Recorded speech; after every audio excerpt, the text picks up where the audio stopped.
This broadcast, presented by Squirtle and its partner schools, is not to be reproduced or retransmitted in any form. The content and descriptions on the platform may not be disseminated without the written consent of Squirtle and its partner schools. The thoughts and opinions shared on Squirtle's platform are those of the individual and do not necessarily reflect the views of the organization or its partners. Squirtle does not tolerate or condone hateful, bigoted, or divisive content. We want to thank our schools, advertisers, and individuals that have joined with us in our mission to build community around the local school.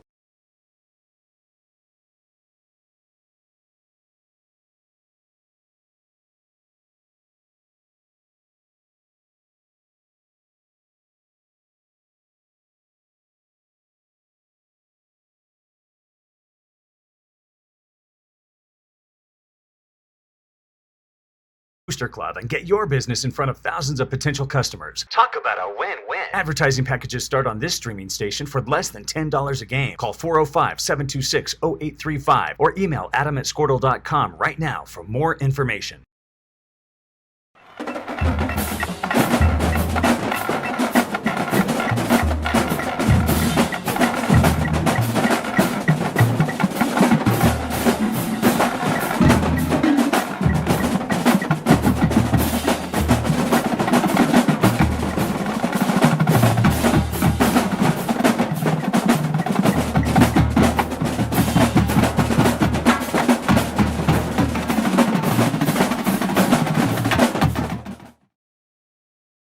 For 31 years and counting, Community State Bank has taken great pride in being your hometown bank. With branches located in Cashin, Dover, and Hennessy, CSB strives to reflect the small-town hospitality these communities are known for. Our friendly staff is here to serve you and provide one of the best banking experiences around, equipping our customers with the latest in banking technology combined with a personal, down-home relationship. Come into one of our local branches or visit us at www.mycsb.com.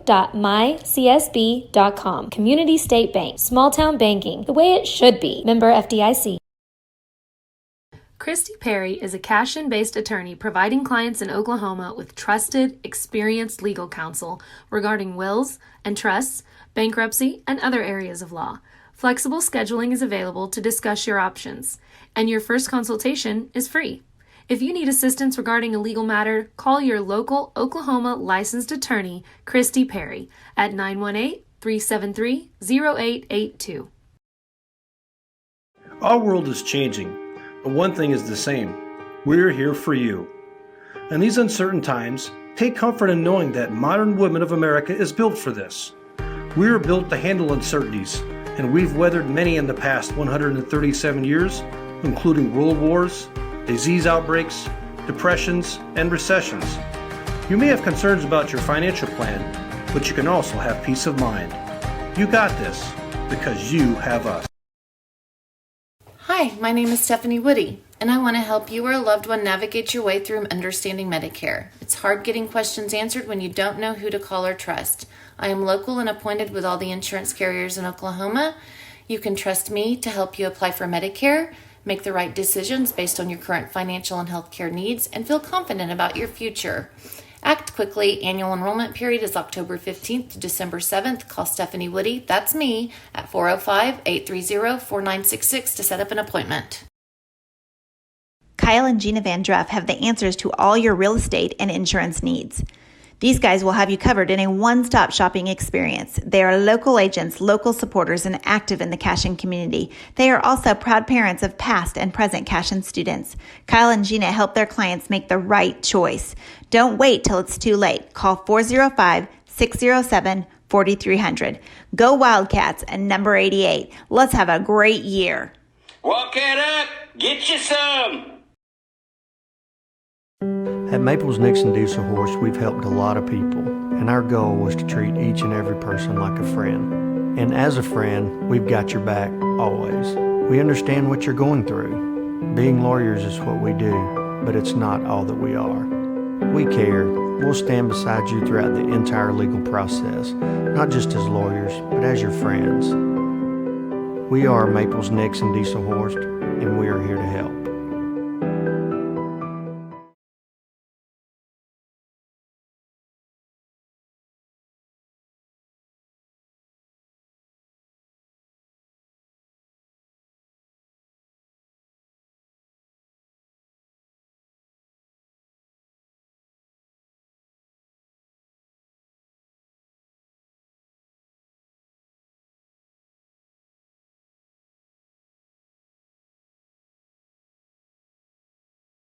Founded by Jesse and Amy McCracken, Rural Pest Solutions is a Cashion-based, family-owned and operated company. Our focus is on providing the highest level of customer service while effectively treating many common invaders, including spiders, ants, roaches, mice, mosquitoes, fleas, ticks, and termites. Flexible scheduling and superior customer service are our top priority. Call us today to schedule your appointment. 405-283-6565.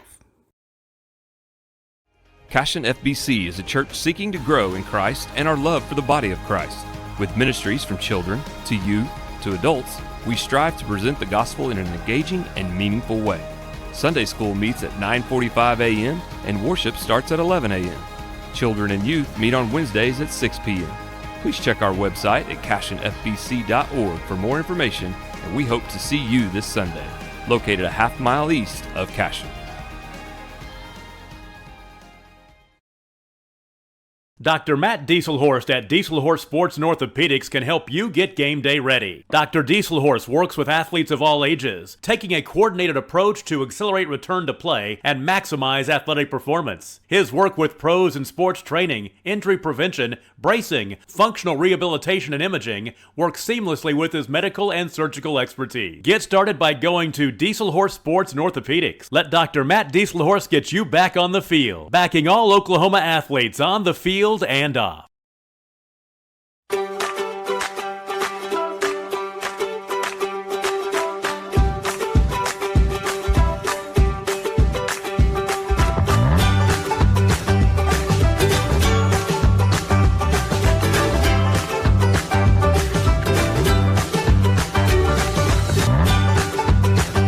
Stream with Oklahoma's #1 high school streaming service, Squirtle.tv.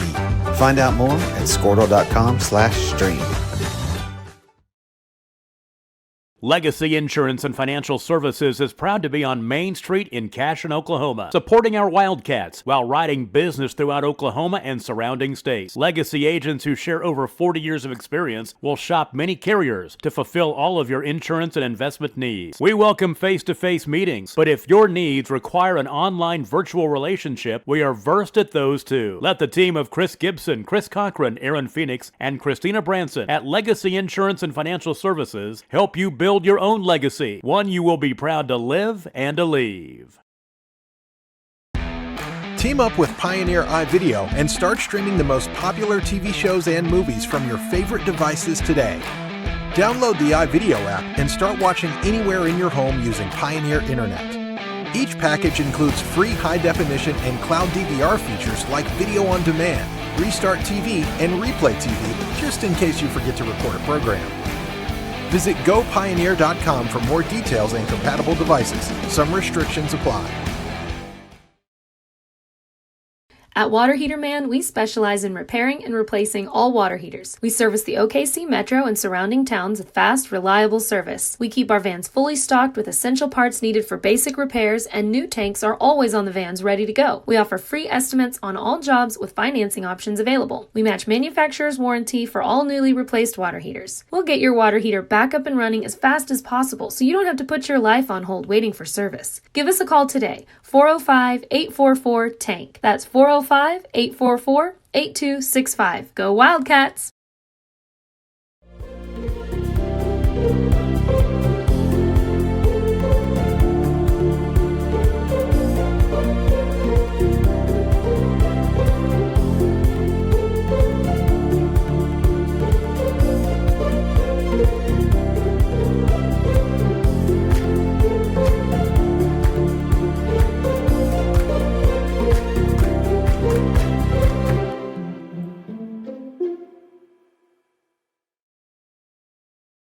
Cashion Shape Up Fitness is locally owned and operated with no contracts or sign-up fees. Our rates start at only $30 per month, and we have tanning available. Everything you need to work on your health and fitness. So contact Amber Lee to sign up today, 405-538-8248. And don't forget to check us out on Facebook, Cashion Shape Up Fitness.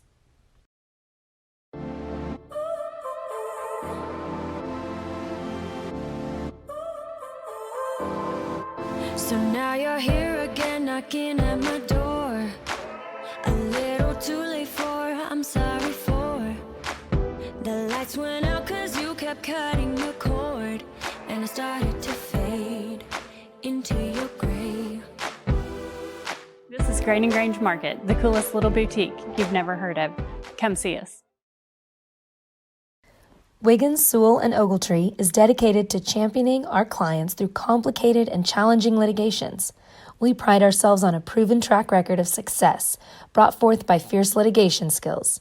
The lawyers and staff of our firm are dedicated to effective and personalized representation for every client who entrusts our service.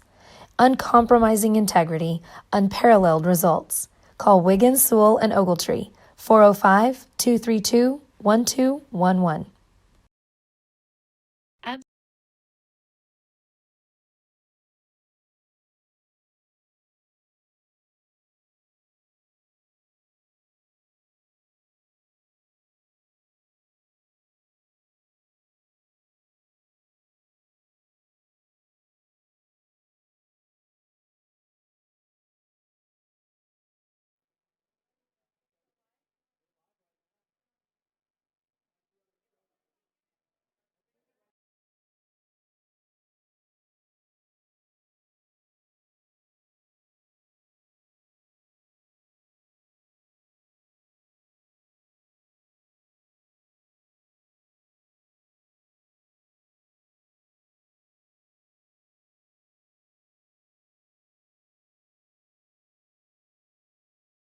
Absolute Pools, Lawns, and Landscape is not your ordinary pool builder. From traditional to exotic and anything in between, our staff offers paramount quality and service through the entire design and build process. We provide service to the entire OKC metro and surrounding towns. So relax, knowing our team is wholeheartedly committed to building a trusting and lasting relationship with you. Visit us on Facebook or give us a call today at 405-285-9729. Absolute Pools, Lawns, and Landscape.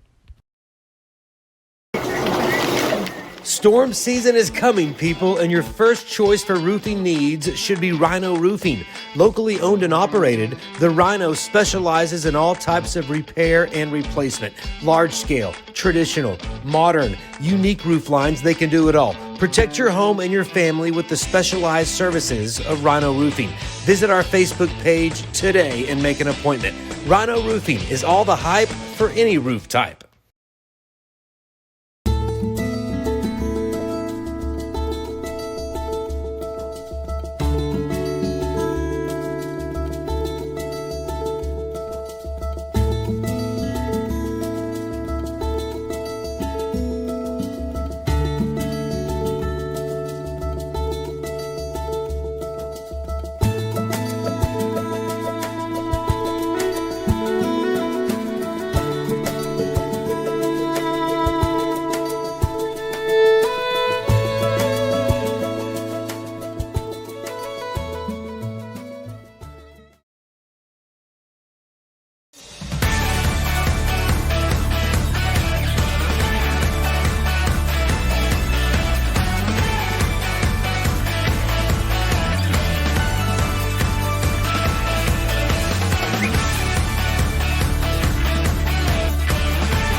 Support your school's booster club.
Get your business in front of thousands of potential customers. Talk about a win-win. Advertising packages start on this streaming station for less than $10 a game. Call 405-726-0835 or email adam@squirtle.com right now for more information.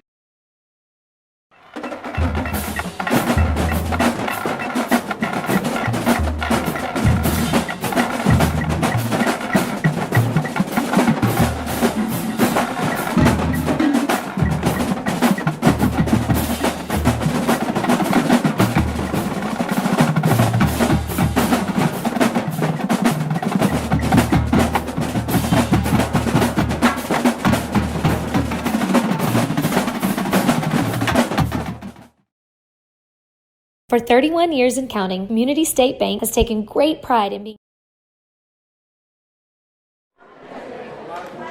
Find the receipt. What's up, everyone? We'll get this thing kicked off.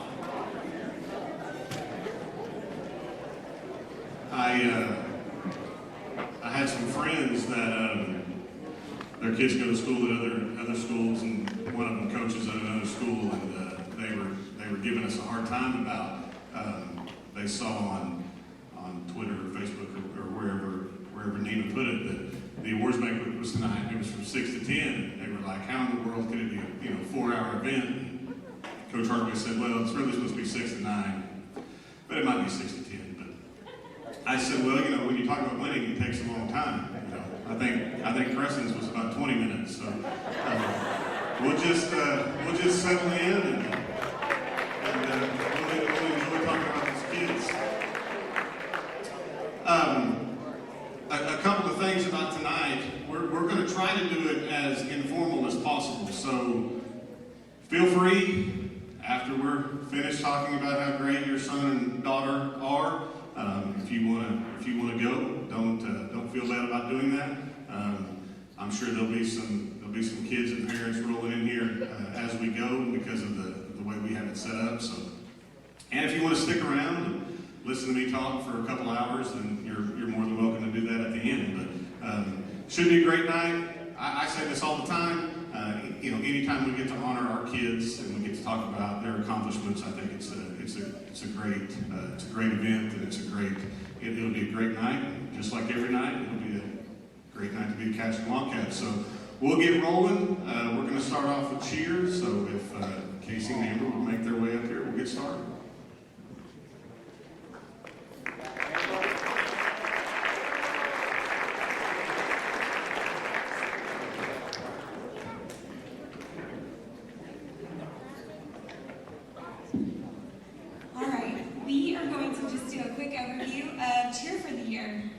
We've had another great year of cheer. Our year started in the summer cheering at the K101 Bowl, and then we went to camp, and we had, real quick, all the cheerleaders, you can come up here, sorry. Not used to it. I'll go ahead and talk while they're coming.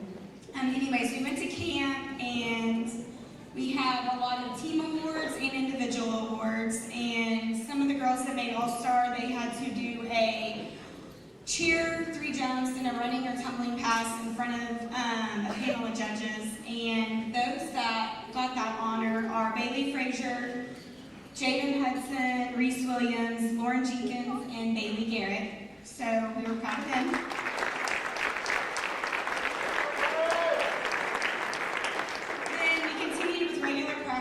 Throughout the summer, our girls went to summer pride, some went to softball, and then they still came to cheer. So that's what I think helped us to be so great going to state in both of our competitions.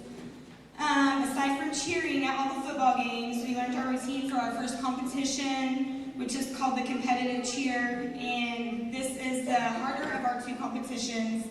We show our best skills, and we have to do them and hit them perfectly in 1 minute and 30 seconds. So we hit a near perfect routine at regionals this year, and we are so proud of the girls for that. Our state week was during homecoming, so they were super busy practicing for that and getting ready for all the homecoming stuff. And anyways, a few things happened at state that shouldn't have been our routine, but throughout all that, they still ended up getting state runner-up. So we're super proud of them.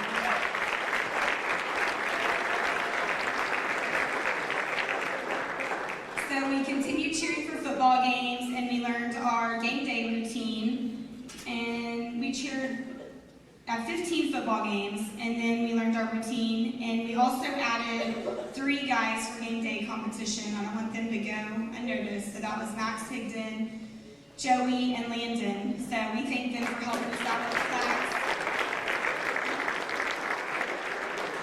And then we ended up 4th place out of 40 squads. Obviously, we wanted to win, but we were proud of 4th place as well. So that was great.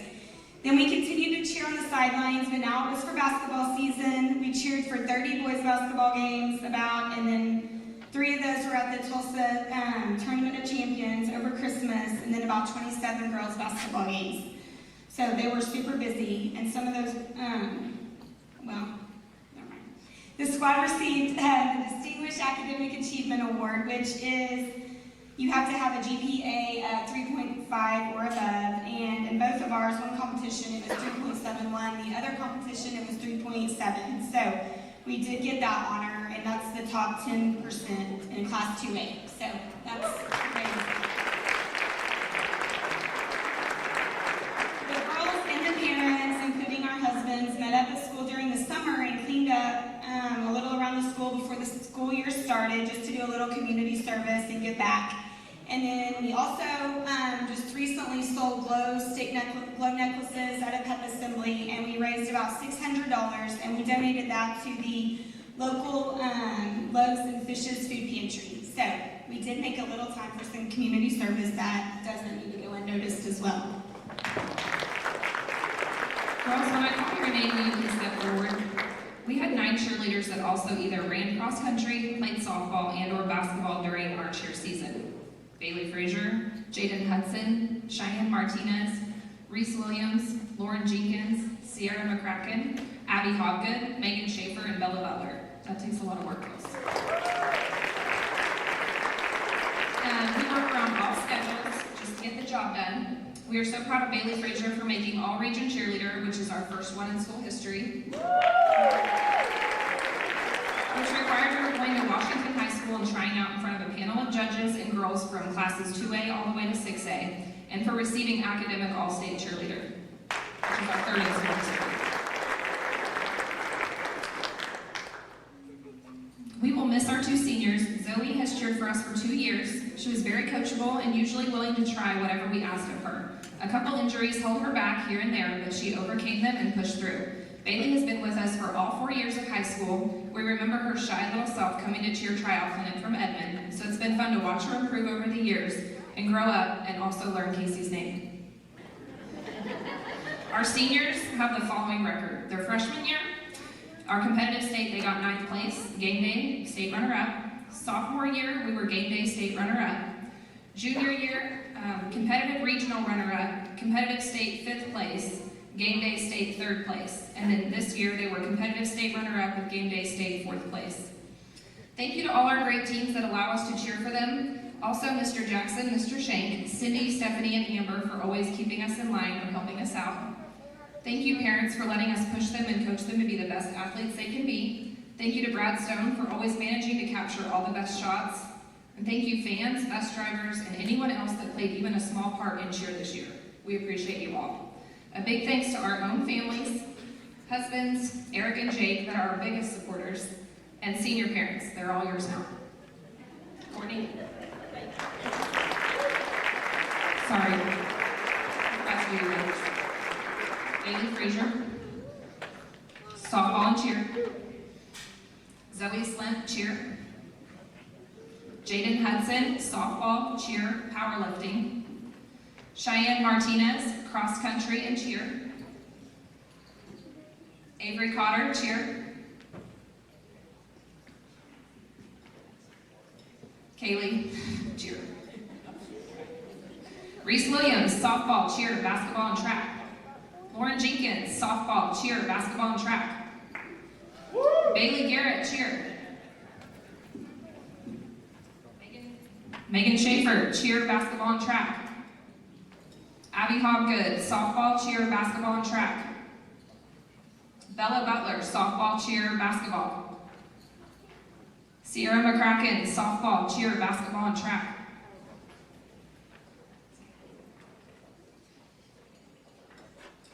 Courtney.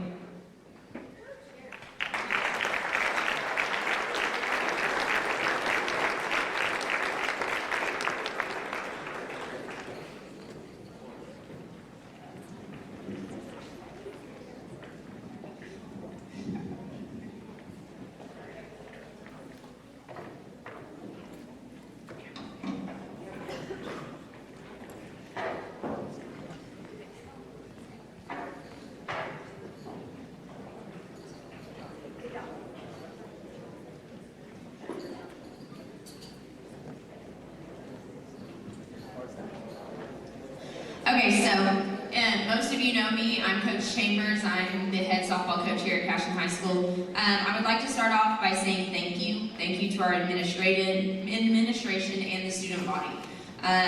This year I saw more people at the games than ever before, and it makes a huge difference. So that was great to see. Thank you to Cashin Wildcat TV for broadcasting some of our games so everybody can watch. This is a luxury that I never want to take for granted. A special thank you to Sammy Jackson for all the work he's done on the softball field. We now have our own sound system and amazing stands for everyone to enjoy. Next, thank you to all the parents that allow us to coach your girls. We honestly have the best parents who did things behind the scenes, from setting up and preparing the hospitality room, working gate and concession, to making sure the girls had a meal after every single home game. That was stuff that us coaches never had to think about. They took care of it completely. Without the support of you parents, we wouldn't be able to do what we do. So thank you for that. The girls and the coaches are so blessed to have you. Lastly, but most importantly, I want to thank Morgan Williams and Bree Green.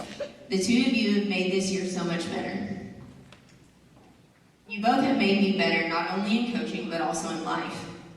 Bree, thank you for your passion and your light. You have a way of bringing the best out of those around you. Your positive outlook on every situation is a life lesson that you teach by example. Morgan, you are beautiful inside and out. I am so thankful for you and your dedication to this program. You've invested so much into our junior high girls, and your dedication to developing our program does not go unnoticed. You never cease to show those around you how much you truly care about them, and it's so inspiring.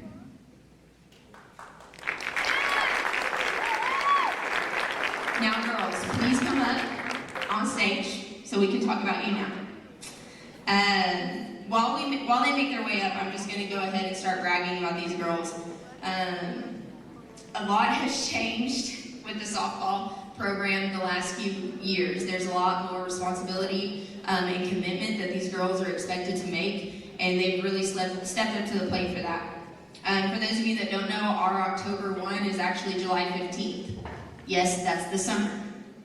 So during the summer, these girls, instead of having just a laid-back summer, they have to come in and they have to do summer pride, and they have to do softball games, and they have to do softball practice, and they have everything that you would normally do in season during the school year for any other sport, they're having to do in the summer when you're supposed to have off. So that shows their dedication and commitment to this program. I appreciate them for that. First, I want to recognize Sydney Owens. I don't think she's here tonight. Thank you so much for being our manager this year.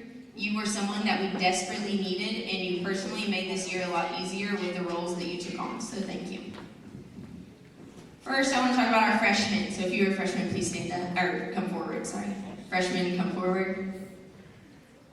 So we had a really big class of freshmen, okay? They were amazing. We've got Isabella Lewis, Addison McCracken, Bella Butler, Abby Hopgood, Lawrence Dupler, sorry. Scarlett Little, Story, I'm not going to try and say your last name. Sierra, and then we've got Callie and Mackie, sorry. These girls are fierce. They came in as underclassmen, but if you didn't know them, you would have never known that they were. They fought hard for everything that they accomplished. I'm looking forward to seeing what they are capable of in the next 3 years. Thank you. Sophomores, come forward. So we have a freshman class that's really big, and then we have sophomores where there's 2. Okay, so you'll see this fluctuate a little bit. These 2, Reese and Lauren. When I was thinking about what to say about these 2 girls, the first thing that came to my mind is they're literally crazy. Yes. I mean this in the best way possible. They have the ability to set the tone for this team. On multiple occasions, these 2 were the most obnoxious and loudest girls on the field, but they used it to their advantage. Both girls played a huge role as our main pitchers on the team for the first half of the season. This is a testament to their competitive nature and desire to do anything their team needed to do to win. Thank you. Juniors, come on up. Ella, Emily, Lindsay, Evan, Kylan, Cassie, Jaden, and Taylor. Okay, these juniors are near and dear to my heart. They are the most lighthearted and funny people to be around, by far. I always have a great time with them. But when they play, they get mean real fast. And it's something I absolutely love about them. If you know anything about softball, you have to be mean a little bit. You have to have a little fight in you, and they have that. And I'm so proud of this class for that. This next year is where they're going to be able to show everyone who and what they're about. We as coaches are excited to see these girls maximize their potential on and off the field. Thank you. Seniors, come on up. Okay, so I'm going to talk about Maddie. She's not here tonight, but I'm going to go ahead and talk about her. I've never seen Maddie without that beautiful smile. It doesn't matter what's going on in her life. She's going to smile her way through it.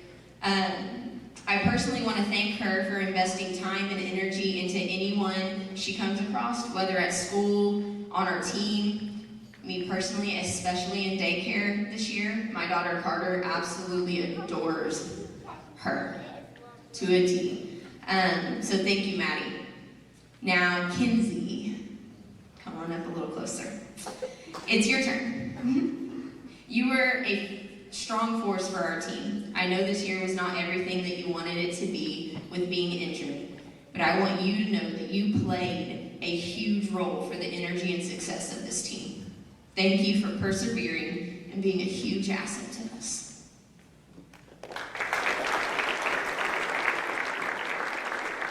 Bailey Frazier. I'm gonna try not to cry. I'm so sad. Really. I'm so sad that this was the only year that we got you. But I'm also so very thankful that you chose to come out. You make everyone around you calm, cool, and collected. You give off such a positive energy that it's almost impossible to be in a bad mood around you. I thank you for that. I thank you for your positive energy, and you're just a complete joy to be around. Thank you.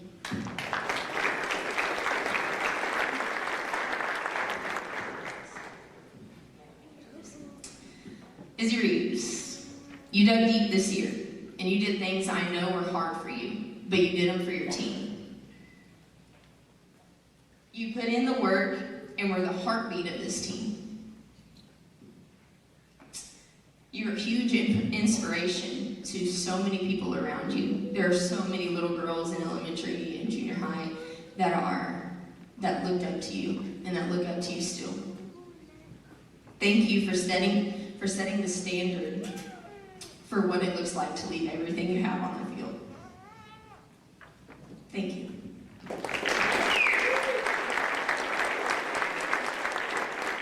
For their last year, these seniors, they made a big statement, having a winning season and making their first regional appearance in quite a while.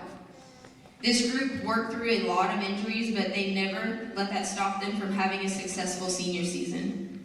Thank you for all that you guys have done for the Cashin softball program. You have left a lasting impression and have laid the foundation for the future of Cashin softball. In closing, I honestly believe that every one of these girls on here, that these girls can and will make Cashin known for softball. Now I would like to introduce Andrea Taylor, girls basketball, and Ashley Sears, and Eric Robertson.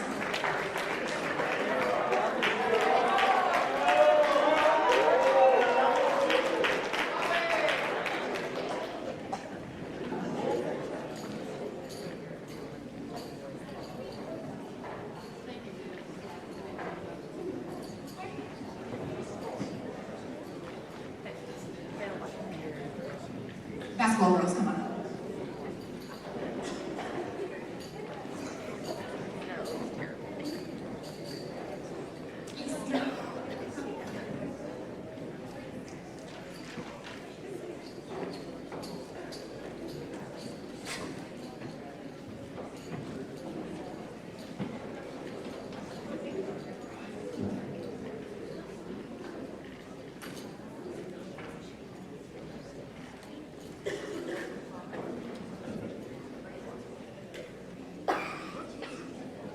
Okay, I'm Andrea Taylor, this is Ashley Sears and Eric Robinson.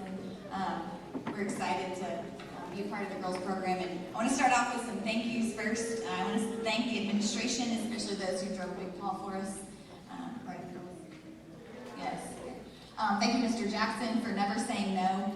A big thank you to Becky for keeping the book for us, and Britta Winchie for your stepping.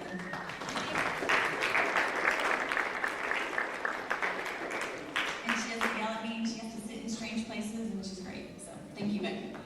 Thank you to all the parents for feeding us well and often, for the senior gift baskets and playoff bags. All of those things are highlights for us during the season.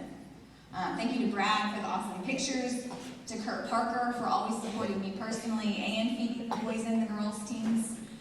Thank you to Nima and all who have helped not only broadcast our games, but celebrate our accomplishments with shout outs on social media. We couldn't appreciate you more. Thank you to Coach Hardaway, who makes my job way too easy. He handles all the important stuff. He cleans the floors, he gives great advice, and he's just pretty easy to work with. Thank you to Courtney, Bree, Morgan, and Ashley for being the girl gang that I never knew we needed around here. Thank you for being strong women who are passionate and motivated and understand what athletics can add to young people's lives. Thank you to my family, to LT and Easton and Caton, my mom, my dad, my grandparents, my in-laws, aunts and uncles, their unwavering support, and my very own fan club. I wouldn't be here without them. Thank you to the cheerleaders for not just cheering at our games, but for the signs and goodies and pep assemblies and all the extra stuff that goes unnoticed. We appreciate you. Thank you to Hadley House for filming and dealing with crazy Hennessy parents without even complaining. I heard it on the film and I was in shock. It was crazy. My last two thank yous are probably the most important ones. Thank you to E-Rob. The girls love him, they confide in him, they respect his knowledge, they want him around all the time, and they let him know when he's not. And they give him a really hard time. Every year we go to Frontier. When we go to Frontier, they go into a dollar store, or even they did it at RU too, didn't they? They find a dollar store somewhere, and they all go in and they buy E-Rob something, and on their way onto the bus, they make sure to hand it to him. It's the best thing ever. He still has flowers from Rook, yes, on your windowsill. Some fake flowers. Yeah. So, I mean, we look forward to that every year. Despite being pulled in 1,000 directions this year, he always made us a priority and made us better. Words aren't enough, but thank you, Rob.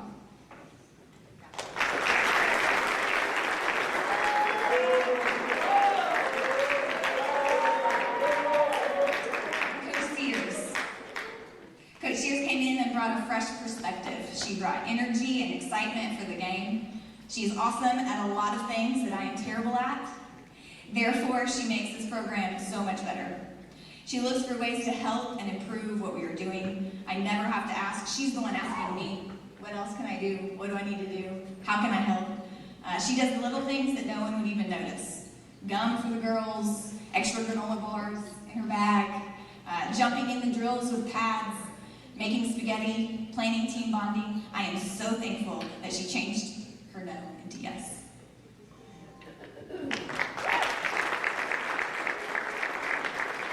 now I want to celebrate these young ladies and how great they are as basketball players and also as humans. We ended the season 14-13 in the area tournament, which I've always been told you can measure your season on how far you got, and if you made it to area, that's pretty dang good. And they've done it the last 3 years, so that's a success. We finished the season playing our best basketball and competing with teams of the highest level. Outside of maybe one game, we were always in the fight. We always gave ourselves a chance and competed. We overcame lots of adversity and setbacks this season, but every time we came back and we came back better. There's one thing I am so confident about with this team is that when a challenge arises and we need to fix something or we need to adjust, I know that we're going to bounce back and we're going to bounce back better. Whatever it took this year, they figured it out, and so all that good makes it so hard when it's over. But every new beginning comes from some other beginning's end, and these seniors are about to embark on an amazing new beginning. And these underclassmen are going to continue to build on the work we put in this season and come back better than ever. I want to take just a brief second to talk about each of them. Freshmen, step forward. Okay, as cliche as it sounds, okay, this group is one to watch. They have size, speed, athleticism, basketball IQ, and they all want to be the best. Maddie, this season, was crucial for us in practice. She's savvy and scrappy and goes hard every second on the floor. She plays with emotion, and I'm excited to watch her career moving forward. Bella Butler had a major injury at Crescent, but she falls in perfectly with this group. Not just positive and kind, but hardworking, and she's a motivated athlete with great potential. Abby, hands down, most improved from the beginning of the season, but not because of anything that we did or anything I did. She just got more confident as the season went on. And the more confidence she gains, the better she's going to be. And I had an opportunity to watch her run this year, and let me tell you, she needs to be out on the court. Story, what a positive kid. I could tell you her to do anything, and she was going to smile and be happy about it and not complain one bit. She's quick, she picks up things quickly. I think this was her first organized basketball probably in a long time, and she fit right in. She is what makes the team successful. Addison, all-around athlete, all-around player, and she's grown so much just from season to now, and I would say the same thing about Sierra. They've matured and they've grown and they've become strong. Sierra is a great shooter. She communicates well, and they both work so stinking hard. I mean, they're on the ball, they're with it, they work so hard, they are going to be successful no matter what. Megan stepped in the season with no varsity experience and played big minutes for us. Sometimes she played like a scared freshman, but when she decided to turn it on, you got to see just a glimpse of what she's capable of. I love her personality and how unique she is. The more this team gels, the better we're going to get. So, freshmen, congratulations on your season. Okay, sophomores. I'm going to keep this short. Okay, what a great class. Every personality trait right here that you could ever want. Best choreographed, sorry seniors, and performed dance at the season opener. You did, but theirs was the best. Right? Okay. Agreed? Okay. Sorry. So much talent in this group. Okay. Low, natural born, charismatic leader, second year as a point guard, and continues to grow. Every day I see her. Reese, fierce competitor, like T. Wood likes to say, she's got some dog in her, and that's why I like her. I told her in practice one day, I'd go under the ball screen every time on you, right? What did she do every time? Shot the ball. That's why I like her. Elliot, best personality, best human being. If you don't hang out with Elliot, I don't know what you're doing with your life, okay? She's here for her teammates. She fights through lots of pain and issues and getting back in the swing of things, but she's here for them and she's determined and she's a great teammate. Shy. Shy loves the game. She competes no matter what, and she has fun all the time. Right, Shy? Reese Patterson wants to learn and grow, supports her teammates, even though she might complain a little bit. She always wants to be out here. She's always asking for a key, and she wants to get better. Okay? Lainey. We have great stories about Lainey. I think she's now that Brooke has graduated, we're gonna have a hard time figuring out who's tying her shoe. But Lainey's always smiling and laughing and keeping us on our toes, and we wouldn't do the same without you, Lainey. Julia. Always has a question. Always wants to be a part. Always has a smile on her face. And I really got to know Julia this year, and I appreciate all that she's done. And I mean, to come across and live with a completely different family for an entire year, you got to be brave, you got to be strong, you got to be fearless, and I think that those are all things that I miss in Julia. So, thank you, Julia. Okay, soccer. Juniors. Okay, so this is the knee crew. They've battled the injury their whole career for basketball. Ella battled injury all year and had to deal with lots of pain and frustration. But no matter what, she's not going to quit, and no matter how many times you would ask her, Ella, how do you feel? Are you hurting? Are you in pain? She's not going to tell you. She's not going to admit it. She's just going to fight through, and she's going to show up, and she's going to be there. And she's still one of the best defenders that we've ever had. So, Lindsay. Lindsay loves her teammates.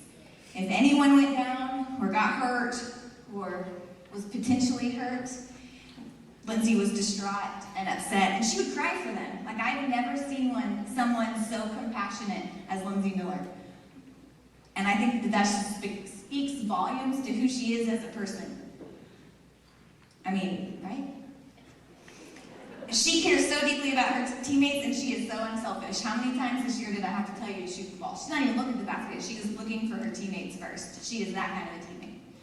So, great group of juniors. I love you guys. Okay, seniors. Hundreds of hours in the gym, thousands of shots in the summer, so much fun every summer. I can go on and on. Every single one of them, too, if you ask them what they love most about basketball, because we do it at Little Kids Basketball Camp, they all say it's the family, it's the experience, it's the memories, it's the summer, it's all those things. And they're so much fun to be around, and that's why I'm going to miss you guys so much. The basketball, yeah, the memories, the experiences, the laughing, the stories, all those things, that's what I'm going to miss. So, Kinsey, we picked a word for each of the girls on their certificates, but Kinsey's is resilient. My first memory of Kinsey, and I've told her this before, when she first moved here, she told me in junior high that she wanted to just focus on softball. And I told her, you need to reconsider. And I'm so glad that she did. Most kids would have given up after the first knee surgery, let alone the second. But she didn't. And although every day was a battle for her to get on the floor, it was clear to me that she had great skill. Kinsey has great hands, she has great court vision, and I only wish that we had more time. Off the court, she can always lighten the mood with a smile and some strange comment that doesn't necessarily fit there. Yes, yeah, okay. She is also a brutal crier. If Kinsey is crying, specifically crying and talking, everyone in the room is going to be crying. Right? Yeah, no, I'm not a crier. I could not cry. So, Kinsey, thank you, and I appreciate you, and I love you. Bella. Bella's word is dependable. She had one of the toughest jobs this year, and she carried herself with grace, not just in practice, but in games, in the classroom, and in the locker room. I think Avery wrote on her letters before we go into playoffs, and Avery said some of the sweetest things about all of the girls, but she said, Bella, I wish you saw yourself as well as I see you, or as proud as I am of you, like I see you. And Bella is just the best teammate that anyone could ask for. The best the best player, the best kid that you want on your team. I want a bunch of Bella Woodies. She has given so much to this program, so many hours, so much time, so much dedication, and I am so grateful for her. Lauren Lamb, her word was indestructible. She's going to run track, but I know what her favorite sport is. It's not tennis. And what I love about Lauren is how bad she wants it. And she's willing to do whatever she can do to be successful. If that means she needs to run through a wall, she's going to run through a wall. She just loves to compete, and she shows up every time on the court. I know what I'm going to get. I don't think I've ever had to tell a player to not give 110%, and I've had that conversation with Lauren Lamb. I always know that she's going to go full speed, and she's going to go full speed all the time, and she has an outstanding career ahead of her. Okay? She's also had an outstanding career for us. She's had over 900 points, pretty close to that 1,000-point club.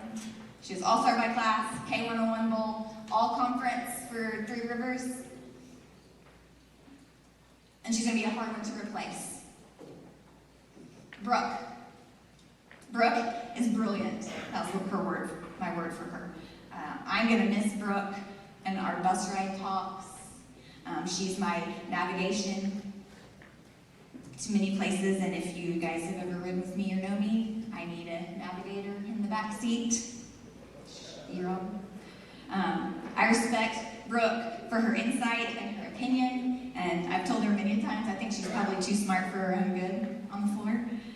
She is such a versatile player, and she's really become more versatile the last 2 years.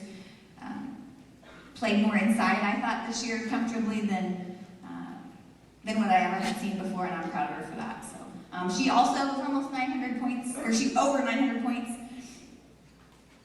All-Star by class, K101 Bowl, All-Conference also. And also, she's our basketball academic All-State, so give her a round of applause for that. That's a huge accomplishment.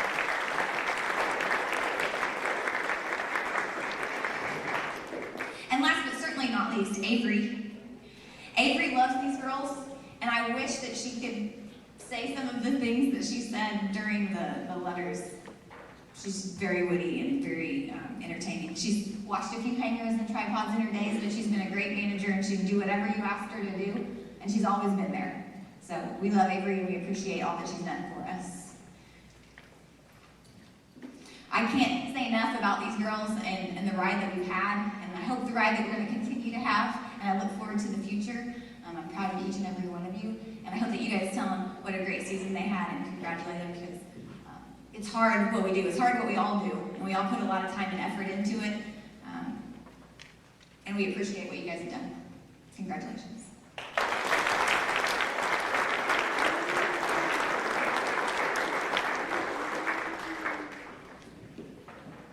Now I would like to introduce the letters. I'm going to give letters to the girls that didn't get them.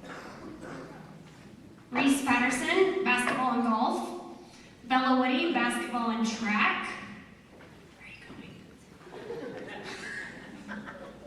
Lauren Lamb, basketball and track. Lainey Woody, basketball and track. Julia Giordani, basketball and track. Hopefully I didn't butcher that. Brooke Shelley, basketball. Cheyenne Henry, basketball. Elliot Ratcliffe, basketball. Madison Westerhoff, basketball. And Avery Davis, high school basketball manager.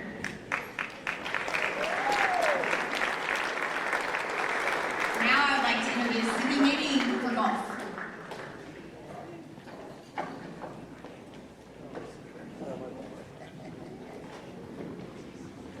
If I could have boys and girls up here at the same time, please.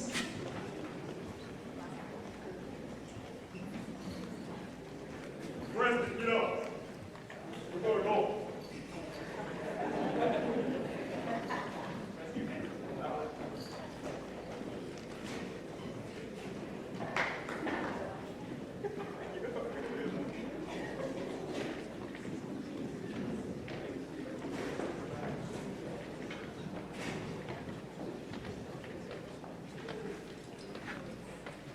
So as Coach Taylor said, my name is Sydney Manning. This is my first year taking over boys and girls golf. So I just want to introduce our golfers and then talk a little bit about their season. So for our girls, we have Reese, Aaliyah, and Taylor. And then we have the boys, we have Ashton, Grayson, Camden, Max, Preston, and Mark. And Holton is not up here right now. So for our girls, they made it. We have a regional qualifier now, which is something they haven't always done in the past. So Reese and Taylor both qualified for regionals at the regional tournament. This is hard to do. Yes.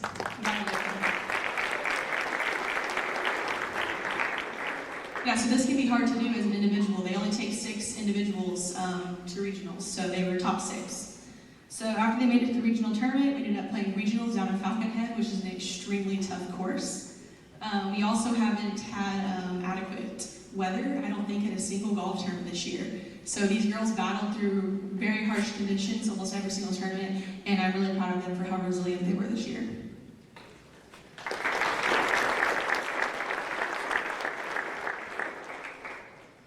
So now I want to talk a little bit about the boys. So it's a little bit different for the boys because we qualify as a team. So as a team we can place, as a team we can win medals also individually. So for our boys, this was a historic season for our boys golf team. So we have won more tournaments than ever, and we've had more people medal than any other year. So to start, we won the Hennessy Invitational, we won the Perry Tournament, and at the Perry Tournament, Holton, Max, Camden, and Ashton all placed in the top 10.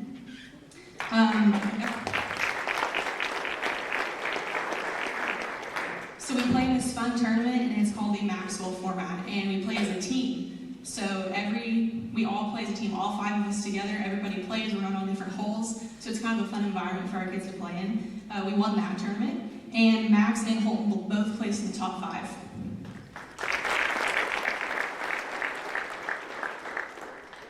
We then played at Cedar Valley, which is one of our home courses, and the weather was not great, as usual, but we placed second as a team, and this is kind of a really big deal. I wish he was up here, but Holton is the first ever boy at Cashin to win a golf tournament as an individual. So he won the Cedar Valley Invitational.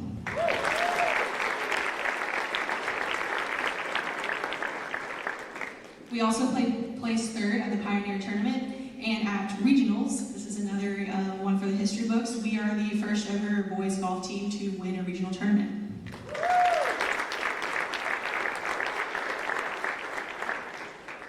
As I was coming up here, I was trying to think of something that, kind of stood out to me throughout the year between both of them. And, playing at 30-mile-an-hour winds, 50 degrees, you have a lot of crazy things happen. And I think the overall saying from both of our teams this year was, man, that would have been a really good shot if the water or the tree wasn't there. And I was like, yes, it would have been every time I would drive off of my golf cart. So I think that was just kind of the theme of this year, was being super resilient and playing through conditions, because as you know, if you play golf for fun, you probably would have never picked to play in any of the conditions that these kids had played in. So to finish up, our boys ended up placing 4th at state, which is good. I know it's not exactly where they wanted to be.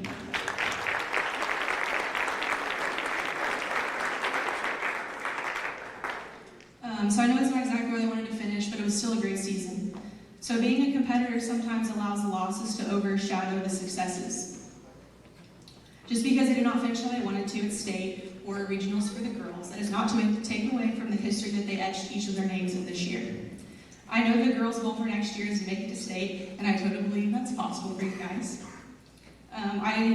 We don't have any seniors up here, which is also very exciting. So I'm very excited to see them compete next season and what all they can accomplish. I'm very grateful for Mr. Jackson and Mr. Shank for letting me hang out with these guys all season and giving me the opportunity at my first coaching job. I also wanted to thank the parents. I know they put together some awesome goodie bags and did a lot of other things for us throughout the season. I also want to give a shout out to my mom. I don't think she's here yet, but she helped me a lot out this season, and I'm very grateful for that.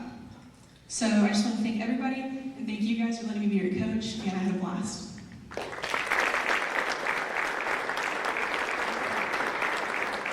We've got some letters for you guys. Camden, Maroney, football, powerlifting, baseball, and golf. Max Brown, football and golf. Grayson Stewart, basketball and golf. Ashton Moore, football, basketball, and golf. Mark Parent, basketball manager, golf. Ella Smith, golf. You guys have already got it. Awesome. Thank you, Coach Manning. You guys can go.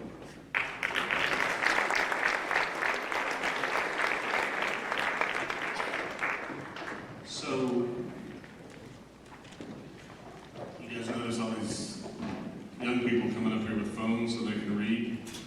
I used to be one of those. I'm afraid next year I'm going to be able to put readers on. So my notes are on an iPad because it's bigger.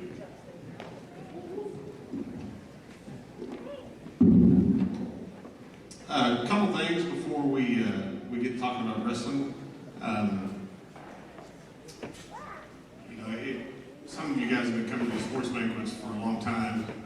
I see Todd Miller, he's sitting up there. He's been to probably his fair share of these. And if you've ever come and you've listened to me talk, you stick around to the end, which I highly encourage you to do. But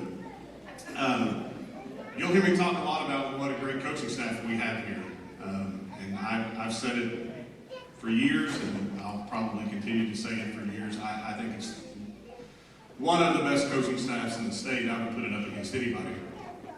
And to give you a little bit of an example of that, and Coach Taylor touched on this a little bit earlier when she was talking about Coach Robinson and how he's pulled in lots of different directions. Eric was the golf coach last year. He was a state runner-up golf coach last year. And to steal the baseball analogy, we were throwing some curveballs this year in our coaching.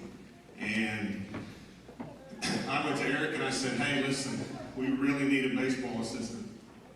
And you're a really good baseball coach. I need you to go do that. That means we're going to have to find somebody else to coach golf.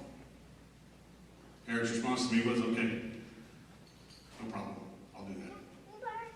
Walked away from a state runner-up golf team so he could go help out in baseball because we needed him there.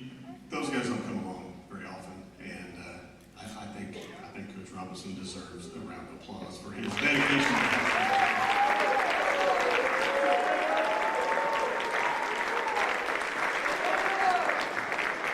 And also to be fortunate enough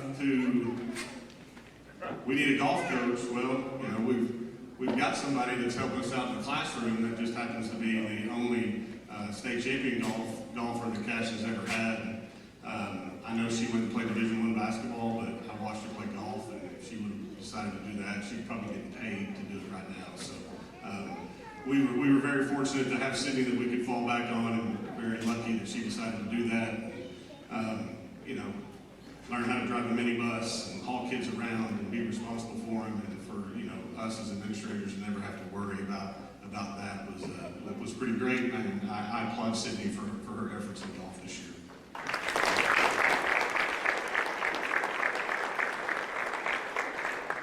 Okay, we're going to talk a little bit about wrestling. If you're here and you're a wrestler, boy or girl, would you please come up here on the stage? I'm going to read off the roster. I don't know that they're all here. Paul Robles, Cooper McGuire, Cassie Cook, Tanner Dean. Is Franzi here? Good, because I'm going to butcher her last name.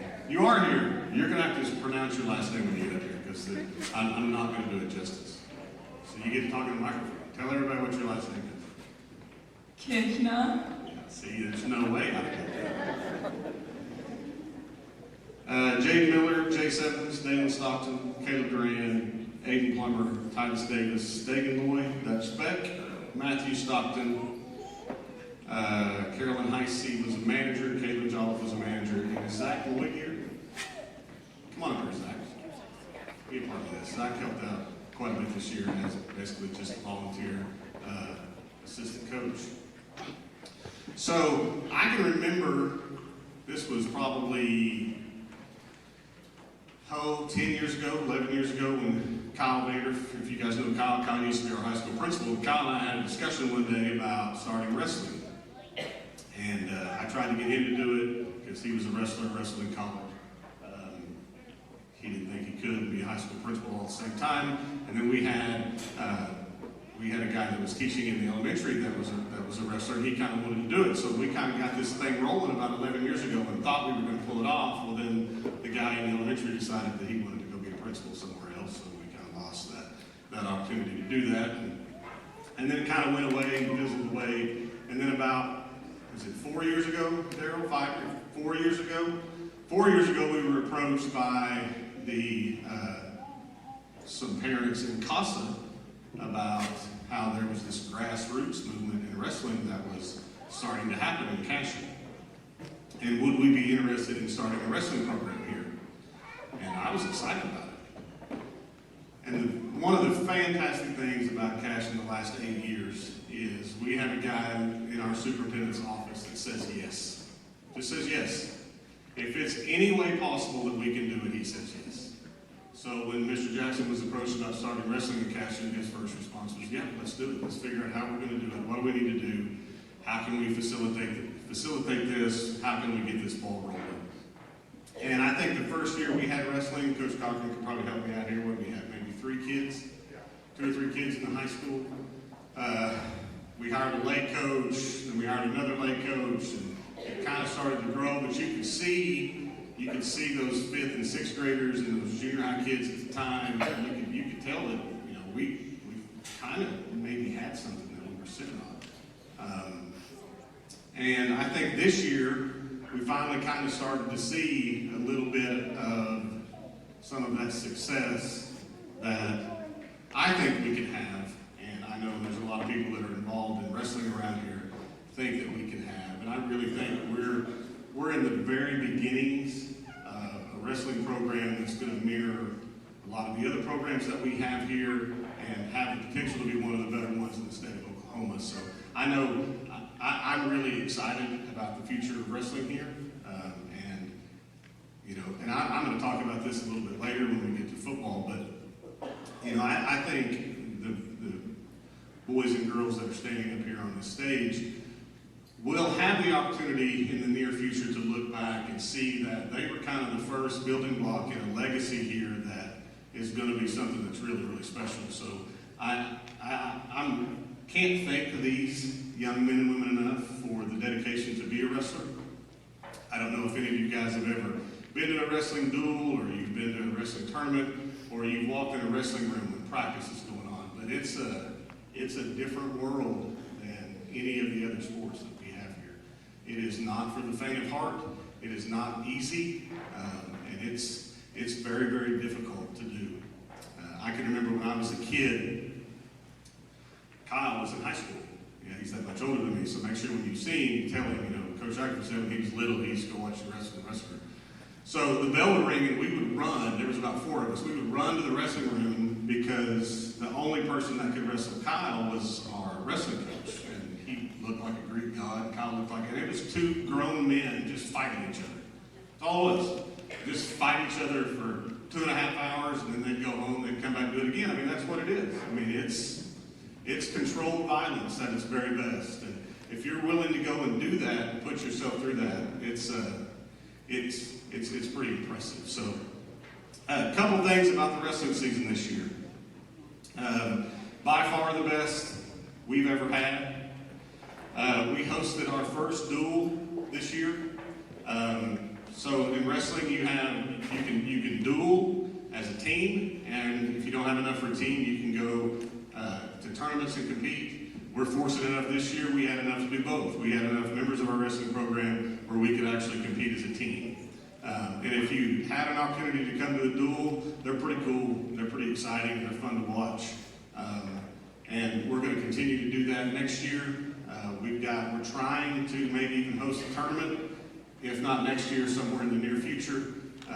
So, you know, I know in the winter months, everybody's really busy, but if you have an opportunity to come and watch a wrestling duel, I would highly recommend doing that. Our home duels this year, we were undefeated. We hosted 4 wrestling duels at Cashion. We won all 4 of them, including our senior night duel against Morrison. And anytime you can beat Morrison, that's a good thing. So I was pretty excited about that. I had an opportunity to go to some tournaments. And the resounding theme from coaches throughout the state of Oklahoma is Cashin's kind of got something worth looking at, and they've kind of figured it out a little bit, and they could see the improvement in our wrestling program this year.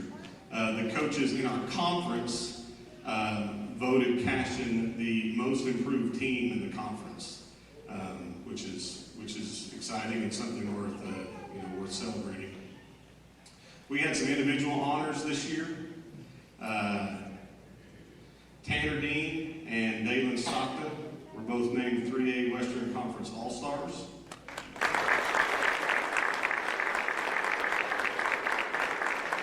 Also were selected to the 3A All-City Wrestling Team.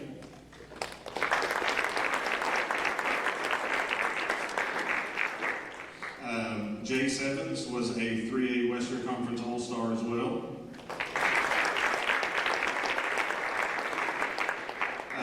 Caleb Duran, all three of those were also selected to the small school All-Star by class. And Tanner Dean is a All-State alternate, so there's still a chance Tanner might be Cashin's first ever All-State wrestler.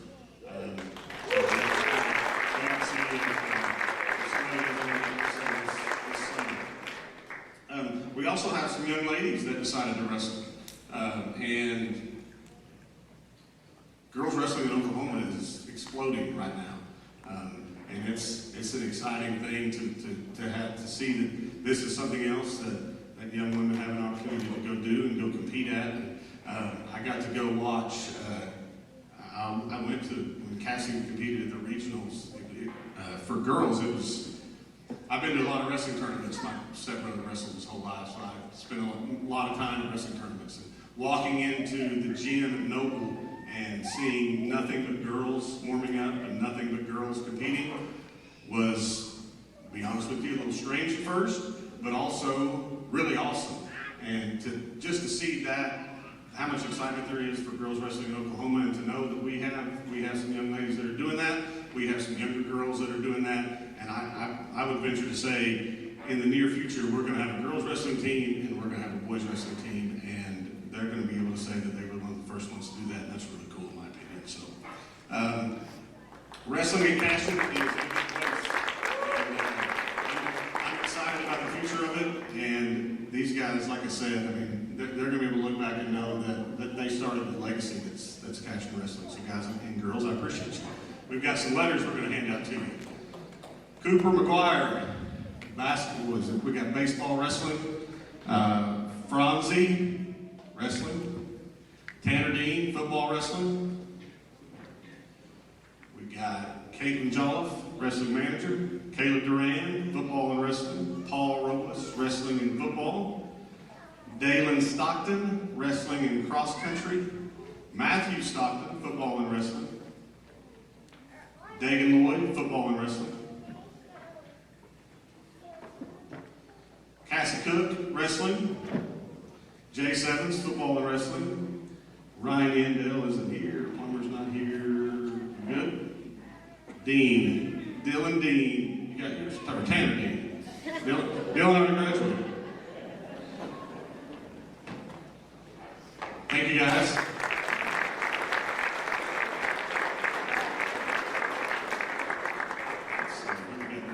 Next is cross country, Coach Wood.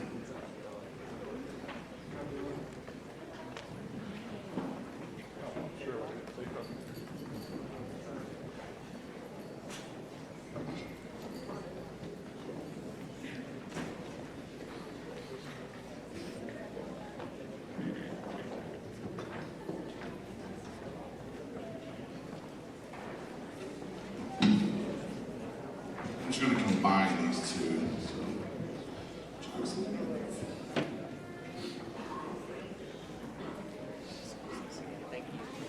I'm going to do cross country and track together. So I'll start with some track thank yous. First of all, I'd like to thank the administration, Mr. Jackson, Mr. Shank, Ms. Fields, Ms. Moore, and Ms. Manny. Without you guys, none of this stuff would be possible for us. the secretaries, Miss Lee, Miss Sylvester, Miss Chamberlain, Miss Seaton, and Miss White for everything that they do for us as far as coaches, as far as getting substitutes when we need it, as far as the financial reports and financial aspects of our job. Really want to thank those ladies, athletic directors, Coach Shack, Coach Hardaway for their support and help organizing and run track meets and everything that we do as coaches. Once again, we do have the best coaching staff in the state of Oklahoma, in my opinion, and a lot of it has to do with those two guys back there. To the parents and families for both cross country and track, I really want to thank you guys for everything that you guys have done for us this year, whether it be help at the track meets that we are now hosting, or whether it's goodie bags at state track meets, or it's goodie bags at state cross country, or anything like that. I really appreciate you guys and being a big supporter of our my program. Anyone else that I left off, whether you helped run the bin at a track meet, whether you helped in the concession stand, whatever you did that helped us out, I appreciate it. As far as my assistant coaches, I had Coach Green. She was in charge of the throwers this year. And then Coach Taylor back there, she was in charge of the distance runners. Both of those ladies are exceptional coaches, and we would not be anywhere close to as good as we are without them, I promise you that.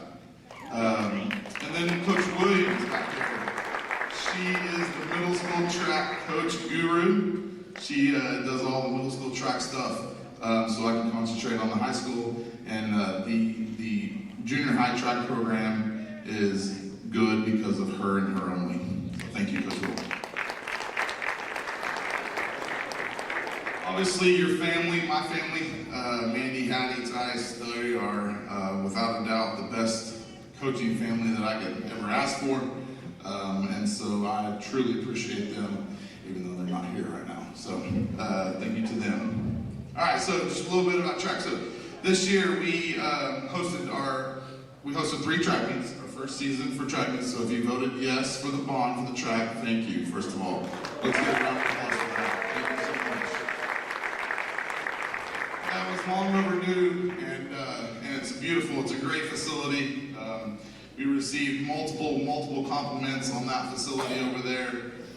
During our track meets, we had everything ran smooth, all the equipment, all the timing system, all the stuff that could go wrong did not go wrong, so now it'll all go wrong next year, of course. But, so it was good, it was great. Everybody, like I said, lots of compliments. Some coaches even, hey, this is you guys' first track meet? Yeah, it is. And it's going off exceptionally smooth, and I was excited about that. I was happy about that. Anytime that you can bring in people from out of town to show off our facility, I always think that's a bonus. And now with the addition of that facility over there, it just makes this place even better. This year, like I said, we hosted 3 track meets for our high school track meet. We limited it to only a certain number of teams, just because we had a lot of people that were green as far as running a track meet, so we needed to do some practice. So next year we'll open that thing up and we'll let everybody come, and we'll have a great big track meet. Hopefully make a lot of money. Hopefully show off this beautiful facility, like I said. The best thing about having a track facility, and Coach Taylor can attest to this for sure, is that we actually have somewhere to practice now. We're not playing dodge cars in the road. We're not playing dodge holes that are in the football field after football season. What was that, 2015, Coach? We played Hollis in the third round here. So if you were at that game, or you watched it, or you saw it, or you saw the aftermath of that game, our football field was demolished. And so trying to have track practice on the football field during that spring was less than perfect, I should say.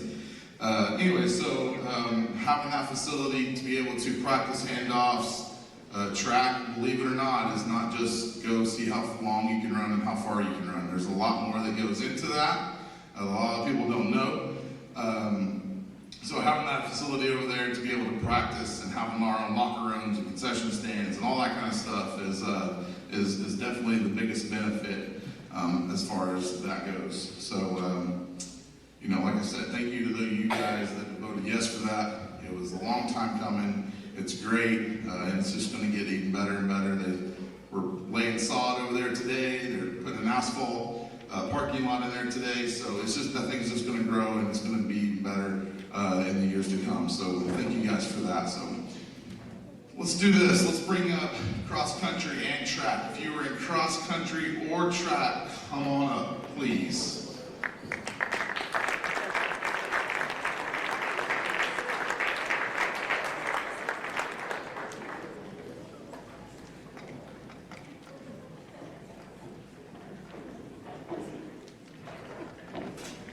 This year's cross-country team consisted of Dalen Stockton, Paul Robles, Gage, where you at, Gage? Gage Bennett, Cheyenne Martinez, and Addison, where you at? Addison McCracken. That was your cross-country team this year. Gage and Addison were both state qualifiers. We got a handful of junior high kids, even we had a handful of elementary kids.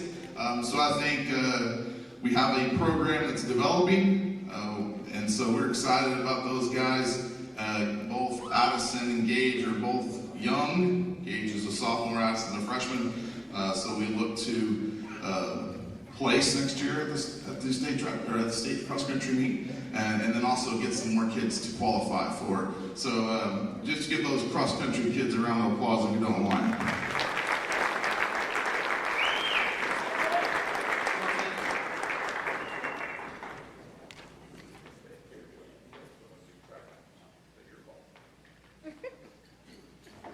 All right, so this year, state track meet qualifiers.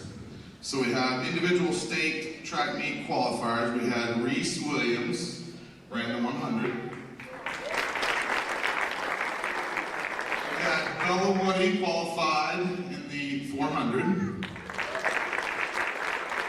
We had Sierra McCracken qualified in the 800. We have Addison McCracken qualify in the 1600 and the 3200 meter run. Those were this year's state meet qualifiers in an individual race. All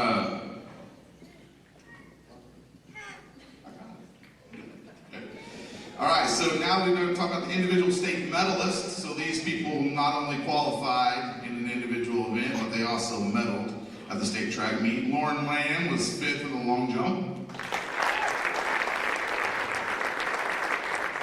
Abby Hopgood was 3rd in the 200 meter dash. And Gage Bennett was 5th in the mile run.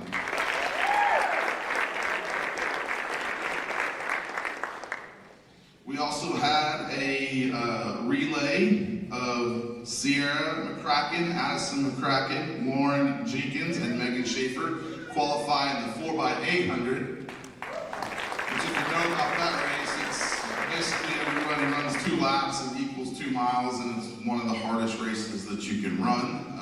Those ladies did a great job qualifying for the state track meet. We've knocked, how many seconds off? A minute? Lots of seconds. All right, so those ladies did a great job. Ran our season best at the state track meet. And if you're peaking at the state track meet, you can't. I mean, that's where you want to run your fastest times. And so those ladies did that. They just were 2 places out of a medal or a point. And but all those ladies are. But 3 of those ladies are freshmen and 1 of them is sophomore, so they all should be back next year. Maybe reluctantly, but they'll be back ready to rock and roll for next year. All right, so that was the 4x800 meter relay team qualifying for state. We had 3, so we qualified in all 4 relays this year, which is a big deal. Not all schools are able to qualify 4 relay teams. There's only 4 relays in the track meet. We were fortunate enough to qualify all 4 relays at the state track meet. So we ran the 4x400, was a Bella, Woody, Reese, Abby, and Lauren. They qualified for the 4x4. Basically, it's a 1-lap sprint for everybody. And then medalists in the relay, same girls, Bella, Reese, Lauren, and Abby, scored a 4th place medal at the state track meet in the 4x100, the fastest relay. And they were, I wasn't, those girls also, Reese, Bella, Abby, and Lauren, were state runner-up in the 4x200 meter relay.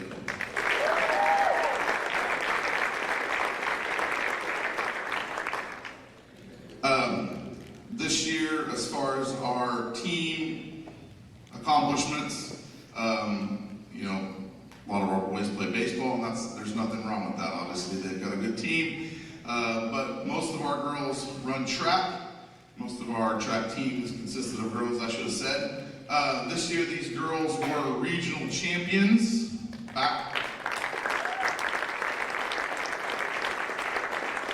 And they also scored a 6th place finish overall at the state track meet. So we scored, what, 59 points, 56 points? Better than 2. Last year we scored 2. So our goal was to score at least 3. We scored 59. So we're back to where we kind of need to be, or at least closer. So anyways, those girls did a great job. Boys had a great season as well. Look forward to many more seasons with these kids. Some of these kids, as the majority of our team was young, sophomores or juniors, or excuse me, sophomores or freshmen. So we look forward to next couple of years with those guys and girls. Oh, yeah, I got it right here. Izzy Reeves right there. Izzy Reeves, second in the shot put, state runner-up in the shot put. You can see my paper. It's kind of almost there. Okay. All right, let's do this. If Izzy and Lauren and Bella will stay, and Julia, where's Julia? Stay right to you, Julia. If Coach Green can come up here, okay, everybody else. Bodie Byler. Let me tell you about Bodie real quick. Okay, look. Okay, Bodie is, all these people are why you were able to be at the state track meet this year. Okay, I'm gonna say this and I'm gonna be serious. Bodie Byler is an example of why you voted yes on this bond. Okay. Bodie Byler runs a purpose, okay? And if you've ever been out on the football field, like I said, after a Hollis game or after a season of practice and games and all that kind of stuff on the football field, and you try to run hurdles on the football field, it's violent, okay? It's nasty, all right? Bodie's been black and blue after trying to practice out there. We've driven to Kingfisher multiple times for practice in the last couple of years. This year, Bodie was able to practice every day on that track, all right? And I say that because at the end of the year last year, Bodie was running, what, 18s, 19s, all right? At the state track meet, he ran like a 16.5. So you knock 3 seconds off where you are running 110 meters with 8 objects that are in your way. All right, that speaks volume for this kid's work ethic, and it also speaks volumes for the reason why you voted yes, and we have a track facility over there. So he's one of the reasons why that place is a great facility.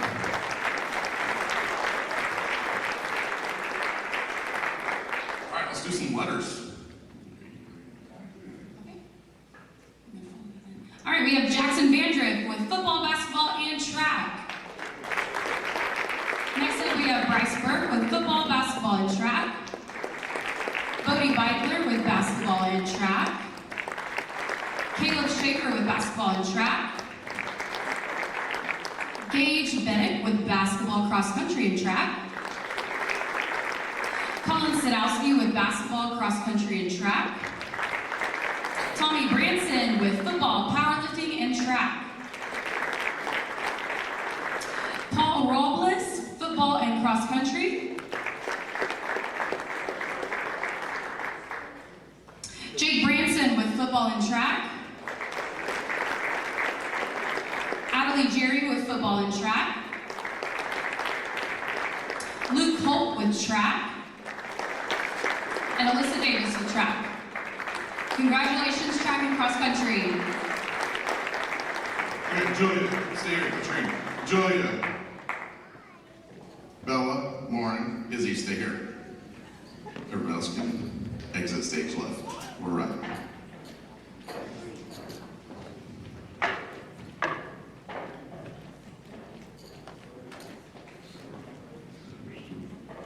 So a few things right here.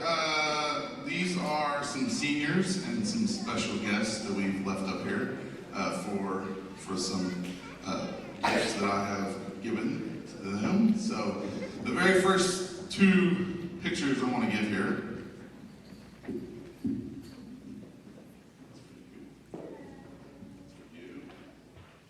Like I said, Izzy was a state runner-up in the shot put this year, and she's a senior. The bad thing about Izzy is that she's leaving us. She's leaving us too soon. Okay, her and Coach Green were an amazing duo. Coach Green deserves all the credit. Izzy started the year at around 31, 32 feet. She threw her farthest 35.7 at the state track meet. It was a joyous throw. It was awesome. The smile on Izzy's face, the smile on Coach Green's face. 35 was the goal all year long. And they grinded and they grinded and they grinded and they grinded. And at the biggest event, they got there. All right. And so, big round of applause for these two ladies. Izzy leaves us, and if you don't know, Coach Green's husband is the offensive line coach at Southwestern, so she is leaving us this year. And so I'm extremely sad to see her go. So I wanted to give her that picture so she can always remember that she has a state runner-up and that she's always going to be a Cashin Wildcat. So if you give it up for Coach Green.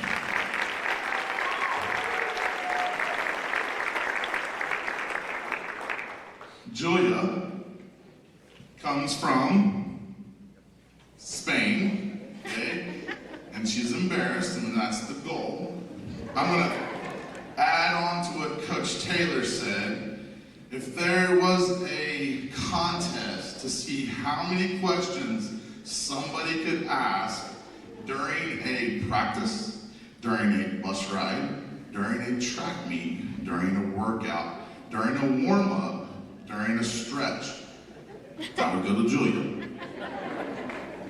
There's nothing wrong with that, Julia, but you ask a lot of questions. All right, I blame Lane. If Lane's in the building, I'll probably blame Lane for that. So, anyway, Julia is going to leave, right? Go back to her own country, and so I got Julia this picture so she can always remember that once again she's a Cashin Wildcat and she is a regional champion on our team. Don't ask me why I got you that. Okay, you guys can go. If I give you your picture. Okay. All right, these last two young ladies. All right. Let's make this short and sweet, Todd. Okay. First of all, you guys up there, thank you, Todd, Monica, Stephanie, Lee. Appreciate you guys for sometimes reluctantly traveling to different parts of the state of Oklahoma for track meets and being there for sometimes 8 to 12 hours. And watching track meets and basically just leaving your job to go hang out in Covington, Oklahoma for 5 or 6 or 7 or 10 or 12 hours. All right, so I want to thank you guys so much for the last 5, 6 years. COVID got us 1 year, so we got to throw that in there. But appreciate you guys for everything that you guys have done for these two young ladies as they embark on their next journey in life. But these two ladies right here, Bella Woody, undecided on what she wants to do right now, I think. I know maybe some soccer, maybe some track, maybe. But anyways, great athlete, great runner, had a 4 or 5 years for me. We'll miss her as much as I can miss anybody. She was a great athlete, had some dog in her, all right? And so she was a special athlete, she was a special young lady for our team, and she will definitely be missed. All of them.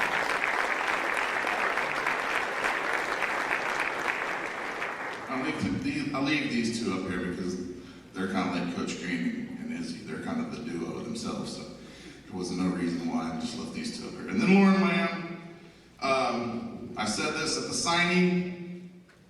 The very first time I saw her run, she ran with a group of girls that were really, really ultra talented, and she fit right in, and she was just a freshman.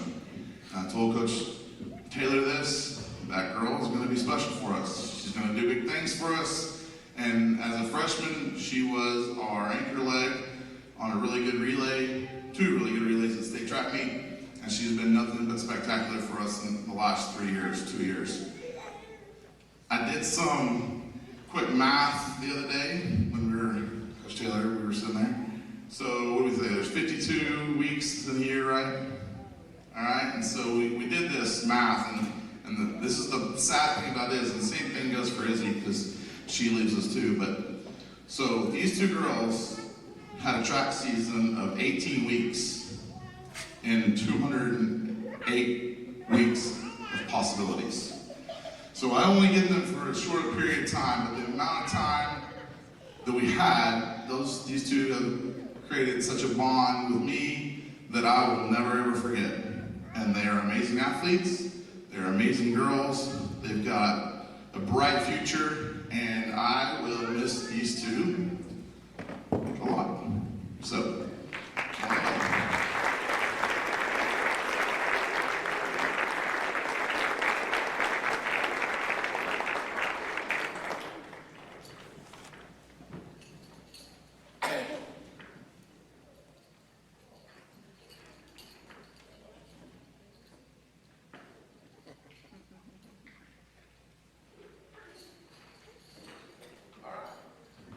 who's next? Oh, Coach Hardaway. Coach Hardaway. Coach Hardaway, I'm gonna leave the mic right here. I'm not sure that it's real safe if both you and I are on this thing together.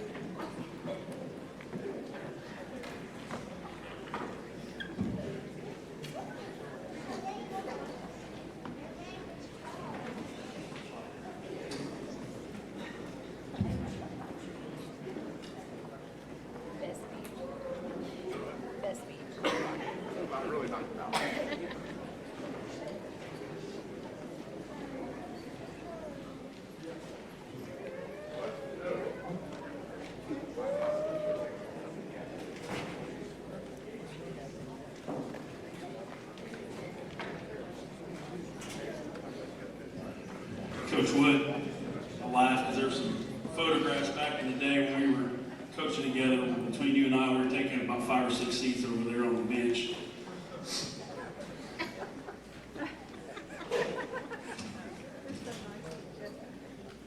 All right, I brought my water up here. I have a lot of ground to cover. When you have 8 seniors and you have the amount of success that we were fortunate enough to have over the last couple of years, there's a lot of things that need to be said, and I want to make sure that I say them. First off, and most important, I want to thank my beautiful family for their endless support that allows me to do what I truly love and coach basketball. Seeing them at games, hugging them after the games, wins or losses, it means absolutely everything to me. I would not be able to do or would not want to do this without them, so thank you, Amanda, Jack, Sam, and Abby. You are the best. I want to thank Mr. Jackson. I know we've all kind of done this individually to him. He's done so much to improve our basketball programs while he's been here. especially the facility upgrades, the improvements, but really just his endless support of everything. Mr. Jackson's an old basketball coach. He and I had a great visit the other day. Mr. Jackson was the head boys basketball coach at Woodward when I was in high school.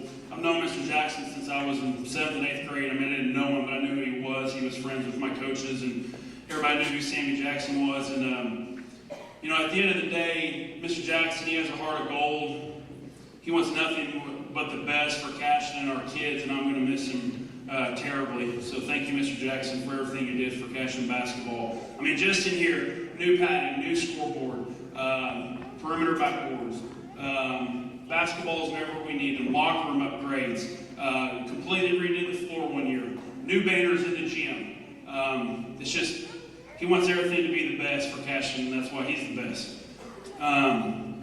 Mr. Shank, Ms. Manning, Coach Shack, thanks for everything you do for our sports teams. Thanks for being there. Thanks for being present, supporting all we do. We're very fortunate to have you guys lead the way. Coach Taylor, Coach Sears, you guys are so easy to work with. You stole my line from me. You know, what's interesting about girls and boys basketball, we're the only two sport programs that have to work together parallel every single day. We have to, every single day, the boys coach and the girls coach have to decide where we're practicing, what games we're playing, what's the transportation, what time are we leaving, what time are we having a shoot around, where are we going to go, where are we going to eat, all the stuff constantly. And Coach Taylor is literally the easiest to work with, and thank you so much, Coach Taylor. I appreciate you and everything that you do for Cashin basketball. To all my parents, you're simply the best. I know we ask a ton of you and your kids in a million different ways. You support everything. You make it happen all the time. Thank you so much. You really are the best. I know that's already been said. Thanks to the bookkeepers, gatekeepers, anybody that brought stuff outside, Raquel and the concession stand. Anything for our games, our tournament, playoffs. Basketball is just a monster in itself from November to March. The amount of games that are played here or somebody else at any level between 7 to 12. It takes an absolute army to pull basketball off, and we could not do it with everybody that helps us. Thanks to Brad for all the pictures.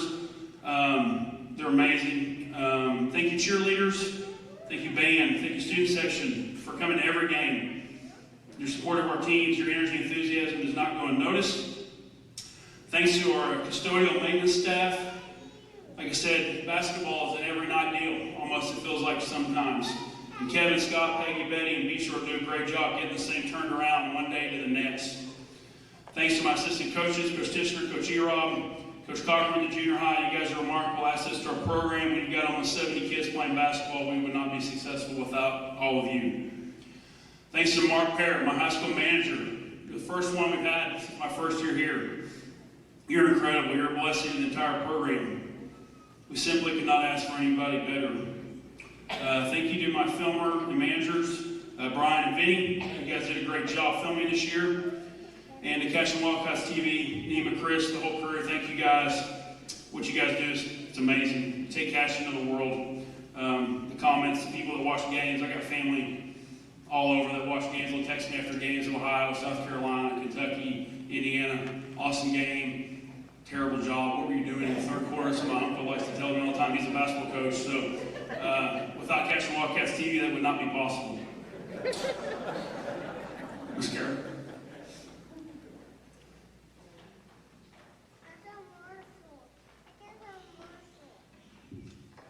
So as most of us know, come on over here, come on in. You're never that far away during the game. So it's like you're like my security blanket, I gotta have it close.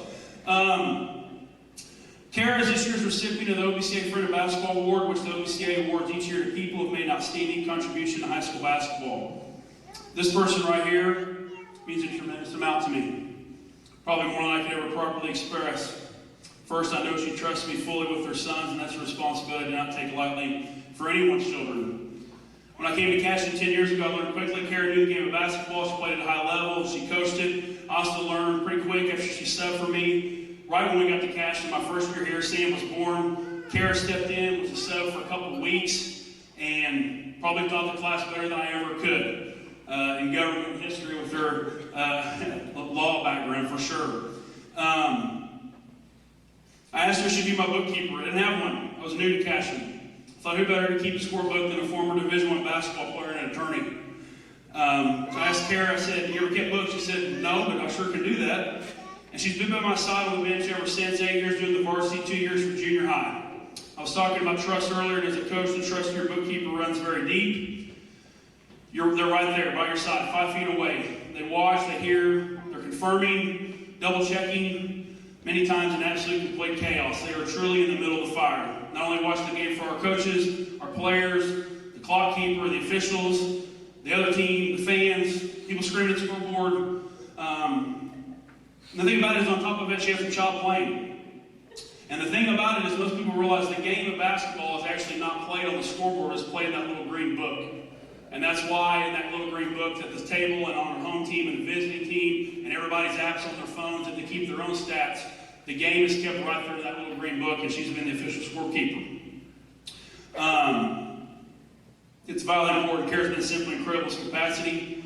Kara's been by my side for more games at Cashin than anybody else. She's seen up and close and personal all my personal straits, good, bad, ugly, angry, sad, joy, sometimes even directed at her own children. But she knows one thing I have for my players above all is love. One story I have to share, I was coaching Vaughn. There was a moment in a game captured perfectly in a photograph by Lane, which I particularly do not like, but it accurately portrayed the entire story. But my frustration and displeasure with her oldest son had reached a boiling point. After my very frank and impassioned conversation with Vaughn, I had to walk back to the bench and sit right next to Mom. I sat down, and without hesitation, Kara looks at me and said, "Thank God you did that, because if you hadn't, I was going to." And we both laughed. Thank you for everything you do for me in Cashin basketball. You're absolutely the best. Thank you.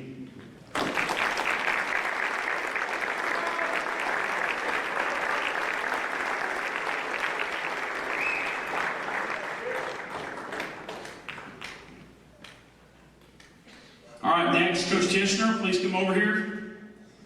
In addition to the Friend of Basketball Award, the Oklahoma Basketball Coach Association also recognizes an assistant coach in junior high coaches and other things for District 1, which, to give you an idea of District 1 is every high school in Oklahoma, every size, B through 6A, west of I-35, north of I-40. So you're basically going from Cashin out to Sayre, north to Medford, out to Boise City and past. All right, so it's like 70 schools. This year, Coach Tishner was voted on by his peers in our district as the high school varsity assistant coach of the year for the second year in a row.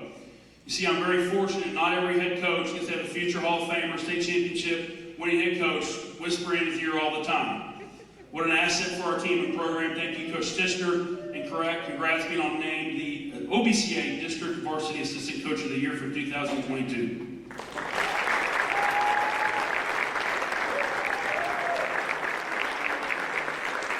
All right, if all the players will come up here, please. Or make some room.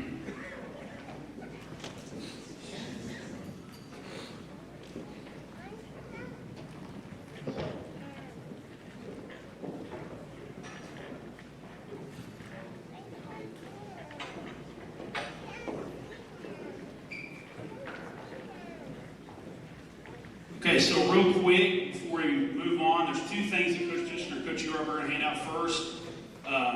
The guys are getting a certificate for reaching the state tournament. We're just handing those out to them. And then Coach Tishner is handing out a silver medal that is going to every player that was on the team, though the OSSA only provides those for that suited out, so I make sure we got medals for the whole team, so everybody's getting their state runner-up medal as well, so they're getting those right now.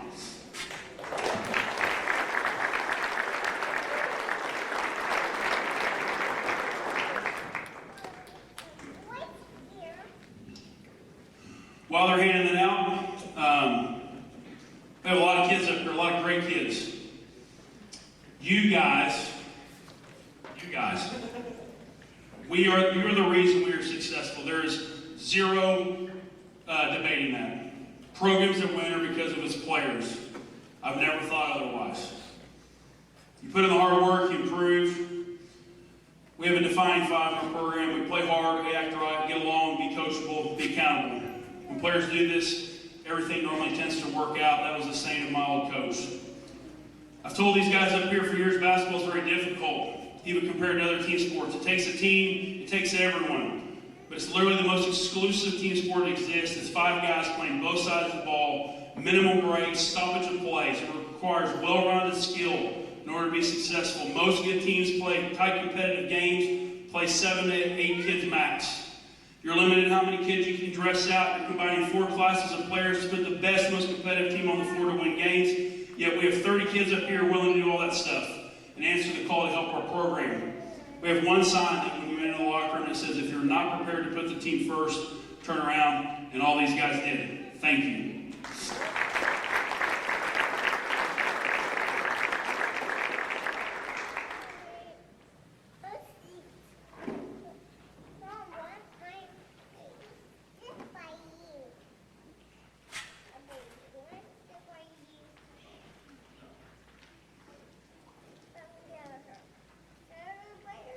We're going to do our basketball letters real quick. You all got those. Cole Tishner, basketball. Bryson Biber, football, basketball. Luke Bowser, basketball.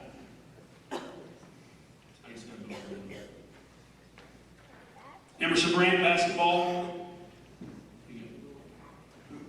Anthony Wilburn, basketball. Mason Manning, football, basketball. Colton Niemeyer, basketball. Max Higdon, football, basketball, baseball. Trey Tishner, basketball. Nick DeBobby, football, basketball, baseball. Hank Hudson, basketball. Camden Miller, basketball. Nathan DeBobby, football, basketball, baseball. Vance Rainey, basketball. Luke Jones, basketball. Austin Frazier, basketball. Landon Lagasse, football, basketball, baseball. Jonah Jenkins, basketball. Drake Woody, basketball, baseball. Okay. Carson Gunn, basketball, baseball. Logan Wilburn, Caden Leone, basketball. Mark Parrott, basketball. Ashton Moore, basketball. Did we get anybody? Did we get everybody else? Okay. Very good. All right. Freshmen and sophomores, please step forward. Those are nice shoes.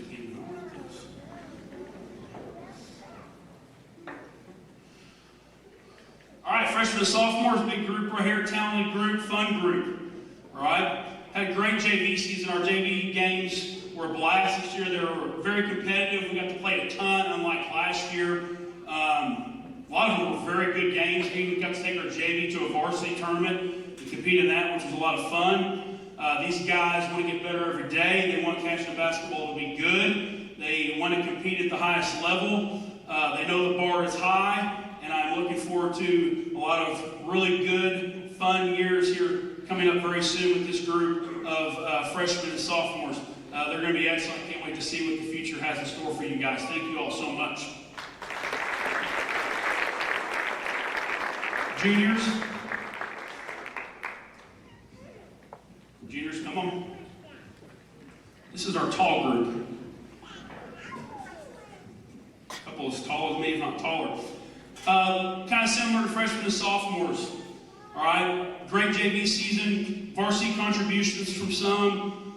You know, they're in a tough spot. They're behind a heck of a basketball class right above them, but they came in and competed every day, got better every day, continue to get better every day. All right, not many players are willing to be patient in order to excel later on and contribute and find their way and their place, and all these guys have. All right, I'm just like the freshmen and sophomores, I'm anxiously waiting and excited to see what is in the future for you guys. I've already told some of these guys in some of our one-on-one meetings and things like that this year. I'm very excited about next year because it's going to be a completely different challenge. But I said I will bet on the Cats at the end of the day that we're going to be pretty dang competitive and good with these young crew of freshmen and sophomores and juniors. So thank you guys so much. I appreciate it a ton. Thank you.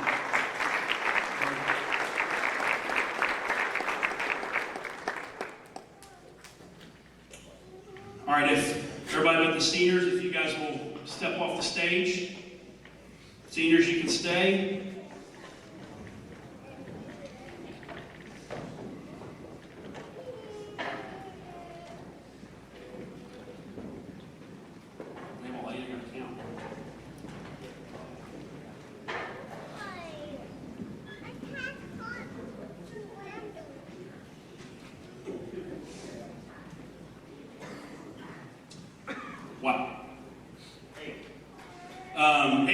8 seniors. That is a rarity in basketball. Normally the way it works with basketball is your classes tend to decline as they get older and older. Normally your senior classes somewhere between 2, 3, 4, 5 to 8. To have 8 of these guys is simply remarkable. I don't even know if I can properly express my gratitude or admiration and love that I have for all 8 of these guys. And none of that has a single thing to do with winning basketball games. After our COVID experience in 2020, I thought I cried all my tears out related to basketball and coaching kids and the team, but every time I stop and reflect on what you guys have meant to me and my family, I start crying. I can't help it. I've got into reading a bunch of Coach K books this year, and Coach Oseski, he explains over and over during his coaching career that it's okay to cry as a coach. It tells your players that you care. Nothing else demonstrates your love for them more, and the shared experiences that you had together. You 8 have filled my heart with so many great memories and experiences on off the court. I can't even begin to thank you. Last year, you guys raised my spirits when we were having all types of COVID scheduling problems and issues and challenges. I think I still have a Whataburger gift card hiding in my drawer somewhere that I haven't got to yet, but I've used most of those. Thank you, guys. You had to prepare to win a regional championship without me for a couple of days last year. We were attending to something in our family. This year you had to prepare and work out in the preseason for, 2 weeks it felt like, without me while I was home. We were having our vacation. And then this spring you came to my house and rearranged some things to help me get along a lot better with some other guys, Ben and Cole, thank you, to make things easier for me and more comfortable while I was home. You guys even brought me lunch one day. You sent me a text to check on me, and when you brought me lunch, Landon walks in, he's got this big box of their guys, and what did they bring me? They brought me barbecue. There's enough barbecue to eat for like 10 days, because I was on a pretty strict diet for 10 days. And they just sat around, we just visited. It meant the world to me. Thank you for helping me and being there. We know kids and players aren't supposed to have to help lift up their coach's spirits in challenging times, but you guys sure have. It really says a lot about you. I also want you to know how much I enjoyed our Senior Saturdays during the playoffs. Some of you might be asking, what's a Senior Saturday? I don't necessarily like Twitter for a whole lot of reasons, but when it comes to accessing basketball knowledge, ideas, plays, motivation, team building, if you follow the right people, there's so much good stuff out there. And I just came across this guy, and he was talking about how he got Senior Saturday during the playoffs. And he used it as a way to spend quality time away from the pressure of playoffs. And I thought it was excellent. And I told the guys on senior night that year that I wish that I could stop time. Obviously I can't, but Senior Saturday gave me some very just enjoyable times with these guys. Not just myself, but my family. We ate, we visited, we played a lot of left, right, center. We promised each other we would do it 4 times. And sure enough, we did. The last one we had, what my dad always called Big Boy's Breakfast, which is pancakes, sausage, bacon, biscuits, breakfast casserole. I mean, even Mason ate, and he claimed it was a cheat day, which was rare over the course of these. Then after it was over, we played the biggest game of left, right, center I'd ever seen, which included all 8 of these guys, myself, our assistant coaches, my wife, my 3 kids, my mom and dad, and my in-laws. So just imagine this at the dinner table. For me, in the morning, the state championship game is about as good as something could possibly be, and it's about as good as a Senior Saturday could be. Senior Saturday's an idea I got off of Twitter. It was something so great, I'll do it forever. I can't wait to do it with you guys too. Finally, this big group thank you, and this one's probably the most important to me. These guys know I'm important, especially my relationship with my grandfather is. My G-Pop is 89 years old, he loves basketball, he loves watching these guys. He knows all their names. He knows the positions they play. He knows what their strengths and their weaknesses. When he's around, he talks to them, they talk to him. It was amazing. G-Pop's always made trips to go and watch games. He came out this year. His plan was to watch Tournament Champions. He was going to watch conference, and then he was going to go home. Well, then he got sick, so he got sick. He was fine.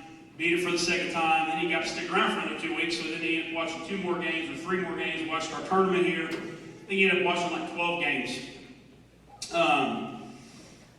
Before in 2020, he was here. My grandfather was in the area tournament. We know what happened in 2020.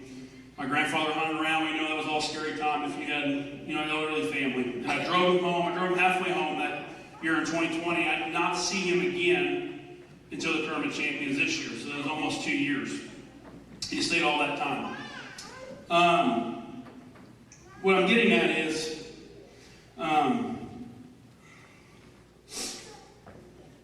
so my Uncle Joe is also a basketball coach in Cincinnati, Ohio, where my G-Pop lives. He made a promise during the playoffs that if we played the state championship, he would have G-Pop there. Now, my uncle's a teacher and a coach. He did it for 25 years. He just retired. So when school was over on Friday, he gets my G-Pop from his retirement home, throws him in the car, they start driving. Their plan was to get to St. Louis, stop, watch the game. And then if we won on Friday in the state semifinals, he would be there on Saturday. I never told this to those guys. I think they may have known before. I would never put that pressure on them. But if you watched us play in the state semifinals, it was our most complete game we ever played. We dominated from start to finish, and with 5 minutes to go in the game, it was comfortable, and I knew that I was going to have the opportunity to see my grandfather again. And that's something I'm very grateful to you guys. I told them after the game that G-Pop was coming, and sure enough, my uncle got him there, I think Saturday about 4 o'clock, and he was there for the state championship game. You see, when you have a 89-year-old grandfather, you never know the next time you're going to see him, or if it'll be the last time that you see him. And I got to see mine again because these guys played so great on that Saturday, on that Friday. It was amazing. My G-Pop always is on these guys about what? Not making your what? Not making your free throws. It drove them crazy. Absolutely crazy. You could not take that we could not make free throws. Even the Hennessy game, I brought him in the locker room, we broke it out together, G-Pop's in the middle, 88 years old at the time. And he's walking out, and we're going to send him on, and he turns around these guys and says, last thing, make your dang free throws. So, even though I didn't get to take the picture with my granddad with the gold ball, like we have all the other trophies, because of what these guys did, the gift they gave to me, I was able to, on the Sunday, after that Saturday, I jumped in the car, and I was able to drive my granddad 14 hours back home to Cincinnati. My granddad can't hear real great, but when we're in a car, it's quiet, and you're close. And so I literally got 14 hours of conversation with my granddad because of what these guys did and the gift they gave me and that they didn't know that they were doing on that Friday. So I just want to tell you guys thank you so much again for letting me have the opportunity with my granddad. It means a tremendous amount. Briefly, I just want to fly over some of these guys have had a bunch of great games in their careers. A bunch. I'm not going to go into a bunch of details, but when they were freshmen, we beat Hennessy in the conference finals. They were eventually the state runner-up. That was kind of Coach Tischer kind of calls it the win that kind of springboarded us the next 3 years. When they were sophomores, we beat Gardner. Eventually was the state champion in 2020. Football guys hadn't even joined us yet. We beat Hennessy again in the conference tournament. We beat Dale twice. We beat Hennessy in overtime to win the regular season championship. I think it's one of the best games I've ever been a part of as a coach or a player.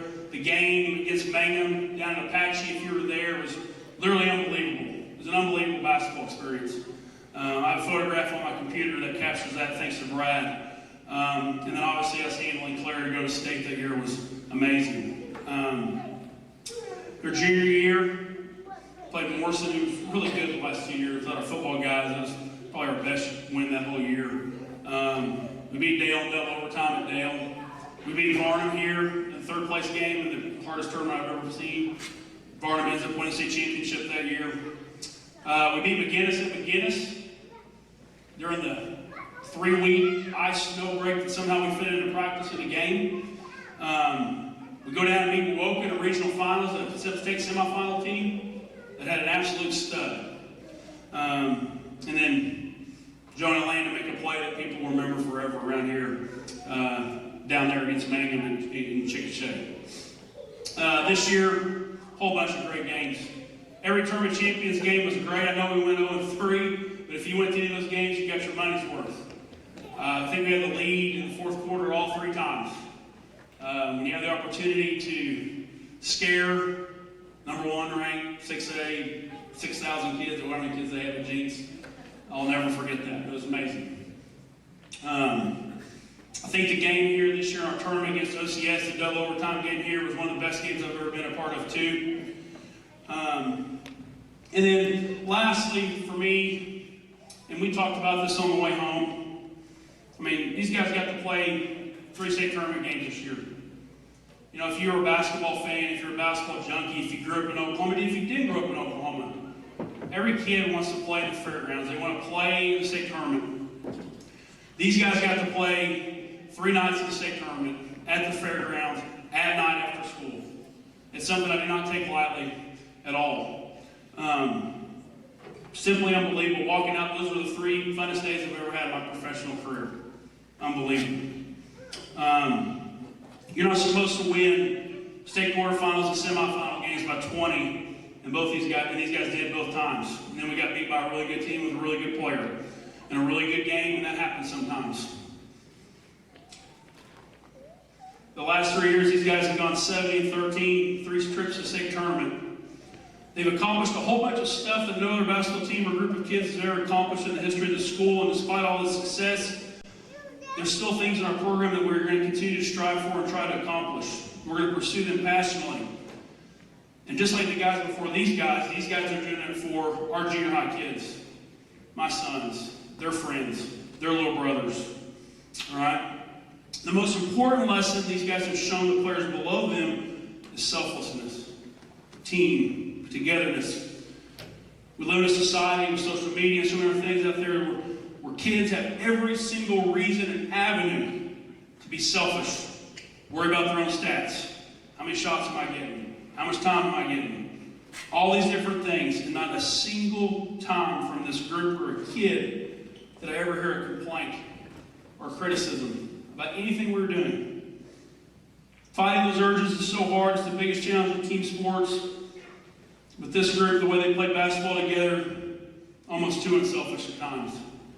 It made them a joy to watch. I could not, the number of times over the last 3 years, I love watching their team play. They play hard, they share the basketball.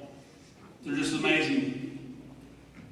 We didn't have 1 kid average over 14 points this year. We almost had 4 that averaged 10. We almost had 7 that led us to scoring at one point. We had a whole bunch of kids do a whole bunch of jobs in order for us to be successful. Making sure that Cashman won at the end of the night, and that's really what it's all about. What an absolute complete joy to coach and a blessing. Thank you so much.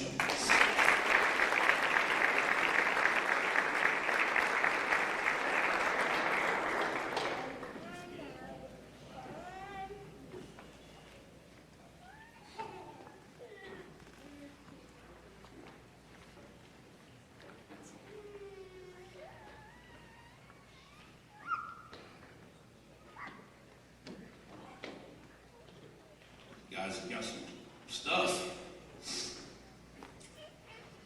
All right, Landon, why don't you come up here first? I've got to sort through. Man, what a terrible problem to have, right? Of course, you're the last one.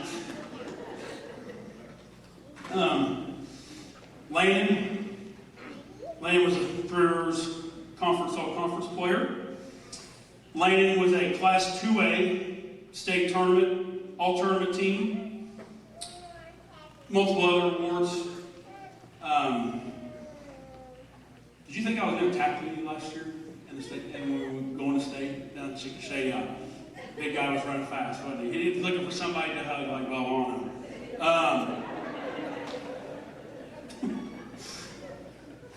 This guy right here comes up in big moments. We all know that. One for me this year, playing OCS, we're going in the second time out, I think, the second overtime. They weren't guarding him. We're in timeout for Lance, and just catches, crank it. So you got nothing to lose. Boom, drills it. We end up winning the game. Set the tone. We hit 4 threes in the state quarterfinals against Lada. They weren't guarding him. for like 3 weeks, we're like, Landon, just fire. If they're going to guard you, make them pay, and he did. Landon's an amazing athlete. He's a better kid. He's one of my all-time favorites. They're all my all-time favorites. One of the best things about Landon right here, my daughter has a crush on Landon still. Loves Landon. We're at Tournament Champions. It was Landon and Abby at dinner, on the bus, in the hotel, at the game. Wearing number 2 jersey. She made posters. I mean, sorry guys, I'm just telling you. There's one guy in my house. Just a bunch of big games. Landon, thank you so much.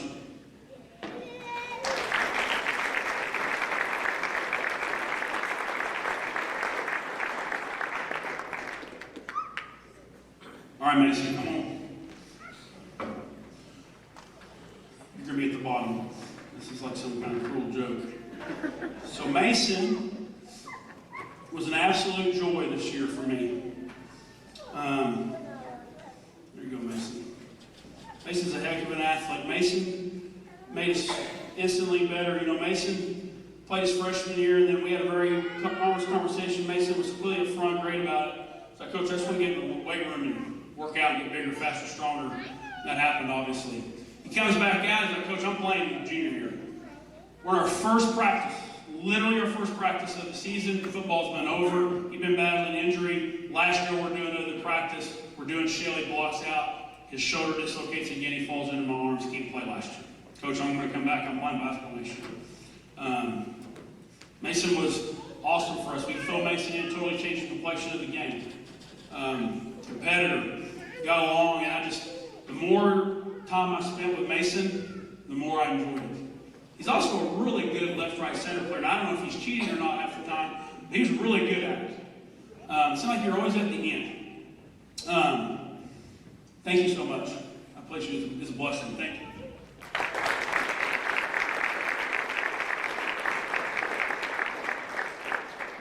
All right, Vance.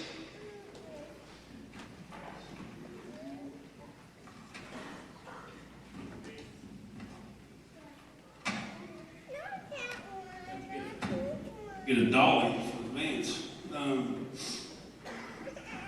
Vance,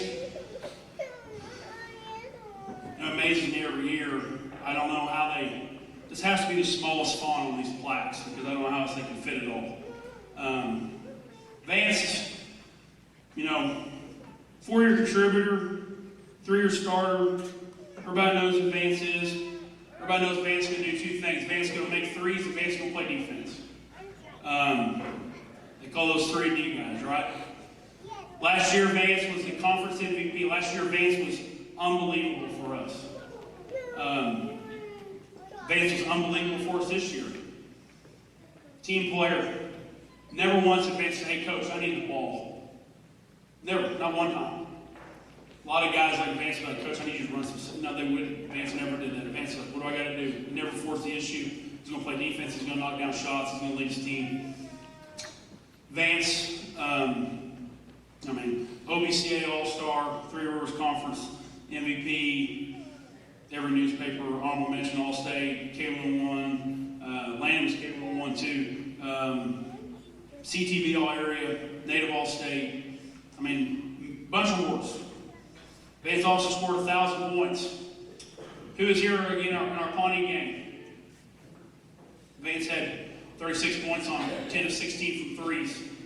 An unbelievable performance. And that night, his last one, he had 1,000 points exactly. So he has a plaque to commemorate that. He has a plaque with all his team achievements and individual achievements. He has a plaque for his 3 Rivers All Conference. Vance, thank you so much.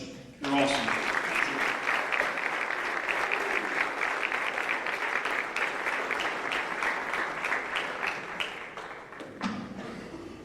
All right, Austin Frazier.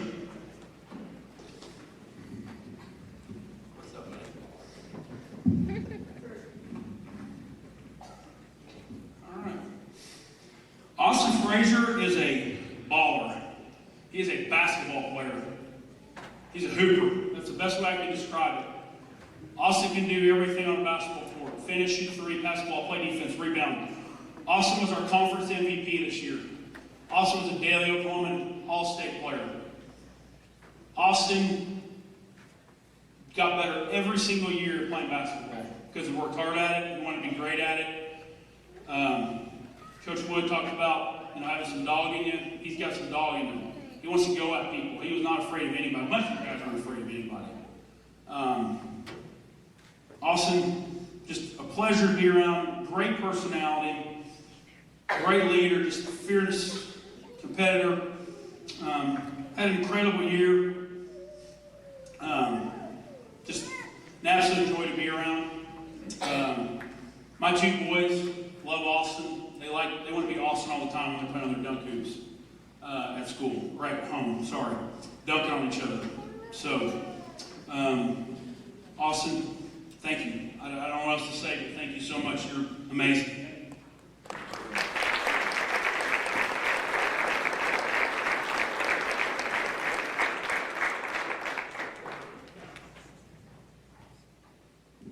All right, Luke, come on. Where's he at? I swear if that three had gone in on Friday night, there'd have been an earthquake in Oklahoma City. That last three in the semifinal game, I thought it was going down. Luke Jones right here, he's a team guy. Luke Jones has played on 3 state tournament teams.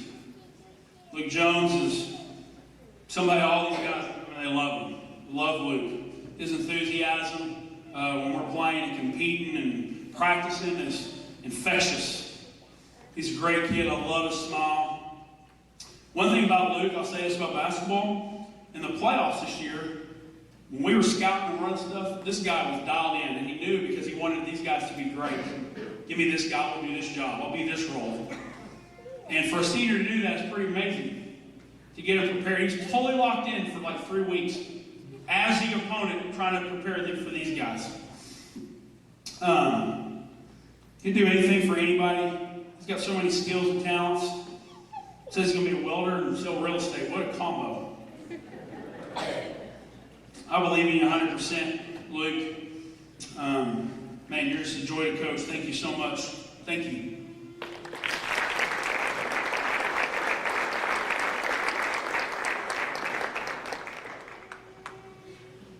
Come on, Nick. Nicholas. Utility. Do it all. Point center. Guards the point guards. Guards the 6'7" guys. Blocks them all out. Takes the ball before. Shoot the three. Make the pass. Set the hard screen. Get the loose ball. Change the momentum. That's Nick. Calming. Smart. Communicator. Talented. Awesome. Just a joy to coach. A tremendous kid. Unbelievable kid. Nick, I don't know if I've ever been told yes, sir, by one kid more in 20 years of education than by you. It means a lot to me. It really does. Thank you so much for everything you've done for me, everything you've done for us. You're amazing, Nick. What a career. Love you. Thank you.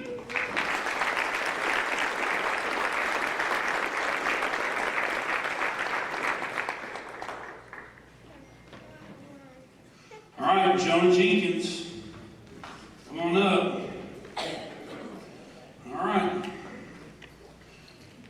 Jonah is a point guard. Gets all the happiness, a little bit of the anger. He's got to be the captain. He's got to be the quarterback. He's the straw that stirs the drink. Super talented. Always respectful. Yes, sir. No, sir. Open a door. Great teammate. Unselfish to a fault sometimes. Jonah's contributed 4, started 3, started 10 games as a freshman. Very talented player, unbelievably talented player. But just a blessing to coach. One of the smartest players I've ever coached. When it was go time, Jonah was going to go do his thing. He really was. I mean, Jonah's all-conference player. Scored 1,000 points in his career in the state semifinals. What a night to do it. Jonah's the 4th all-state boys basketball player in the history of Cashman schools, which is a tremendous accomplishment. OB State All-Star, Native All-State. Kind of like some of these other guys. I mean, the font's so tiny they can't hardly fit all your individual words on here. But above all else, you're a gentleman. Love coaching you a lot. Love coaching all these guys. John is just tremendous. Blessing to me, my family, all of us. Thank you for everything you've done for us. Thank you, John.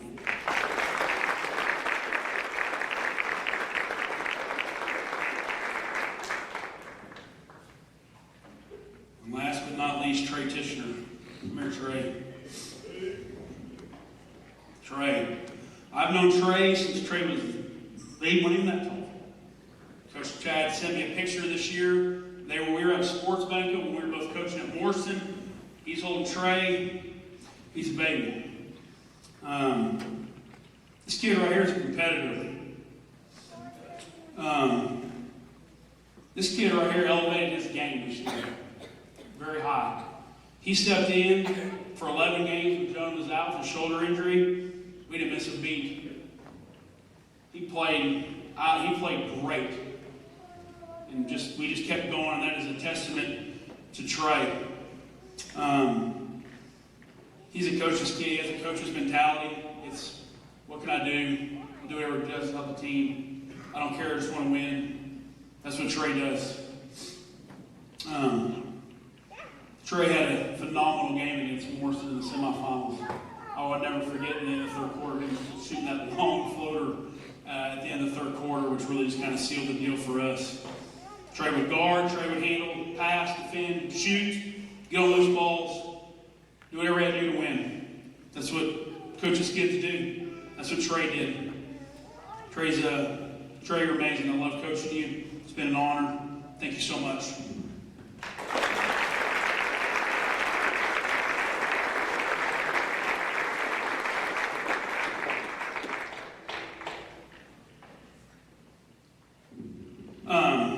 I'm sure you guys saw the signing. John and Vance are going to continue their basketball careers at Southwestern Oklahoma State University, Weatherford, Terry Evans. Very cool. Can't wait to see what they do. One last thing, and I'll be done, I promise. As a coach, I always want the players to be first.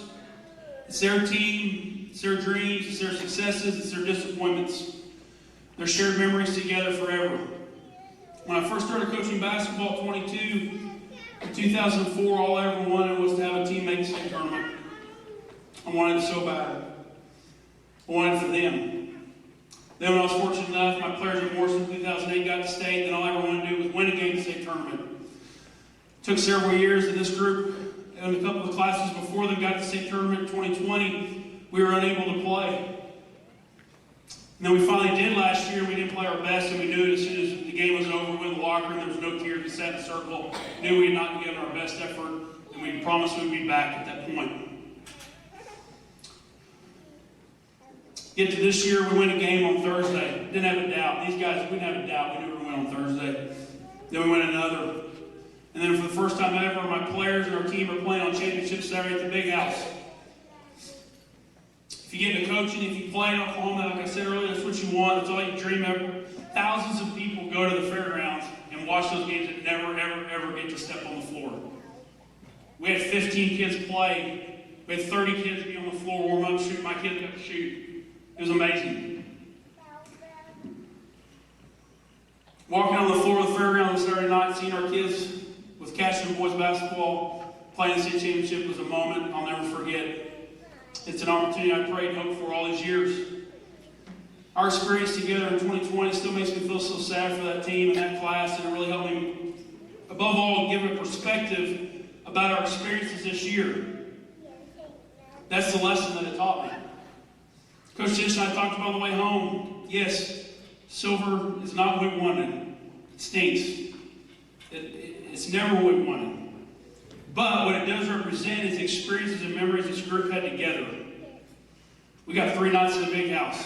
For 12 quarters, we played really good basketball. We never quit. We did it. They did it for each other.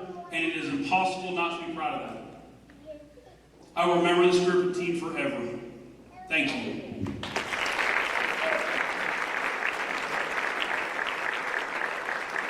Thank you, Coach Eron. Said there's so much stuff. We have 3 academic All-Staters. I think we've had 13 in 10 years, which speaks to the type of kids we have. Our academic All-Stars this year were Landon Lagasse, Nick Nabavi, and Jonah Jenkins. And then Jonah was also selected to the District 1 All-Star team, which was like what Coach Tisch received. That's basically all of Northwest Oklahoma, all classes, schools, and sizes. So a big accomplishment. I have a certificate for them as well from Northwest State.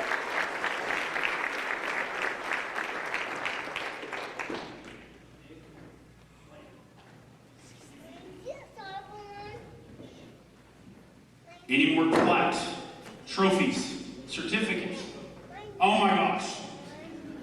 Wow.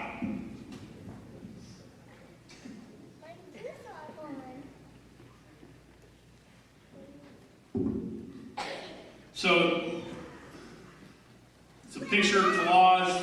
They're all there. It says, Coach Harwood, thanks for leading us into the history books. And it's got all the accomplishments on there. You never know, and it's at the bottom, it says you'll never know the value of a moment until it becomes a memory. Guys, thank you so much. Thank you.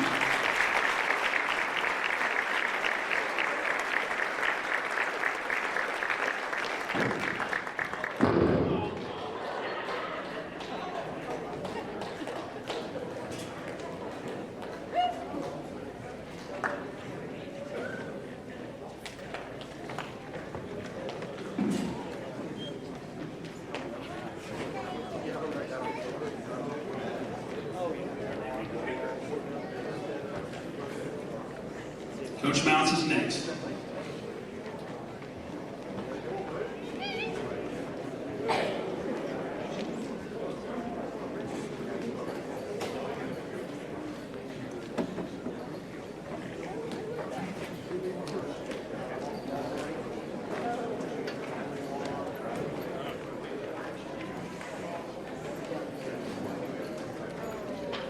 John does such a great job at hate that every year I have to follow him, but he's a great colleague too. You know, during baseball season, after every game, you know, John see me in the hallway. Hey, great job last night. Hey, good job. Appreciate it, John. You baseball guys, go ahead and come up here, so I don't have to be by myself.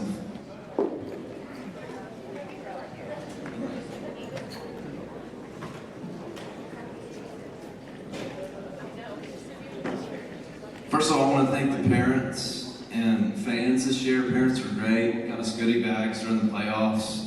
Anything we ever needed, parents were always there to help. I want to thank our administration, Shank, Totsy. I want to thank Amber for getting me subs all throughout baseball season. We're gone a lot in a matter of 2 or 3 months. I want to thank Kale for running the concession all through baseball season. I want to thank Cash and Wildcat TV for broadcasting all the games. Appreciate it, Nima. I also want to thank Sammy. I know everybody's thinking Sammy. He's a yes guy, but I didn't know he used to coach basketball. He used to be a head baseball coach too. So I want to thank him. He's done great things for us in the baseball program. I want to thank Coach E-Rob, Coach Wade, Coach Casey, and Coach Wilson for helping us out this year in baseball. I want to thank the managers. We girls, go ahead and stand up. Bailey, Avery, and Bella. They did great for us this year. Babysit my kid all year. I really, really appreciate that. Kept book for us, kept stats for us. They were a great help this year, and we appreciate it. Hope you girls do it next year. Will you freshmen go ahead and take a step forward, please?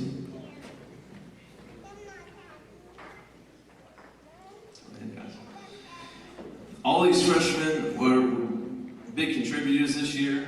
We had a few of them start for us this year. And if you would have told me that any of these guys were going to start at the beginning of the year, I would have told you no, because we were that talented.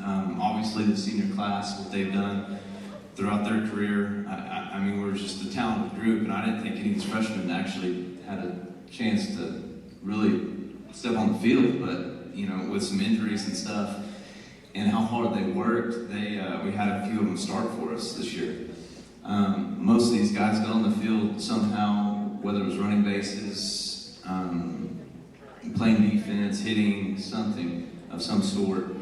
A couple quick stories. A big, tall, lanky right fielder, Max here.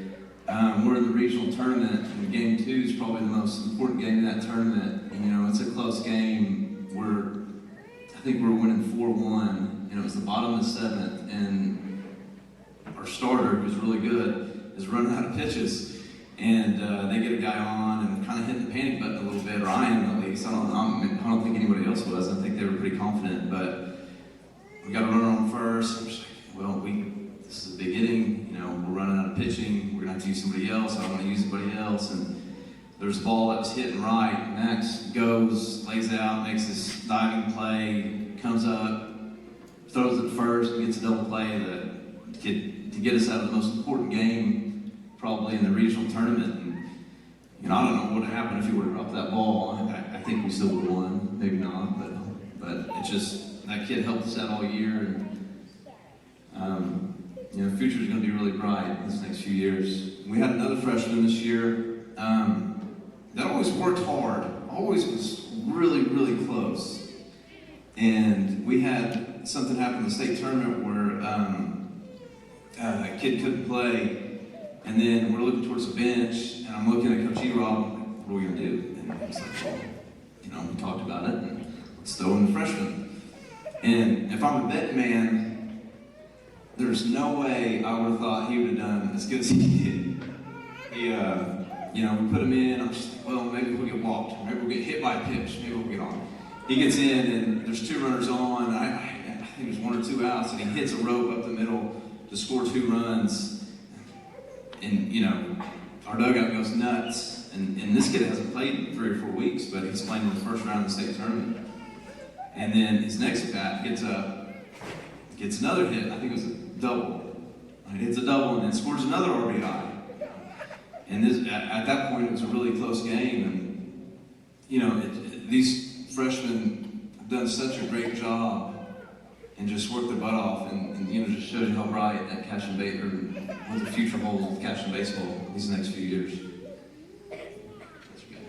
You sophomores kind of step up.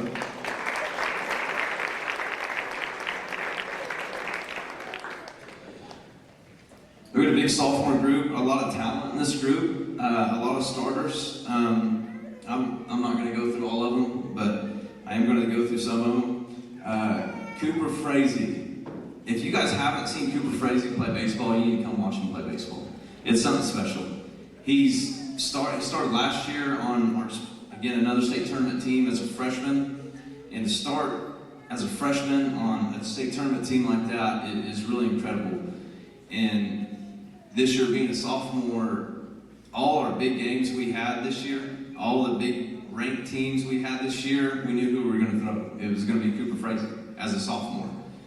And what I loved about Cooper is that he's good and he knows he's good. There's almost a little cockiness to him. And I've always said this, it takes a little cockiness. Usually the cocky ones are really good. There's a reason for it. But it doesn't take away from his work ethic either. He works his butt off. He's up here every Sunday working without any coaches, working on his own, and that's why this kid is so talented.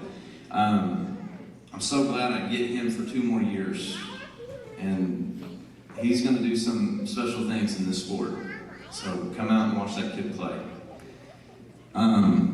Derek Sheeline starts for us this year. Everywhere, I think. Right? We had some injuries, so doing first base, he pitched for us, caught for us, right?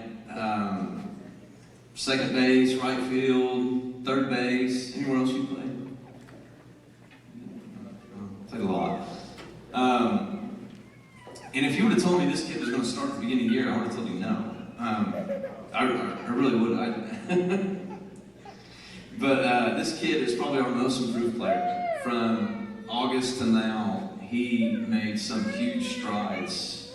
I think his velocity jumped 7 or 8 miles an hour in 1 year, and that's incredible. And it just goes to his work ethic and what he's done through the offseason, but he did a great job this year too. And then Hunter Gibson started us for us the back half of the year. I think he would have started all year if he wasn't hurt, right? Battled the injury. And he couldn't throw this year. But we knew we had to get him in the lineup because he's such a big kid and can swing the heck out of the bat. So he DH'd for us this year and did a great job. I think he hit a home run. Was it his second at bat of the year? His second at bat. And again, couldn't pick up a bat for, 2-3 months because of his injury. And then his second at bat as Luke Sickles tournament hits one oppo over the right field ball. And I was just like, oh, this is going to be great. And then he did great for us the rest of the year. But this is our sophomore class. They're going to do good. Again, the future's bright. The rest of these guys were such good dugout guys. The dugout's really important in baseball if you ever come to any of these games. To stealing signs, to not letting us get picked off, to helping us hold runners on, whatever the case may be, they were always on top of it. But this is our sophomore class, and they did great for us this year.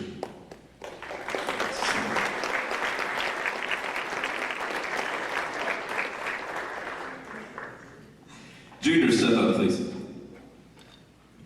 We only had 2 juniors this year. 2 juniors. Camden started all year as a sophomore at second base for us, and then an ACL injury. He couldn't play for us this year. But again, he's just a great kid to be around. Hopefully he'll get to play next year. You better, right? But heart hurts for him not getting baseball season this year, but next year he's going to do great for us. And then Preston Cotter, our other junior. Again, if you haven't come and seen this kid play, you need to come watch him. He hits the ball farther than any player that I've ever coached at any school. If you've ever been to the baseball field, there's a house over in left field, and it's probably 100 feet past the fence. Last year, as a sophomore, he hit one on top of that house, on the back half of that house, and I swear that ball probably went 400 feet as a sophomore. It was one of the farthest balls I've ever seen hit. Preston is another kid that comes up every Sunday, works on zone, works his butt off, loves the game. I always say if baseball is your first love when you're a little kid, I think it's his. And this kid's going to do some great things. I really think he's got a chance to be my first deep Division I commit that I've coached, and that's what we're striving for, and I think he's got a great chance to do that.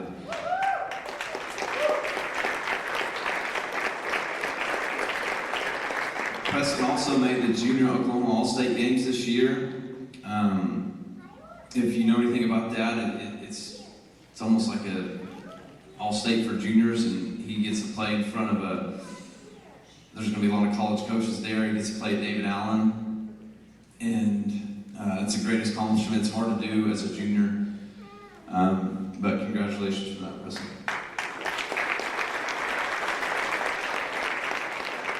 Okay, seniors. All my seniors. This senior class might be the most successful class in Cashion history if you go look what they've done in all these sports, football, baseball, basketball, all the state tournaments they've been to. They went back-to-back state tournaments, back-to-back state tournaments in basketball, back-to-back football state champs, back-to-back baseball state tournaments, which has never been done, by the way. They're the first class to do it. If you take a look up there in the banners. Went to the quarters last year, went to the semis this year. They were 26-5. All 5 of those losses came from ranked teams, except for one, which was a 4A team. And and I think we took that 4A team to extra innings. Took first in the Mulhall tournament. They took second in the Okita Sickles tournament. Took third in the Pioneer tournament. They were district champs. They were regional champs. They were state semifinalist team this year.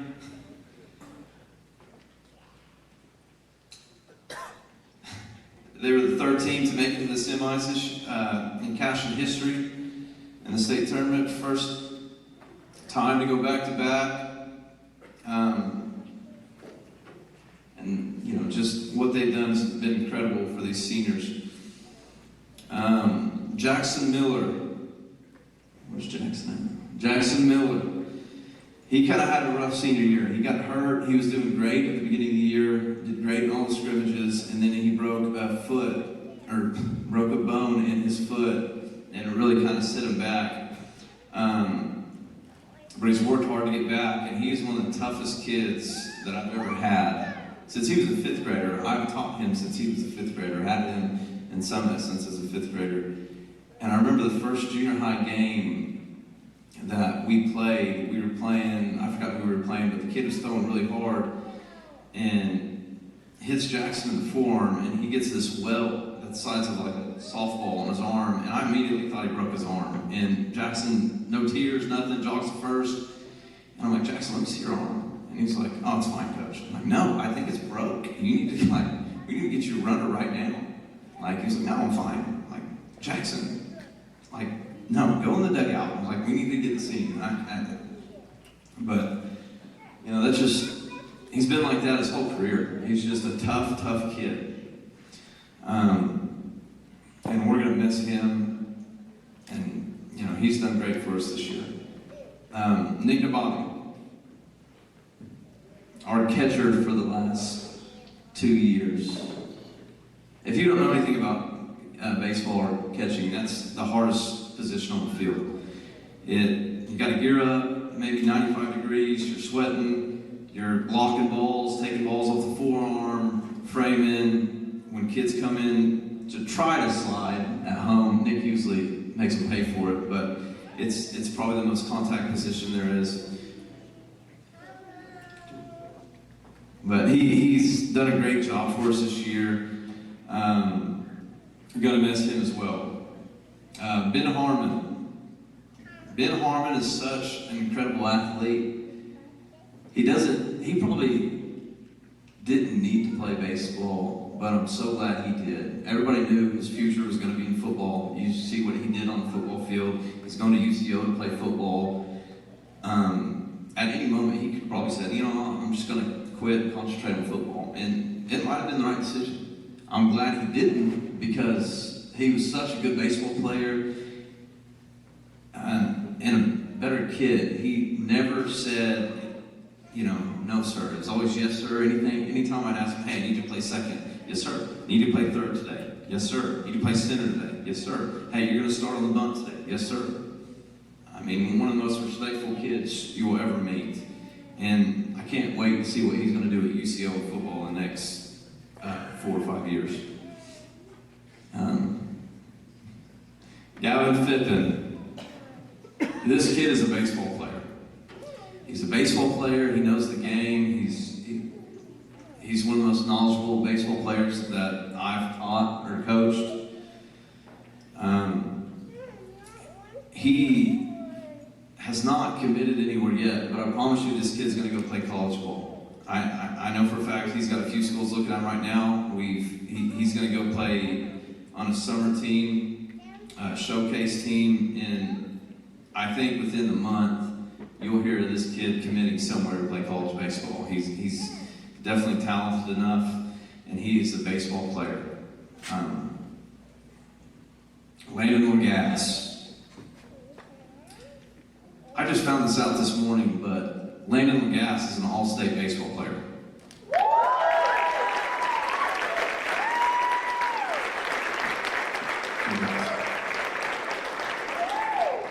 That came out today. He was also all-star by class, outfielder. This kid is an athlete. I mean, baseball football, basketball. He's good at whatever he does. If he would have played water polo, he probably would have been an all-stater or something. I mean, he could have picked up a badminton and been a stud at it. But, I just thought of this. Your brother was a straight baseball kid, and he's going to be so jealous that you went all-state. He didn't. We're gonna miss him too. He did great for us this year. And our last senior, Joey Wilson, he made All-Star by class in 2 positions. And I found this out this morning, and he was the only one to do so. He made it as a pitcher, and he also made it as a first baseman.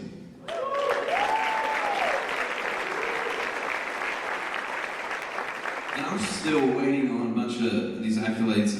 The Oklahoma All-State and the Oklahoma Little All-City, that stuff still hasn't came out yet. I would think and hope we have some of these kids make that. I think those awards come out May 30th, so there's still some more awards to come for these guys. But Joey Wilson was our first baseman, our 4-hole, a pitcher for us. You know, if somebody would have said, who's your number 2 pitcher at the beginning of the year, I definitely wouldn't have said Joey Wilson. I mean, I don't know if he threw hard enough to break glass. But the thing about him is he went up and he competed, and he did what you asked, and he's just a competitor. I mean, if you got to watch him play, whatever he did it to the best of his ability. He was kind of our team leader this year. There were times that I wanted to go scream at some freshmen when they made a mistake, or sophomore when they made a mistake, and I never really had to, because Joey kind of did it for me. Always did it in a good way. Always did it in a good way. It was more, I'm going to shoot your butt and then pick you up type of deal, but he was almost like another coach for us too, because he's such a good team leader. All these seniors I'm going to miss. I've had these, when I first got here, I was teaching PE in 5th grade, and I've got to coach or teach these kids in some sort of fashion since for the last 8 years. And it really almost kind of breaks my heart that I'll never get to coach a Wilson kid again, or Harmon, or Fippen. I still get some of the Bobbies, thank God. You can make some more if you want, Nima. I'll take some more. My last Lagas, my last Miller, it's really heartbreaking that I don't get to coach those kids anymore, because they're such good kids. And if your parents are here, you guys should be proud. I mean, you guys have raised some awesome, awesome kids. I mean, congratulations.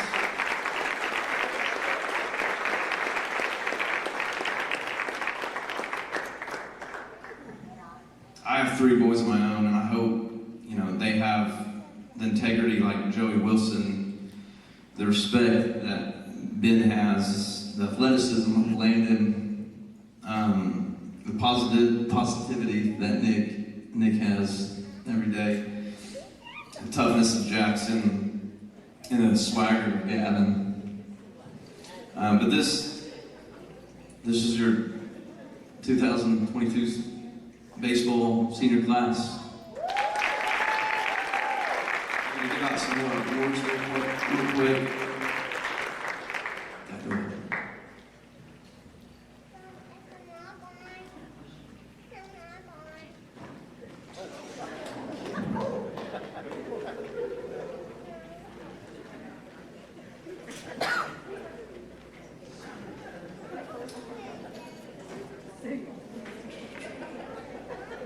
Do you have the letters?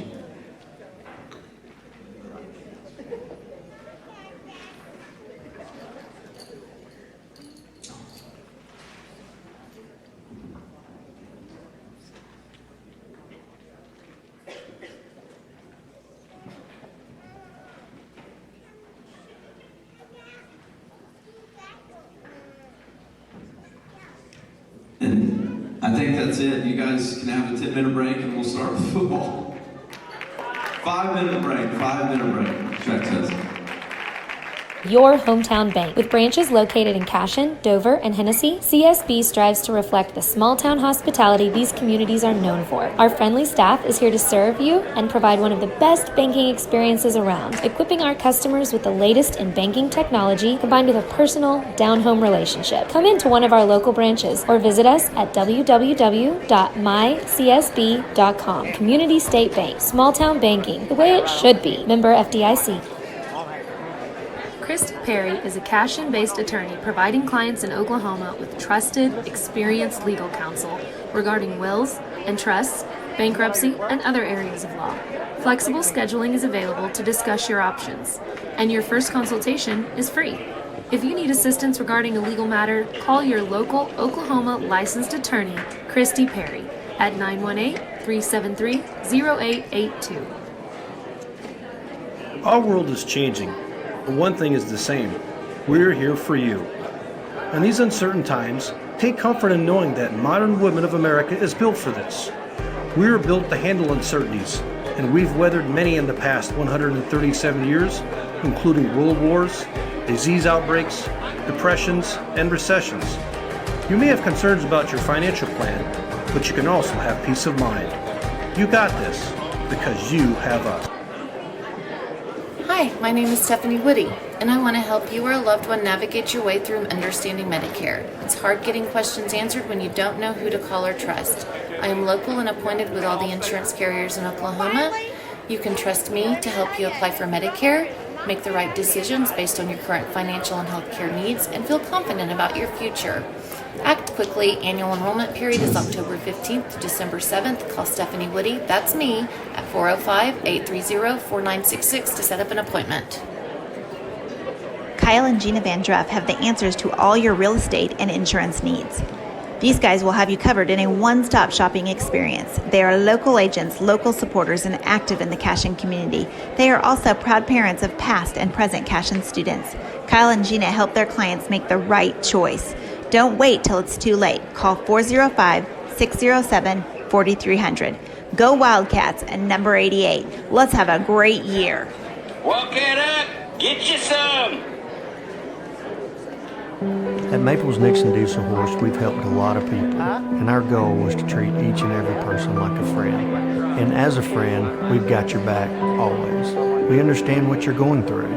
Being lawyers is what we do, but it's not all that we are. We care. We'll stand beside you throughout the entire legal process, not just as lawyers, but as your friends. We are Maples Nixon Diesel Horse, and we are here to help.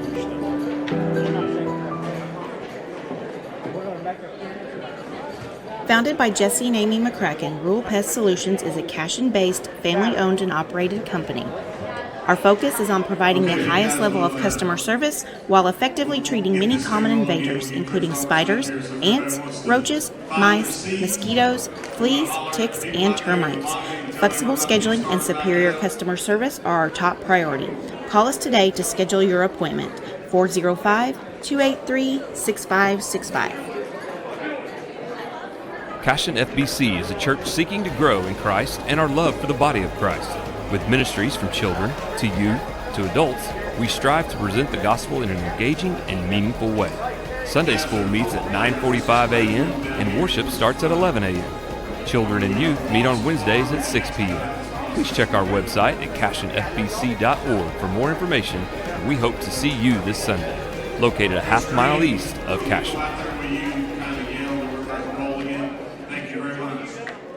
Dr. Matt Dieselhorst at Dieselhorst Sports and Orthopedics can help you get game day ready. Dr. Dieselhorst works with athletes of all ages, taking a coordinated approach to accelerate return to play and maximize athletic performance. His work with pros in sports training, injury prevention, bracing, functional rehabilitation, and imaging works seamlessly with his medical and surgical expertise. Get started by going to Dieselhorst Sports and Orthopedics. Let Dr. Matt Dieselhorst get you back on the field, backing all Oklahoma athletes on the field and off.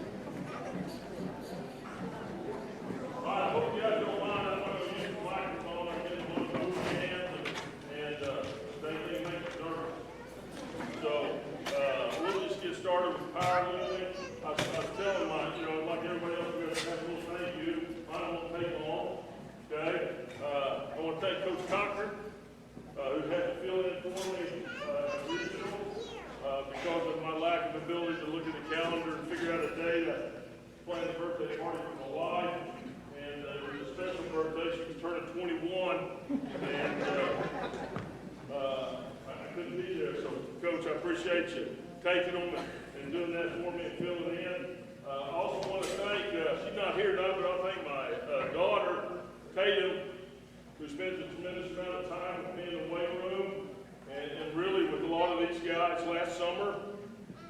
She always goes to the state powerlifting week meet with me and kind of helps me out. Helps a lot. It's nice to have a daughter that's pretty strong. And she can step in there and spot somebody and I don't worry about her getting hurt. Kind of unique this year, somewhat unique, was that we incorporated the girls' powerlifting team. A few years back, like I said, I took my daughter to the state powerlifting meet just because she's kind of my workout partner every summer, and I thought she could do pretty well at it. We just kind of went to the state powerlifting. Well, for girls, you know, we saw the girls wrestlers up here, and for girls powerlifting in the state of Oklahoma, man, it's exploded. When my daughter competed at the state powerlifting meet, there was maybe about 250 girls there. This year they had 3 regions with over 900 girls living in the state of Oklahoma. It's just becoming a really big deal. And we had 3 girls that tried. And well, Jay, come on up here. We'll bring you up here. She's the only one here. Jay was one of our powerlifters. Margot Priest is not here. And Rayleigh Nance moved on to another school. But we went to a powerlifting meeting and went to the girls' regionals in Miami. We did really well. You know, we had to battle cheerleading this, cheerleading that, tried to fit it in, and but they committed themselves to coming in when they could and lifting. And Jane finished second at Bethel powerlifting meet, and really has to do really well. And I also want to.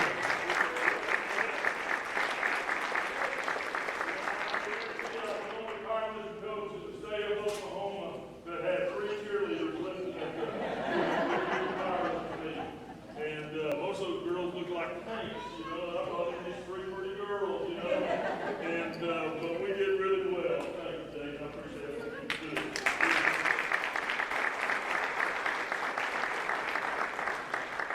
But you know, it just sets a standard. You know, since that, you know, it's hard for a girl to get out of that comfort zone and want to go to a sweaty weight room. And try to put on as much weight as they can do. You know, there's a standard that's probably not ladylike. So I really appreciate their efforts. Since that point, I've had other girls come out to me over the course of this year, and they want to try this. So, you know, you kind of spread the seed there by taking it out of the comfort zone a little bit. So, and it's just something that's really grown in our state. If I can have all the guys that competed in the regional powerlifting meet or in powerlifting meet come up on stage real quick.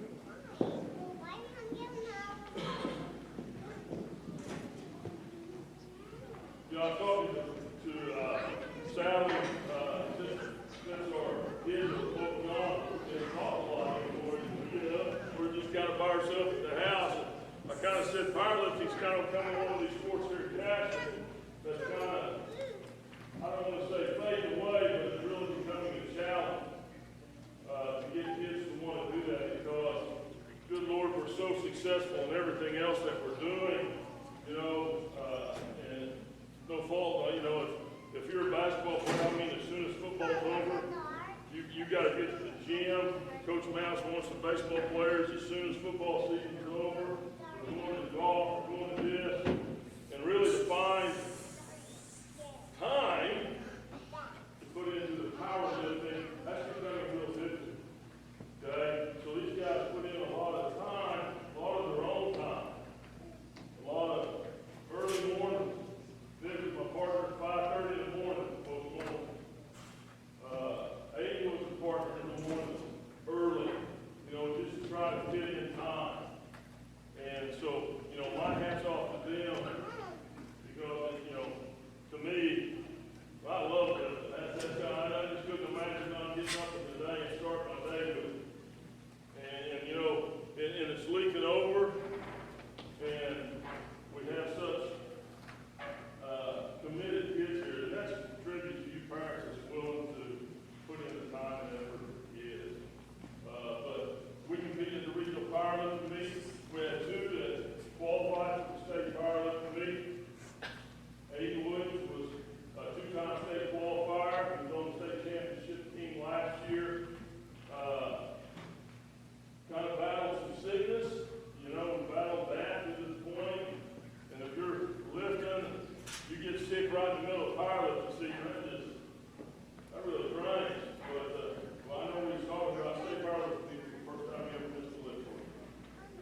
powerlifting meets since I've been at Cashin.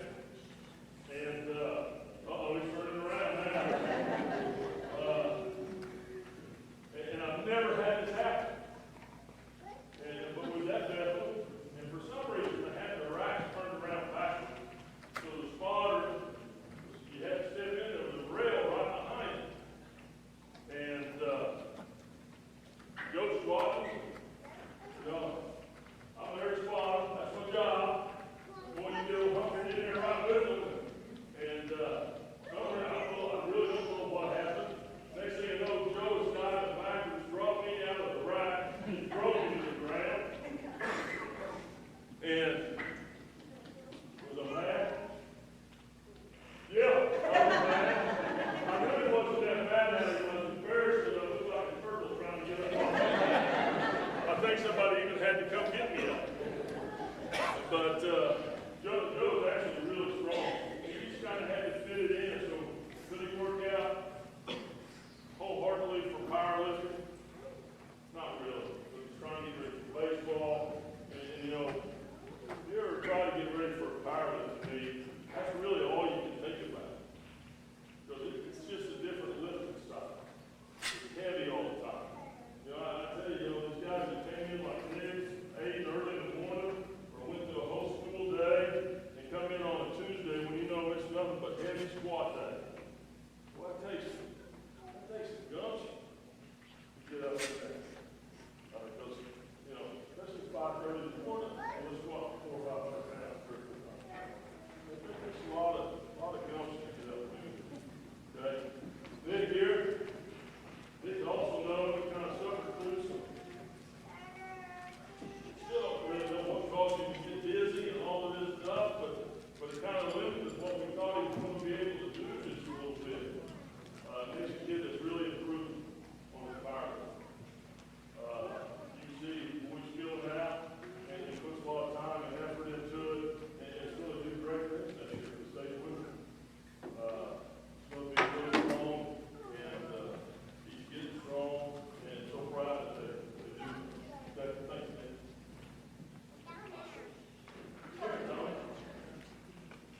Here's a guy. This is a mild-mannered dude right here. It's hard to get him fired up in football or anything. He came to me and said, Coach, I think I really want to try powerlifting. Big step. It's a big step for him. And I thought, hey, yeah, let's go.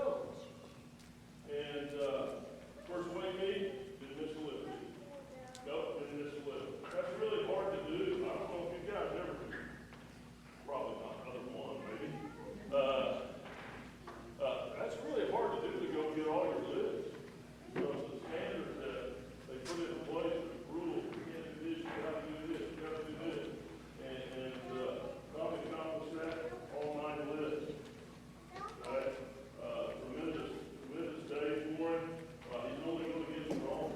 He's a young kid that's just figuring it out. And he'll really stay with it. You know, he's known that had to go to track practice. And, you know, it's just kind of hard to fit it in and try and break it out.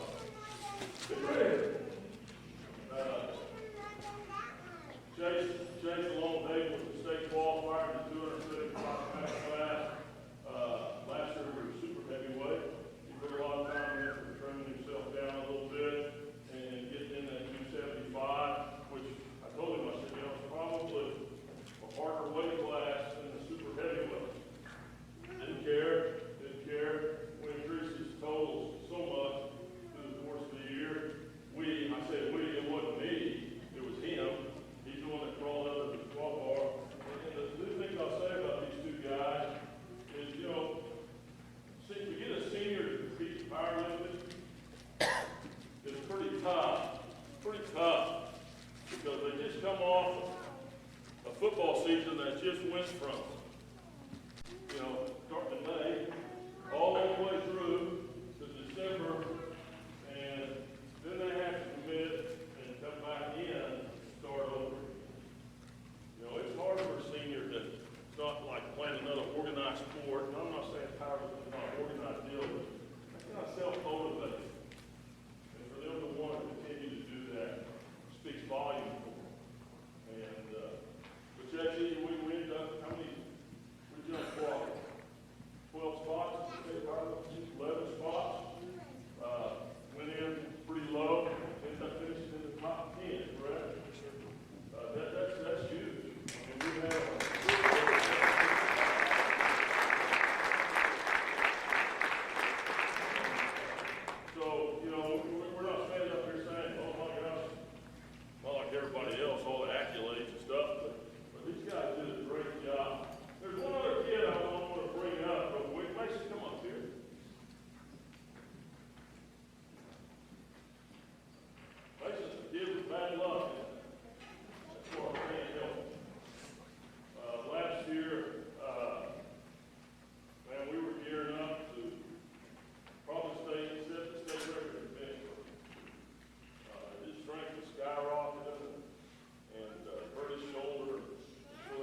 this thing rolling, get everybody out of here.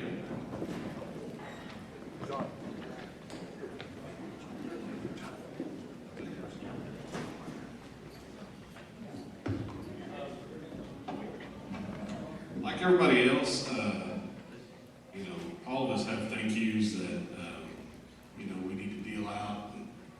Football's no different than everything else. I mean, you know, it takes a village in order for us to be successful, and you know, all the things that happen behind the scenes with, you know, people helping with the golf tournament to raise money, or you know, people buying tailgate spots, or feeding the army of boys and girls that we have, you know, every Friday afternoon is insane. And I talk about this every year. You know, it's kind of like Charlie said. When a football game rolls around on a Friday night, if it's a home game, there's a whole bunch of things that have to get accomplished before the game starts, and then there's a whole lot of things that have to happen during the game that takes volunteers. We have to have chain crew, you know, we have to have a clock keeper, we have to have an announcer, we have to have a scorekeeper, and all those things. And I've been here for 18 years, and I don't know that there's been one Friday night where I've wondered if those things were going to happen. I don't wonder if the chain crew is going to show up. I don't wonder if we're going to have people in the press box to, you know, to run the scoreboard and to run the clock or announce or any of those things. That those things just get done because we have people that either have done it for 15 years, or whenever they get tired of doing it, they kind of pass the torch to somebody else. They train them and they make sure that they know that this is what they need to do. And so I don't really stress about those things. And it's really nice to just be able to, on a Friday, just focus on whatever it is that we have to do that night to try to win, and not have to worry about, you know, if Dirk's going to show up and tell me that the play clock batteries are dead.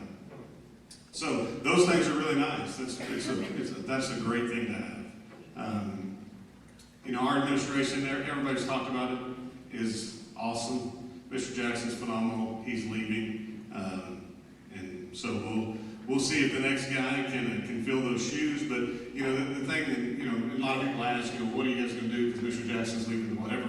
We're going to keep the train on the tracks because the rest of our administrative team is awesome. You know, Coach Manning sitting back there, Mr. Shank he must have got sleepy and decided to go. But you know, they're both awesome. We work with them every single day in the high school, and they're phenomenal.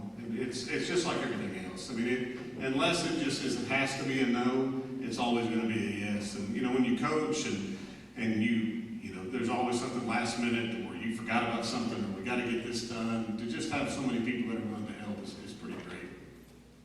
And everybody's talked about Squirtle and Nima and Chad and or Chris and Drew and everybody that helps put that on. The kids that travel with them or travel with us, that set up the cameras and run the cameras, it's incredible. And I don't know, hopefully everybody in here has watched those games, either live or you've watched the playback. But the production is amazing to me, that you're sitting there watching a stream at a high school game where, you know, 14-year-olds and 15-year-olds are running the cameras. It's like what Charlie said. I mean, my mom lives 3.5 hours away. She used to come every Friday. She would drive to the game, watch the game, and she would drive home. Why, I don't know, but that's just what she did. Now she doesn't have to. I just tell her, Mom, just stay home, especially with all the COVID stuff and all that started. Just stay home, just watch the stream. It's way better than, you know, probably being there anyway. And if it's hot or it's cold or it's raining or whatever, just stay and watch the game. You know, we make jokes about it all the time. You know, there's watch parties that happen. I mean, there's all kinds of things that are going on around town and around, you know, the community, which is great, and it promotes our school like crazy. I can't tell you how many places I go and how many people I talk to that tell me, you know, yeah, we watched your Ringling game, or we watched the Nebraska game, or we watched whatever. And then you see, you know, the stats come out where, you know, this year we had, what, 250,000 people tuned in to watch Cashin do something, which is pretty phenomenal. So hats off to those guys for doing that. It's really, really great. We'll have our coaches come up, and then we'll start rolling through our classes and talking about them. Robertson touched on this a minute ago when he was talking about just how long football season is. I talk about this every year. We're going to start Monday. And if things go like they've gone the last 3 years, we'll play football until the middle of December. It's insane. It's really stupid. I don't know why we do it, but we do. I mean, we do. We're gonna start next week, and we're gonna go do something once or twice or 3 times a week until the end of June, and then we're gonna take a few weeks off, but we're still gonna lift, and then we're gonna show up in August, and it's gonna be a grind for hopefully the first semester. If things go like they have been, it's gonna be for a semester. And I couldn't do this. Your kids wouldn't be successful. We wouldn't be near the program that we are. We wouldn't have rings on our fingers. We wouldn't hang banners on the wall if we didn't have coaches that poured into your kids like our coaches pour into your kids. We've got a tremendous football staff here at Cashion. We have for a lot of years. And the biggest compliment I can give any of them, and we've got arguably some of the best coaches that do their particular thing in Oklahoma. I would put Coach Robertson up against any offensive line coach in the state of Oklahoma, or in the state of Texas, or anywhere else. I would.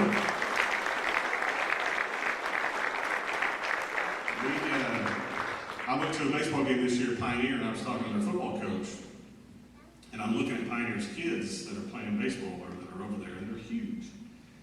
Anyway, Gus comes up and he's asking me some stuff. And he's like, "So do your football players play football?" And I was like, "Yeah, a lot." Or "Do your football players play baseball?" And I said, "Yeah, a lot of them do." And I said, "Our center's in the batter's box right now." And he was like, "No, it's not." I said, "Yeah, that's our center." He was like, "What's he weigh? Like 165 pounds?" I said, "Maybe. He might have weighed 170 during football season." But yeah, he started for us for 2 years. He was like, "So you guys aren't like huge?" No, we're not. No. But what we are up front is we're really, really well coached. And they're going to do exactly what they're supposed to do every single time. And they're going to try as hard as they possibly can. Because we've got the best line coach in the state. He's really, really good. So I don't care if they're 165 or if they're 265. We're going to figure out a way to block somebody because we got a great coach that's going to do that. And if anybody knows anything about football, and I'm going to talk about guys that thrown for 10,000 yards and caught, 28 touchdown passes. And all that's great unless you're laying on your back because you can't block anybody up front. So we've got great coaches. Coach Wood does a tremendous job with our defense. I've said this for a lot of years. We've scored a lot of points in Cashion for a lot of years. We didn't stop anybody until about 6 years ago. And once we figured out that, we need to be able to stop people, we got to be pretty good. We've won a few games since then. Coach Cocker and Coach Robinson are tremendous. They're great friends of mine, which is awesome because I coached both of them. And now I get to have that different kind of relationship with them. But to see how much they care about Cashion and how much they care about the boys and how much they pour into them every day is great. And the great thing about them is these guys get to go tell them what they don't want to come to eat, which is nice. It's nice to have that. Now I still hear about it. I just don't hear about it from you. But that's great that they have that. They have that coach that they can go to and they can say, was he really that mad today, or was he really that happy today? So that stuff's awesome, and it's great to have the staff that we do, and it's great to see how that translates to success on a Friday night. So I couldn't be more happy about the job that these guys do. I need a manager's come on, girls. So I do this every year, and I bring the managers up here and I talk about, what a thankless job it is and how awful it is and all those things. Well, we had 4 new managers this year. 3 of them are here tonight. One of them had to work. Ava had to work. But Landry and Kendra and Chloe all were first-year managers this year.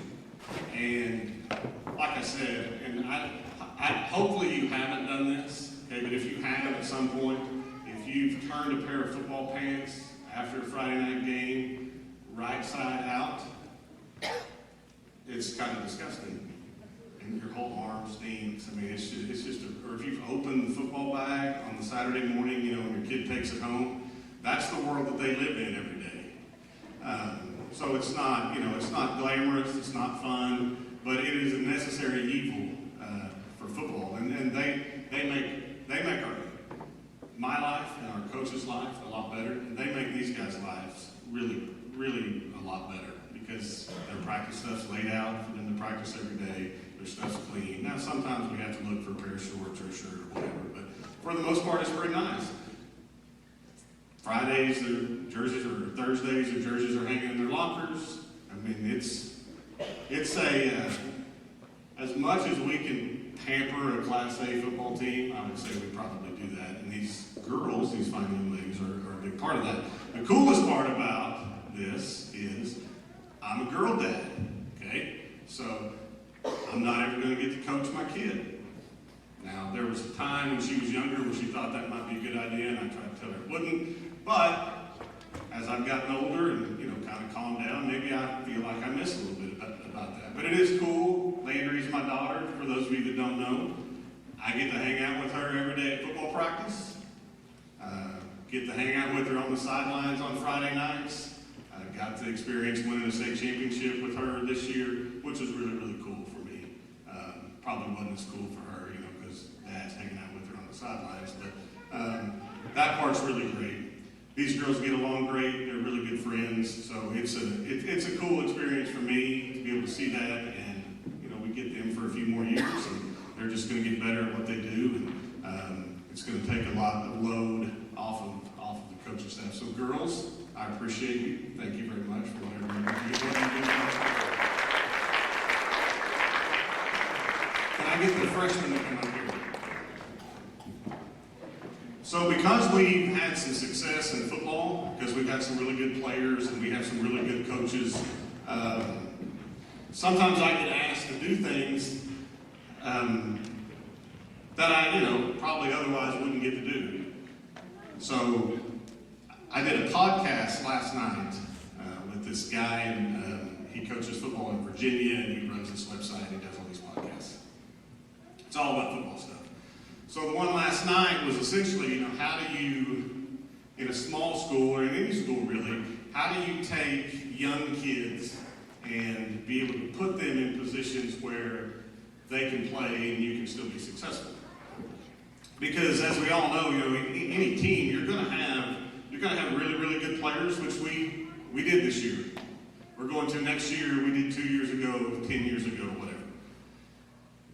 But in order for you to win, you've got to find 11 guys that all fit together, that can all play at a high level, so that they can bring out the best in everybody. So one of the things that I feel like we try to do here, maybe we're not always ultra successful at it, is to kind of get these freshmen to where they can, number one, not panic when football starts. Okay, and then number two, kind of grow as we move along in the season. And I had this conversation with, hopefully they remember, I had this conversation with them at the beginning of the year, and I'll do it next year with our incoming freshmen. And it's a real honest conversation that goes kind of like this. This is going to be the worst experience of your life athletically. It is. You're going to hate it. You're going to come to practice every day, and it's going to be awful. Because you're 14 and he's 19, and that's not fun.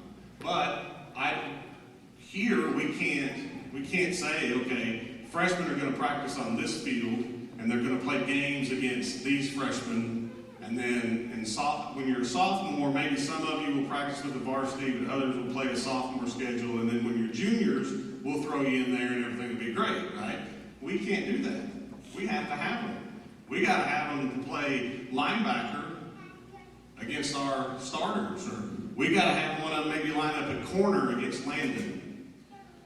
He's not going to win. He's not going to be successful. It's going to be awful every day.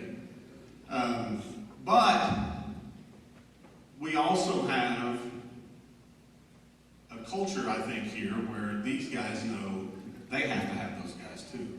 And 2 years from now, and 3 years from now, or maybe even this year, we're going to have some of them play.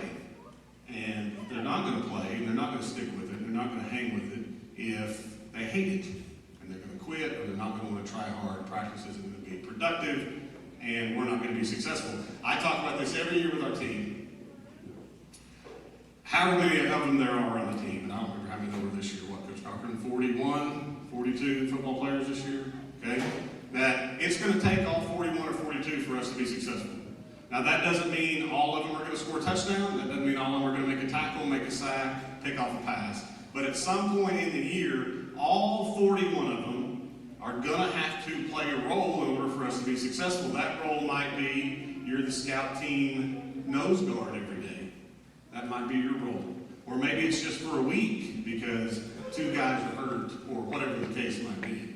But we've got to get them where they can do that. And I think we do as good a job of that here as anybody. Because I think we've got a culture in place where our older kids understand that. And our younger kids don't have to necessarily be thrown into the fire right away. And we kind of bring them along a little bit. And then as the season goes along, like when the playoffs started, I told them, all right, you're not a freshman anymore. You're playing more games than half the teams in the state. You're going to practice more. We got to have a little bit more production out of you. And hopefully by then they can understand that, hey, I'm not going to die today, and I can survive. This freshman class, I think, has a chance to be pretty good. And I've talked about this every year that I've stood up and talked about football. Every year that we've been really good, sophomores have played for us. So that means next year, boys and girls, if we're going to be really good, some of these kids are going to have to play for us. Maybe not all of them. It'd be great if all of them did. But some of them are going to have to play for us. Some of them played for us this year. Caleb started in some football games for us this year. Started in a playoff, in a quarterfinal game, for us this year, in a position he'd never played before. But we had to have somebody. He was the next guy up. We're going to throw him in there, see how he does. Okay? We had the first female in Cashin history score a point this year in a football game, which is really, really good.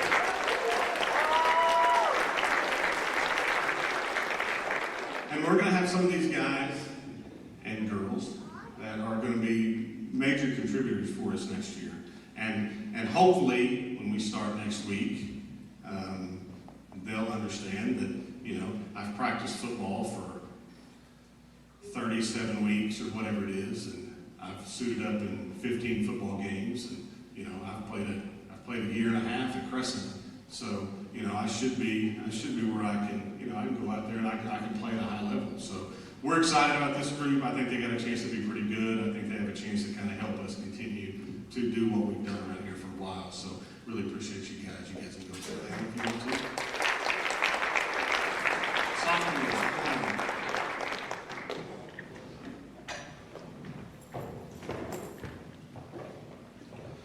So, like I said, every year that we've been successful, and it's really crazy how it works. You can go back and look at all the teams that we've had that have won, even ones that had, 15, 16, 17 seniors on it. There were always sophomores that either started or played a lot or contributed a lot somewhere down the road. That's just kind of the nature of the beast when you're a Class A school. Is you gotta count on those kids. And if you look at the one standing up here, I'm pretty sure Bryce Burke, raise your hand, Bryce. Bryce was our leading tackler this year as a sophomore. And I think missed a game, didn't you? Did you miss a game? And still was able to do that. He's not able to comb his hair, but he was able to find the ball a lot. So, we really appreciated that from him. And not only that, this was his first year at Cashin, so just to kind of be thrown into the fire and figure his way out through that was really good. We had some other sophomores. Tommy got the start for us this year about the middle of the year.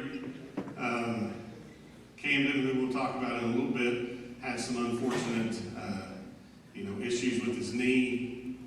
Ended up tearing his ACL and missing probably half the season. And I talked about this last night on the podcast. I said, I feel like you've got to do enough throughout the season where when that happens and you grab the sophomore and you throw him in there, he might be scared to death, but he at least knew what he was going to do. You know, and that's a testament to our coaches. I mean, when Coach Robertson can say, yeah, Tommy knows what he's doing, is he going to block the freak show from Tom Kowal? I don't know, but, maybe at least he'll get run over slowly, so that's, sometimes that's all we need, just get run over slowly. But having the confidence at least to know, hey, I'm going to double team this kid, or this is what my job is this week, I think is a testament to our coaches and our ability to kind of move these kids along throughout the year. It's probably middle of the second quarter, Tommy's first game he started, before he realized, hey, that guy over there is pretty big. He's probably still worried about what he's supposed to do. He never really paid attention, which is what you also just go do your job. Just go do your job, and we'll figure out what the end result's going to be. So that was cool. Tommy started in a state championship game for us, as a sophomore. Bryce started in a state championship game for us as a sophomore, so you're looking at guys who next year are going to have to be leaders on this football team. I mean, they've played in bigger games than most people ever get to. And the other crazy thing about, some of the things that we do and how our kids are able to adapt. Cooper. Season started moving along. Cooper's moving in a great direction. Getting ready to start when you hurt your ankle, getting ready to start the game. It happened, from me to that megaphone. And it was, didn't look like anything. He went up to catch a pass, fell down, started rolling around on the ground like he was really hurt. And I was like, how? You just fell. Get up. I'm like, get up. He's like, Coach, my ankle really hurts. And then I looked at his ankle and I was like, yeah, that probably really does hurt. Might want to go see Heath. And then what did you miss? 3 weeks, 4 weeks? Getting back right about the time the playoffs start. So now it's, okay, this team this week's going to run the ball, and this team's going to throw it, and this team's going to run it, and this team's going to throw it, or whatever the case might be. So we go to we play quarterfinal games, play snap against Woodland. I don't think he plays snap against Woodland. We go in the office on Sunday, got to beat Pahuska. Cooper's got to play every down on defense in order for us to be able to do that. That's what we say in the office. I'm like, okay, well, he didn't play at all last week. Well, it's fine. This is it. He can do this. This is his job. He's got to play every snap in order for us to win. If we're going to beat Pahuska, Cooper's got to play every down. He's got to play really, really well. Cooper plays every down, plays really, really well. We win, go to the finals. This is what Ringling does. Cooper can't play against Ringling. So we're going to have to go win a state championship with a guy who played his heart out the week before, but what Ringling did, if we'd thrown Cooper in there, wouldn't have been good. Wouldn't have been good. 130 pounds against 430 pounds or whatever they were, mad. But here's what's great, I think, about our kids. And again, I think this goes back to our coaches, is they understand this was my role this week, so I'm going to do that. I'm going to do it to the best of my ability. Cooper never came in the week of the state finals and was like, hey, how come I'm not starting this week? We never have to deal with that. It's just, okay, this is what they need for me to do this week. This is what I'm going to do. I'm going to try as hard as I can, and hopefully we'll be successful at the end of it. And I think that goes to the culture that we have here when it comes to football and when it comes to all of our sports. You heard Coach Hartman talk about the same thing in basketball. Unselfishness. What do we got to do to win? This is what I need to do. Rest of our sophomores, kind of the same thing. What's our role? My role is I got to work my tail off in practice. I got to go cover a guy that nobody can cover. I got to go try to tackle a running back that most people can't tackle.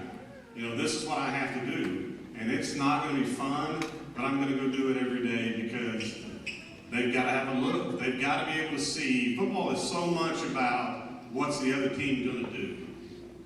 It's so much about that. And if you can't get a look in practice and you can't have an understanding about what it might look like on Friday night, now we're going to show, we can't show what Ringling does. We don't have a scout team wideout that looks like the Gilkey kid from Pahuska. But we got to be able to give them some idea. And our kids have to be able to understand that.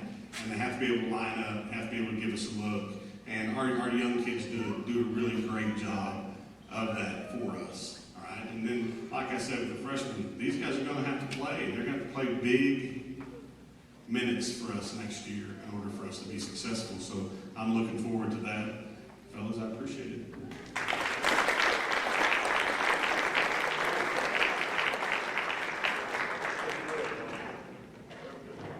Juniors, come on.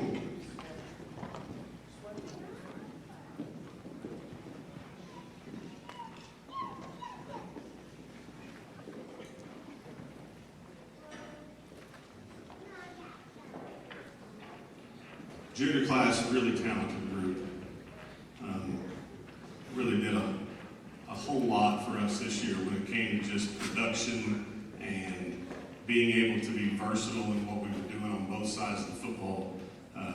And really, I think, allowed us the jump they made from their sophomore year to their junior year, allowed us to continue to do what it was we had done for the last 2 years, which was compete for a state championship.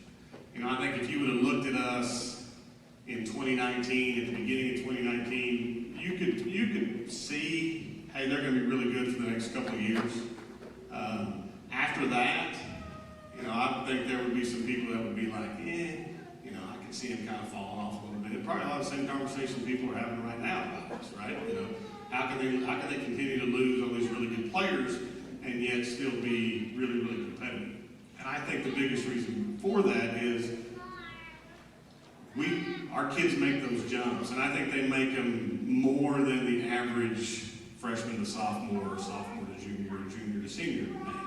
A lot of it has to do with what Coach Robertson does in the weight room, but I think most of it just has to do with that they kind of get it. They understand that, okay, I've got to fill this role, or I've got to fill this void, or I've got to make sure that, you know, I can accomplish this task based on what the group before me did. And we were lucky. Preston decided he was going to play football again this last year, which helped us tremendously, solidify a tackle spot for us. Probably would have been a really good defensive end for us, and played like he was a really good defensive end in the finals. But we didn't have to play him there very much this year, which was also nice because we had a one-way player on the offensive line, which helps, as those are positions that, you know, if third and fourth quarter, if you're a little fresher than the guy you're trying to block, that's obviously going to help you. So Preston was a huge asset for us this year. Seth and Kai, the twins. Kai's been battling some leg issues for a couple of years now. Hopefully we're moving past that now. But man, I mean, just to see what Kai had to go through every day just to be able to practice for a little bit, you know, makes you kind of really appreciate his desire to be a football player, because it looked painful. You know, Heath, our trainer, and Kai are really good friends. You know, they've spent a whole bunch of time together, just, you know, trying to get him where he can eat and practice. Just that routine that he had to go through every day did not look fun, and I didn't envy that at all. And I'm looking forward to him, his senior year, being able to be out there every day and feel good and be able to really contribute. Seth, you get hide and watch. Seth's going to put up some crazy numbers next year, you know, and people are going to be like, well, who's this kid? Well, he was the kid that played behind the two that had like two of the best receiving seasons in the history of Oklahoma. That's who that kid is. You know, but I tell you what, Seth's work ethic is unmatched. It's insane, and it's going to pay dividends for us, and it's going to pay dividends for him. But I'm really looking forward to what we can do with him this next year and the season that he's going to have. I think we'll surprise a lot of people that don't pay a lot of attention to us and what it is that we can do. Jake's another one of those kids, kind of battled some injuries off and on. But, you know, when we needed Jake to play, we needed Jake to start against Woodland in the quarterfinals, we needed Jake to do a task, we needed him to do it well. Jake stepped in and did it up until the point where he hurt his ankle and couldn't play anymore. But hopefully we're through some leg issues with him, and we can get him out there and see what he can do for us for this next year. Camden, talked about Camden a little bit. You know, Camden started for us as a sophomore. Started the state championship game on the offensive line, was having a really good junior year, and then we have some knee issues. We think we're over that, and it turns out we weren't. It's kind of the same deal with Cooper. I mean, Camden's walking off the field, opening kickoff against Stonewall, it's right in front of me, like it's the golf bag, and just falls. And I'm like, why did you fall? Get up. You know, it's the same deal, rolling around, I mean, just stepped in a hole towards ACL. That's, you know, sometimes you're unlucky. Camden definitely was, but he's been rehabbing, he's going to be back, and I think he's going to have a really good senior year for us. Jackson Vandruff, been a 2-year starter for us. He's going to have a huge year for us next year. He's going to be another one of those kids where people are going to be like, who is that? And, you know, Cashin got another move in. Yeah, we did when he was like in 3rd grade. But, you know, one of those guys, high motor, runs all the time. He's a nightmare at a defensive end spot. I wouldn't want to try to block him. He's gonna have a lot bigger role for us on offense next year, and I'm looking forward to that. But tremendous football player, just a tremendous football player. Max Brown, another one of those kids that have been kind of logjam behind some freaks, and Max is a freak. And you're going to see that next year. He's got a chance to be really good. Can run like crazy. You know, if you watch the finals game, makes probably the biggest play of the game aside from Mason chasing the kid down at the 5. But you know, makes one of the biggest plays of the game. Scores a defensive touchdown for us in the finals, and you know we win by a touchdown. You know, we don't win without that. So really good player, both sides of football. Really looking forward to what he's going to bring to us next year. So this is your junior class, about to be your senior class. Thanks, seniors, come on. Coach Tucker, will you come help me with all of these plaques?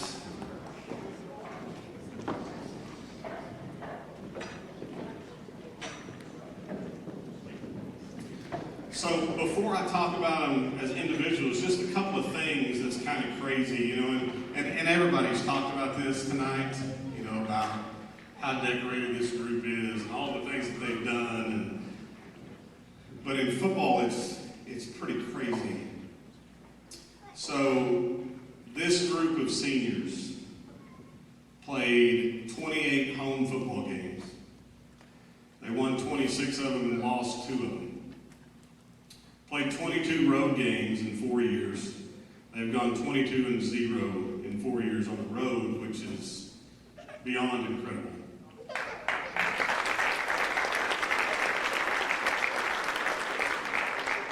Neutral site games, they're 6-1. They've won 24 straight, which is every district game that they've played in football they've won. They have a winning percentage of 95% of their games. They've made the playoffs 4 times. And before I go on, just making the playoffs 4 times. So I've had conversations with people before about, you know, success and what does success mean and all of these things. And we measure success here way differently than I think most places do. Because of senior classes like this, and because of senior classes like the 19 class or the 14 class or the 15 class or whatever it is, but there are a lot of places in Oklahoma, more than not, that making the playoffs is an enormous accomplishment. I mean, t-shirts are sold, and bonfires are had, and pep rallies are done, and parades, and all of these things. It's a huge deal. And we probably don't celebrate it enough, to be honest with you. And I've had this conversation with them. For us, I mean, when you're looking at your calendar for football season, how many of you stop that second week in November and go like, I wonder if we're going to play in the playoffs this year? You know, should we schedule something that week? I know Coach Hardaway's not scheduling basketball games as early as some of our opponents are. I think we kind of take that for granted a little bit. So making the playoffs 4 years in a row, which around here is not that big a deal, is a huge deal. They've won their district 4 times. They're a 3-time regional champion. They're a 3-time area champion.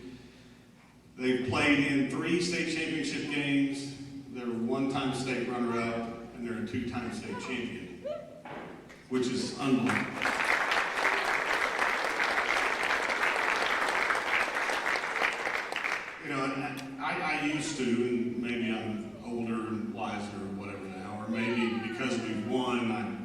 perspective's changed a little bit, I don't know. But, you know, Coach Hardaway stood up here and he talked about a basketball season where they ended with the silver ball and all the, you know, things that go along with that and the emotions that go along with that. And I used to be the guy that I hated it. I just absolutely hated the fact that we had 3 state runner-ups. I mean, I wanted to take the football and put it under the bus and drive over it. I mean, that's where I was. I mean, just now, I didn't tell the kids that, you know, that was just something I, you know, cried in the shower about. But, you know, as I've gotten older, you really I've really had a different appreciation for what that actually means because of how hard it is to win. How hard it is to win a state championship. It's one of the hardest things that there is to do, especially in football and especially in small school football. It's really, really hard. There's so many things that have to go your way in order for that to happen.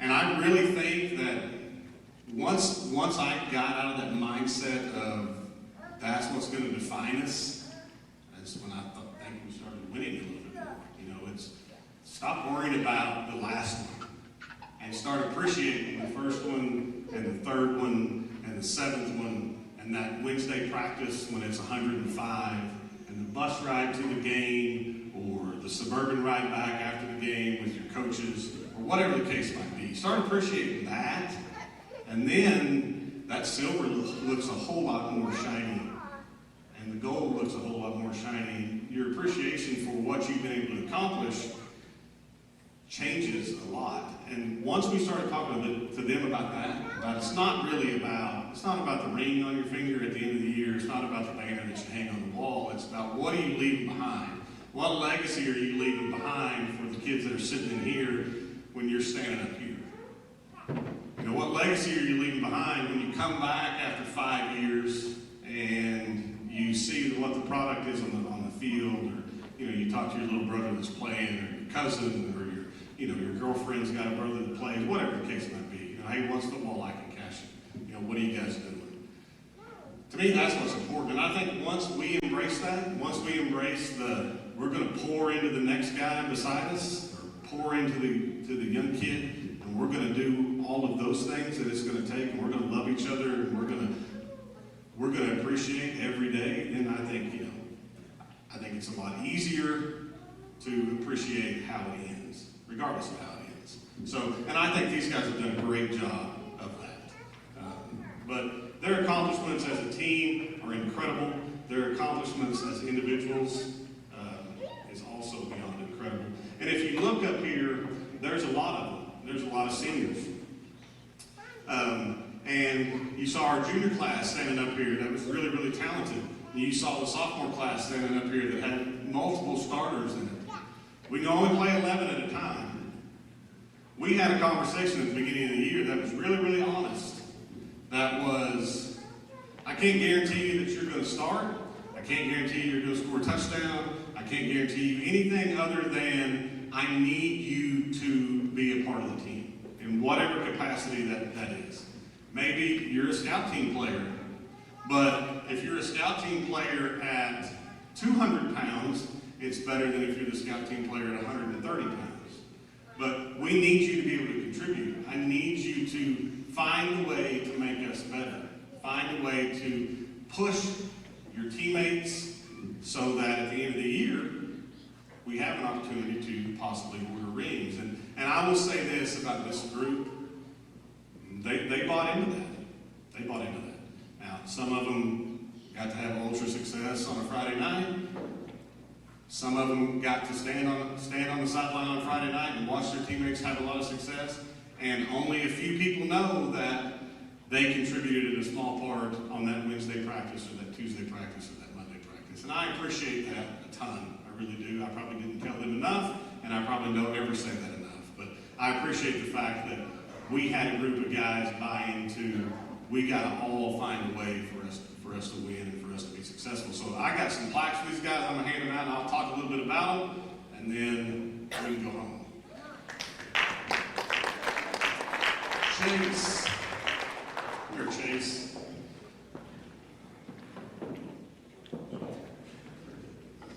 So Chase probably is nervous right now because I'm going to talk to him.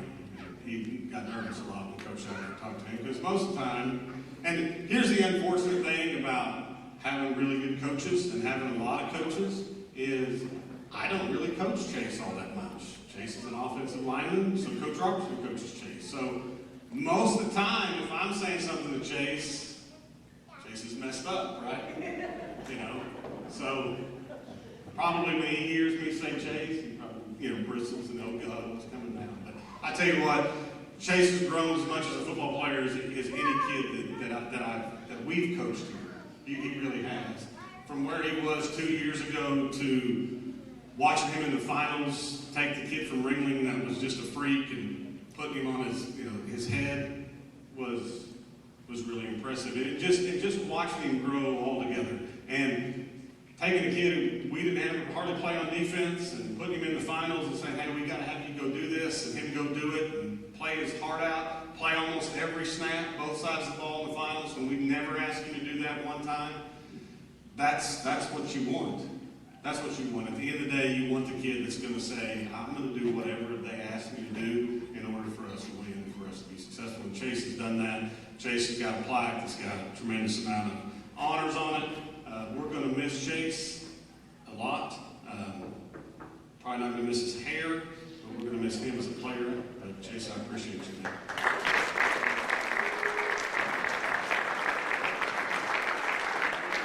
Tanner Dean. Tanner is a lineman stuck in a corner's body, which is unfortunate. But I'll tell you this, and this is what I love about kids like Tanner. To me, it says more about the buy-in than the guy that's got a tremendous amount of talent. It's easy to show up on a Tuesday practice when nobody can cover you, or nobody's really going to tackle you, or coach isn't going to let anybody hit you. That's kind of easy. It's not easy when you're the smallest kid at positions where everybody's bigger than you. The contact is constant. It's an everyday. You're a defensive lineman. You're a scout team offensive lineman. It's just all the time. Somebody bigger and faster and stronger than you is just wearing you out. And to do that for 4 years and to keep coming back every day and to keep being a part of it because you know that it's needed in order for your school and your team to be successful, I appreciate that a ton. Tanner, I appreciate you a ton.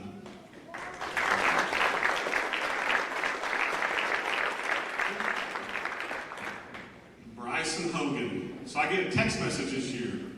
Where Bryson? It's like, hey, Coach Shaq, can I kick? Who are you? I don't know if you can or not. That's Bryson. Do you guys need a kicker? And I was like, yeah, sure, why not? I mean, why stop now, right? We've got, we took 3 in the playoffs one year, so yeah, sure, come out. And I'm thinking, okay, whatever. Maybe he didn't want to do, basketball with Coach Hardaway or something. Maybe he didn't want to run. So it comes out, Bryson can kick. We're like, holy cow, yeah. Do I have to practice every day? No, just, come and kick for a little bit, and you go home, whatever. You don't have to hang out. So it's a great deal for Bryson, right? Bryson, how nervous were you in the finals? That's the question I get asked more than anything about the finals. Were you really going to kick it if you didn't score on 3rd down? I don't know. I'm just glad I didn't have to make that decision. But I would have. I mean, I was dead serious when I talked to them, and they all looked at me like I had 2 heads when I said, get the field goal team ready. I had all the confidence in the world that Bryson was going to make the kick. I mean, why not, right? I mean, if we can throw and catch, why can't we kick the ball? It should be easy enough. So, no, but Bryson was great for us this year. Great on kickoffs, great on extra points. I think a lot of people take it for granted, when you score a touchdown, you're just going to make the extra point, right? It's going to be 7-0. People, anytime anybody has a conversation about sports, it's like, what's the score? Well, they scored a touchdown, so it's 7-0, right? You just kind of forget about the extra point. It's just kind of an afterthought. Well, it's not an afterthought if you can't do it. It's really stressful. If you can't make them and you got to go for 2, or you're worried that he's going to miss it and you're going to have to chase points. So, I mean, it's bothersome as a coach if you can't do that consistently. So to have somebody that can do that consistently for us was a big deal, and I appreciate that. And Bryson, I appreciate the text saying, hey, can I kick?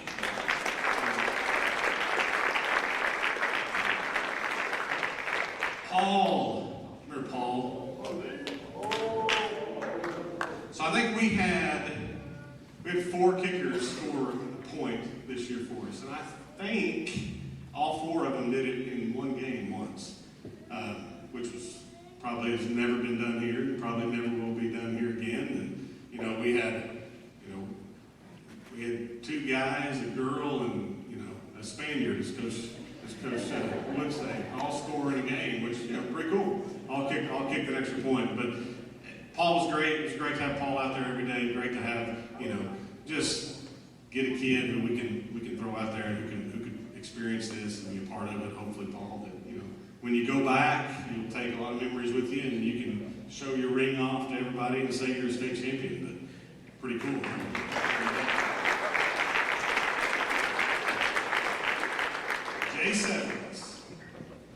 Jason's another kid for us that kind of battled some injury. He started against OCA, and then comes in like on Sunday and was like, hey, my back's broken.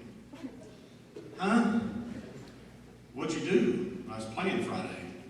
Okay, playing what? In the game, broke my back. How did you do that?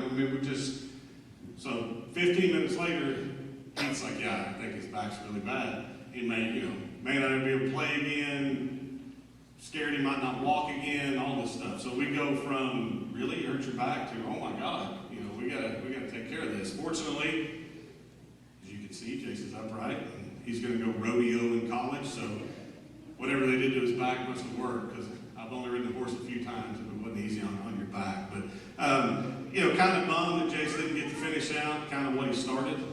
But up to that point, he was a big contributor for us. Somebody that we could count on to go in and play. Had a big interception against, who was that? Watonga early in the year. So it was just kind of getting his stride, and then, we had to shelve him for the rest of the year. But, Jace, I appreciate you, and we'll miss you.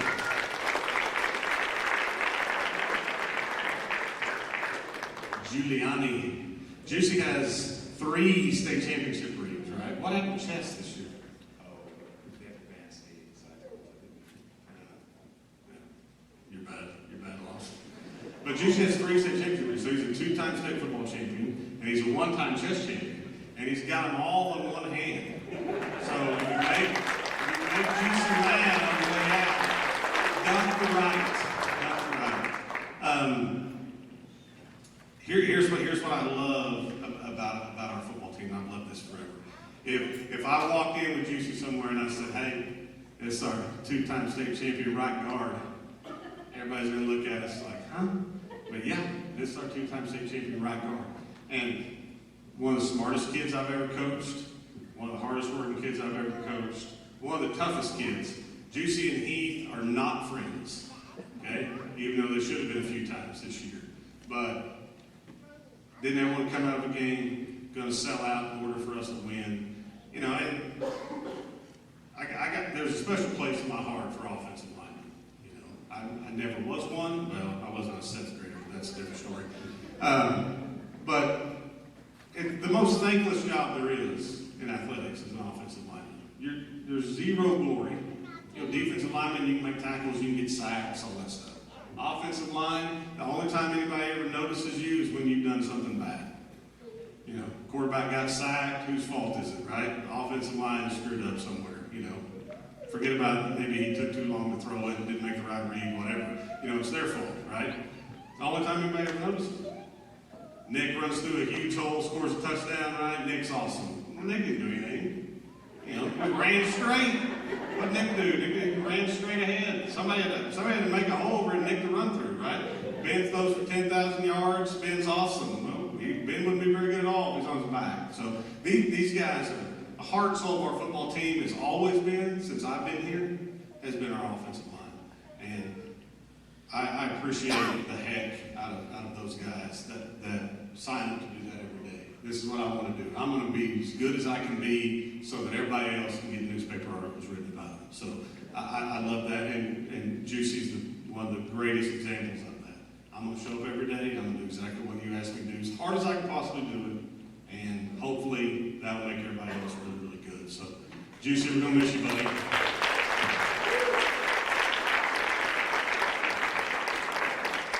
Aiden Williams. Coach Robertson talked about this earlier.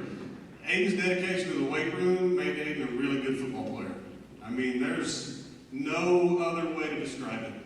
He decided about a year and a half ago, 2 years ago, that the weight room is going to be important. I'm going to get strong, and as a result of that, he turned into a heck of a nose guard for us. And like I said earlier, if you can find guys that can just play one side of the football at our level, man, that's a huge bonus. And to have a guy that you know you can stick here at nose guard, and he can play both A gaps, and he can keep people off your linebackers, and he can make tackles for them. I mean, that's huge. That's huge for us. And you know, and again, there something along the way clicked, and they decided, hey, I want to play. The easiest way for me to play, go get big and fast and strong. I mean, that translates in everything athletically. And he decided to do that, and as a result of that, he got to be a starter on a state championship team. So, Aiden, appreciate you, buddy.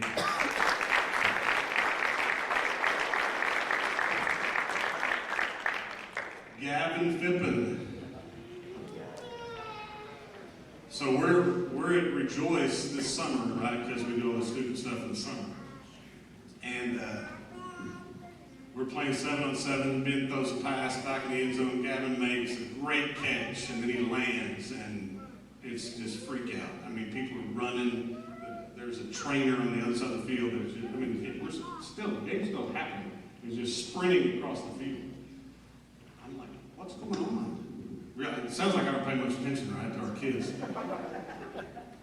But, so I looked, Gavin's laying on the ground. Well, I didn't see him land. Somebody was standing in front of me. All the other coaches did. It wasn't pretty. So we're thinking, you know, I talked to the trainer, and he's like, yeah. He's like, his ACL's probably torn. Both legs in his bone, or both bones in his legs are probably broken. He's probably done for a while. So I send the video to Dr. Dieselhorst. He's like, he's got to go to the hospital now. And I was like, well, he's already there. He was like, okay, you know, this looks really, really bad. Turns out, it was bad. I mean, you missed how many weeks? 8, 9. But somehow, ACL didn't tear. All he did was break 2 bones, right? Am I telling the story right? Okay. So, you know, selfish football coaches were like, okay, 8 weeks. Sweet, we'll have him back to the playoffs, right? We'll have him back right at the end of the year. You know, throw him in there. He'll be fine. He didn't do anything in 3 months. You throw him in there, he'll be good. So what do? We throw him in there, he's great. And then breaks his thumb, middle finger. Catches the pass, stiff arms a guy. Same deal after the game. Hey, Gavin's finger is broken. What do you mean it's broken? Yep, broken. So we got to miss another game. Get him back. Just like Jace, you know, just like, who else was talking about that got hurt earlier? Huh? Camden, yeah. I mean, I would love to see what he could have done if he played the whole year. Because the games he played, phenomenal. It was awesome in the finals. It was awesome for us in the semifinals. I mean, just played his tail off. And I feel cheated.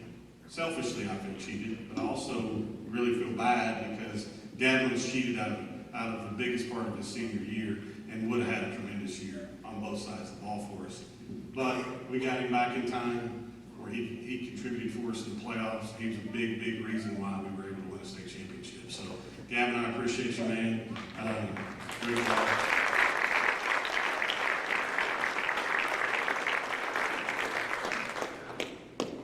Joey Wilson, our huge center. He's a stud.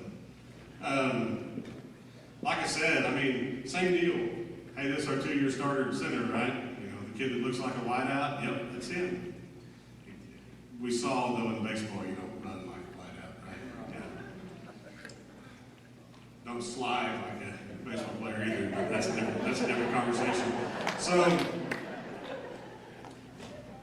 here's what's great about about playing center is you gotta snap the ball every time.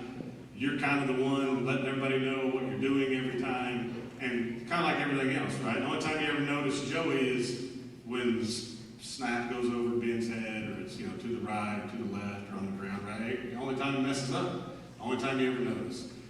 But didn't mess up very much, and was 6 foot, 165 pounds, 170 pounds, and started for 2 years for us, and just did a tremendous job. And it's kind of one of those deals where we're going into a game, and okay, Camden's hurt, Tommy's got to play. Well, it's okay, because Tommy's going to line up next to Joey, and Joey will tell him what to do if he needs to, or whoever the case might be. It's just kind of, you got this comfort blanket as a coach, because your center is really, really good and really, really smart and understands what it is that you're trying to do on the offensive side of the ball. I don't spend hardly any time with our offensive line. I don't spend much time with Coach Robertson other than, hey, here's what I want to do. I don't necessarily know what all the calls are all the time, or how they're determining who they're blocking. And there'll be times in practice I'll be like, hey, why are we doing it like this? And Joey will say, well, we're doing this, we're doing double team to here. Okay, that sounds great, keep doing that. You guys are doing a heck of a job. Which is great, which is awesome to have that burden taken off of you as a coach, when your kids are that bought in that they know exactly what it is that they're supposed to do.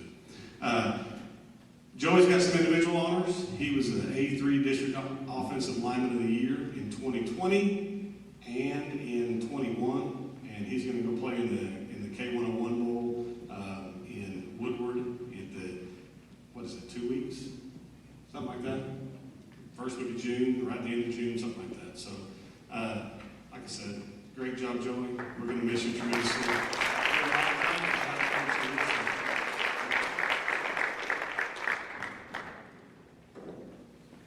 Nick, right? The guy that didn't do anything. So, Nick's been a 3-year starter on defense. Started sophomore. Play a lot? Yeah. Okay. Starts for us at linebacker last year. Plays a little safety, like a tight end, fullback, nose tackle. Maybe touched the ball 4 times as a junior, 5 times, something like that. So this summer he's like, hey coach, can I play running back? Yeah, I don't care. We need one, right? We lost a really good one, so sure. My thought process is, he played tight end for us, play a little fullback, he can block, so maybe he can help pick up the blitz, and we can throw it more, right? Then we go do all the stupid stuff in the summer. Like halfway through the summer, I'm like, man, we might have something here. We might be able to run the ball a little bit. He might be pretty good. And then I think he might admit it at some point. Ben will never admit it. I think there was some times where Nick was like, hey, I think you need to go over here to this guy, or you might watch this guy. I think it was a little bit of a calming factor back there. We had a guy standing back there that probably knew more about what Coach Shackelford wanted than most of the people up there, so we can help Ben out a little bit. Hey, fine, I'm great with that. Nick's awesome. Nick knows as much about what it is we're trying to do on both sides of the ball as anybody I've ever coached, which is a testament to him and his desire to want to know. Some kids don't want to know, right? Just tell me what it is I'm supposed to do, I'll go do it, I'll be really good at it, right? There's other kids that want to know how, why, want to know the why. If you want to know the why and you're really, really talented, you got a chance to be really, really good. That's what we have with Nick. We got to have a linebacker this week, so let's play Nick there. We need a safety, we can play Nick there. We need a nose guard, we can play Nick there. This week, Nick's going to have to play outside linebacker. Okay. Nick's going to have to carry the ball 4 times this game, or he's going to have to carry it 30 times this game, whatever the case might be. And as a coach, having a kid back there that you can just turn around and hand it to 35 times if you need to is pretty nice. So, everybody thinks Cash likes to throw the ball all over the place, right? And we've got some guys that can attest to that, and we're going to talk about those guys in just a second. But if you watch me, pay attention to what we've done over the last 15 years. When it's really, really that time of year we got to win, we like to run it. We go up to Pawhuska and we need to win, right? We need to win bad. And we need to not let them have the football. So we got to run the ball. So we're going to challenge our offensive line, and we're going to hand it to this kid as many times as he can carry it, and we're going to see what happens. And if you watch that game, he loaded us up on his shoulders, and kind of the rest was history. But a tremendous football player, tremendous person. As good as a football player he is, he's 100 times a better person. I don't know how many kids, you do all those, they do all the shout outs and pep assemblies and all that stuff, throughout the year. It's, I want to be Nick and Bobby when I grow up. Nick, I want to be Nick and Bobby when I grow up too.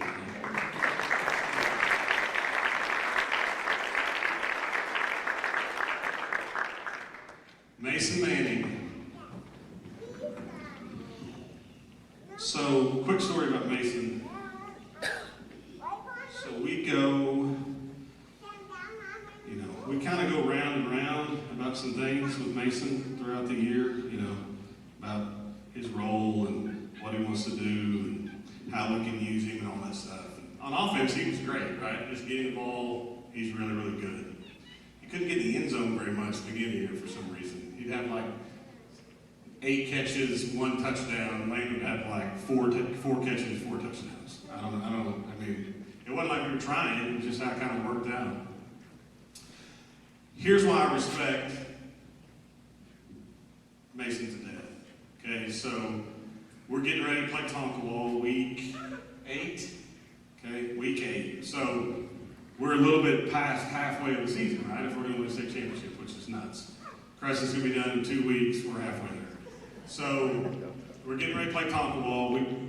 We sit in the coach's office. All right, here's the game plan. Mason, we need you to do this. We're going to put you here. These are the 3 things we need you to do. 4 things we need you to do. If you do this, we're going to be really, really good Friday night. Aside from the fact that we're going to need you to catch balls and block and do all that stuff. And I was kind of nervous about it, to be honest with you, because it was kind of new. Maybe he was going to, maybe he wasn't going to, whatever. So we're walking out, and you may not remember this, maybe you do. We're walking out to do the captain deal.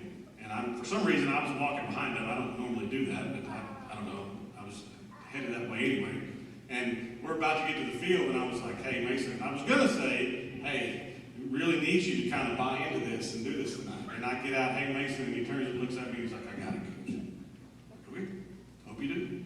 And from that point until we held up the gold ball at the end of the year, he may have been the best football player on both sides of the ball in our class for sure, and I'd make a strong argument in any class. He finished his senior year with just incredibly. He was the best player on both sides of the ball every game that we played. And I'll be honest with you, I look at our stats at the end of the year. I don't really pay that much attention to them throughout the year, other than if somebody has some freak night or whatever.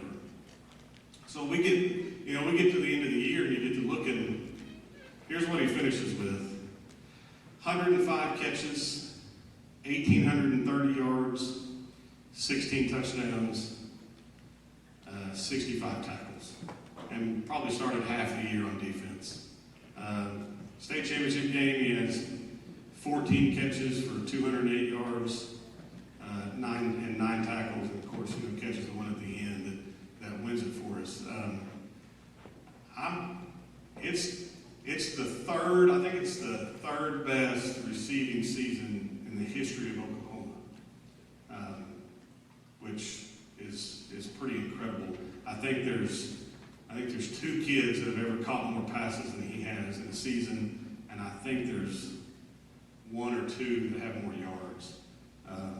So just unbelievable when he had the ball in his hands this year. Just an incredible football player. Everybody's like, how are you going to replace this guy? We're not. We're not going to replace him. We're going to have to try to make up for him, but we're not going to replace him. Because when he was dialed in, he's one of the best football players I've ever coached. So, yeah, we're going to miss him a tremendous amount. So, love you, man.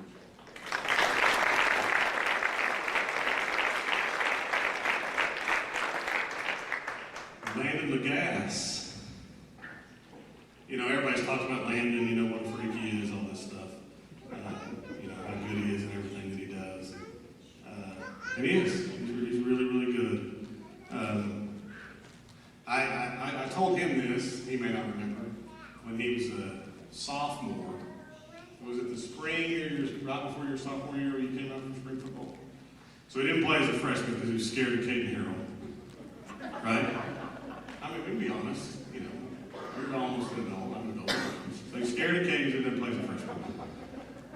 I don't know what changed, so he wasn't getting scared anymore. Caden was still on the team. So he comes out spring of his sophomore year, and I'm standing there, and we're, you know, doing some warm-up stuff and pregame, and I'm watching him catch the football, and I'm like, good grief.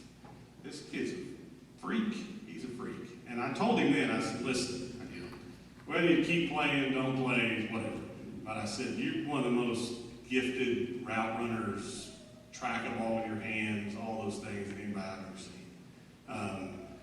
And he was, and he is, and just, you know, when you can stick him out there and know that if it was just him and one other guy, you were going to win most of the time. And then knowing that Mason was on the other side, and it was kind of the same thing. And if they took them away, you could turn around and hand it to Nick. I mean, it made calling plays really, really easy. You know, I look really, really smart, and all I'm doing is trying not to screw it up. It's just make sure we get the ball to these guys, and chances are we're going to be pretty good. But I told you, I think Mason had the third best receiving season ever. I think he's got the fifth. We did that the same year. I think there's only one person that's caught more touchdown passes in a season than the 29 that he caught this year, which is just incredible. You know, most wide receivers play a career that don't catch 29 touchdown balls. He did that this year. Has 45, I think, touchdowns for his career. That's just receiving. That doesn't count, you know, the kickoff returns or punt returns or interception returns or whatever it was. But, you know, I told a group of guys today, and I don't know that we'll be this next year, and that's fine. We've been plenty of years where this hasn't been the case, but I really think for the last couple of years, when we've stepped on a football field on a Friday night, we've had the 2 or 3 or 4 or sometimes 5 best players on the field. And Coach Hardaway said this earlier. You win because of your players. I mean, if your players buy in and they're talented, you can be pretty successful. And our players bought in, and we have some really, really talented football players. And Landon's for sure one of them. Landon is the 3rd player we've ever had be a Daily Oklahoman All-Stater. He was the offensive most valuable player in our district. He was a Class A All-Star by class, and like I said, he was a Daily Oklahoman All-Stater. Him and Mason both still have an opportunity to be All-Staters. They're both alternates. They normally replace about half the team that they pick up at the beginning, so there's a chance, but since you're playing in the baseball game, you can't do both, so you'll have to decide.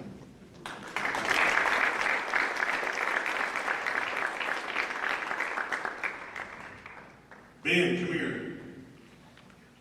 Thought I was going to forget about you again, didn't you? No, we won't do that again. So, here's what is the hardest job in football: be a quarterback for me. And unfortunately for Clayton and Leah, they've had to endure that for 8 years. You know, and it's not easy because, like I said, I don't talk to the offensive linemen very much. I don't talk to the running backs a whole lot. I talk to the wideouts some. I talk to him all the time, which sometimes is good, sometimes is bad, right? Here's the best part about Ben. It's the best compliment I've ever given a player. Nothing I've ever said to him has mattered. He doesn't care. Doesn't matter. Be happy? Okay. Be mad? Okay. Doesn't matter. I mean, I can lose my mind, and at the end of it, yes, sir. It just almost makes it worse, right? No, I'm just kidding. But Ben, to be able to put up with me as a starting quarterback on our team for 3 years is a testament into itself. But to have the success that he's had not only speaks to what kind of football player he is, the talent that's been around him. I mean, it's easy to say, yeah, we can just throw it out here to Mason, or we can just throw it out here to Landon, or we can hand it to Nick, or whatever. We can throw it to Gavin or Max or whoever. But to be able to do that at such a high level is really, really great. His stats are insane. I mean, they are. He threw for over 10,000 yards. I think he's, what, 5th, Clayton, all time, something like that in yardage. Did you beat your brother? Oh, you're bad. Should have missed those 2 series against Rejoice. Huh? He's got 2 wins. Who was it?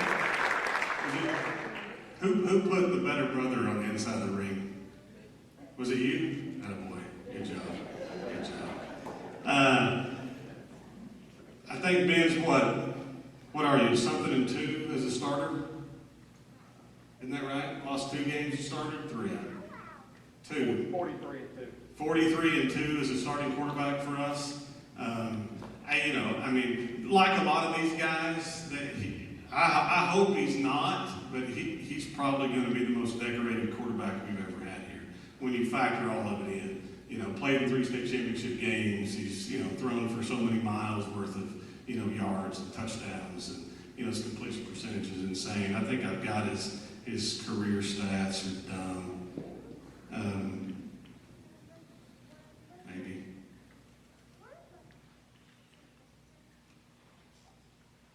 Yeah, so his career stats, he's thrown for 10,696 yards, 145 touchdowns, carried it 247 times for 2,000 yards and scored 15 touchdowns. It's kind of the same thing. I talked about this, when we talked about Nick in the Husker game. It's kind of the same way with him. We're going to run the ball.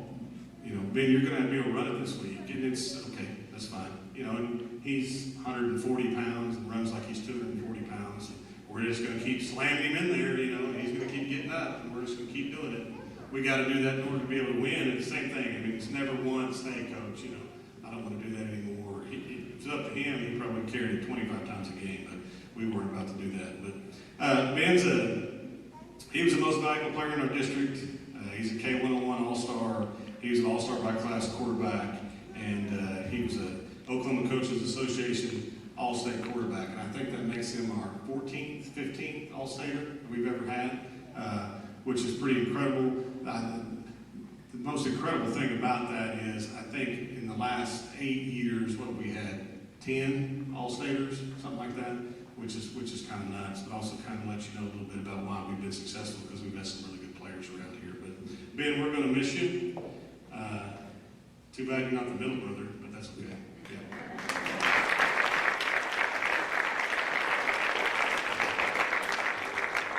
You guys can go sit down if you want to.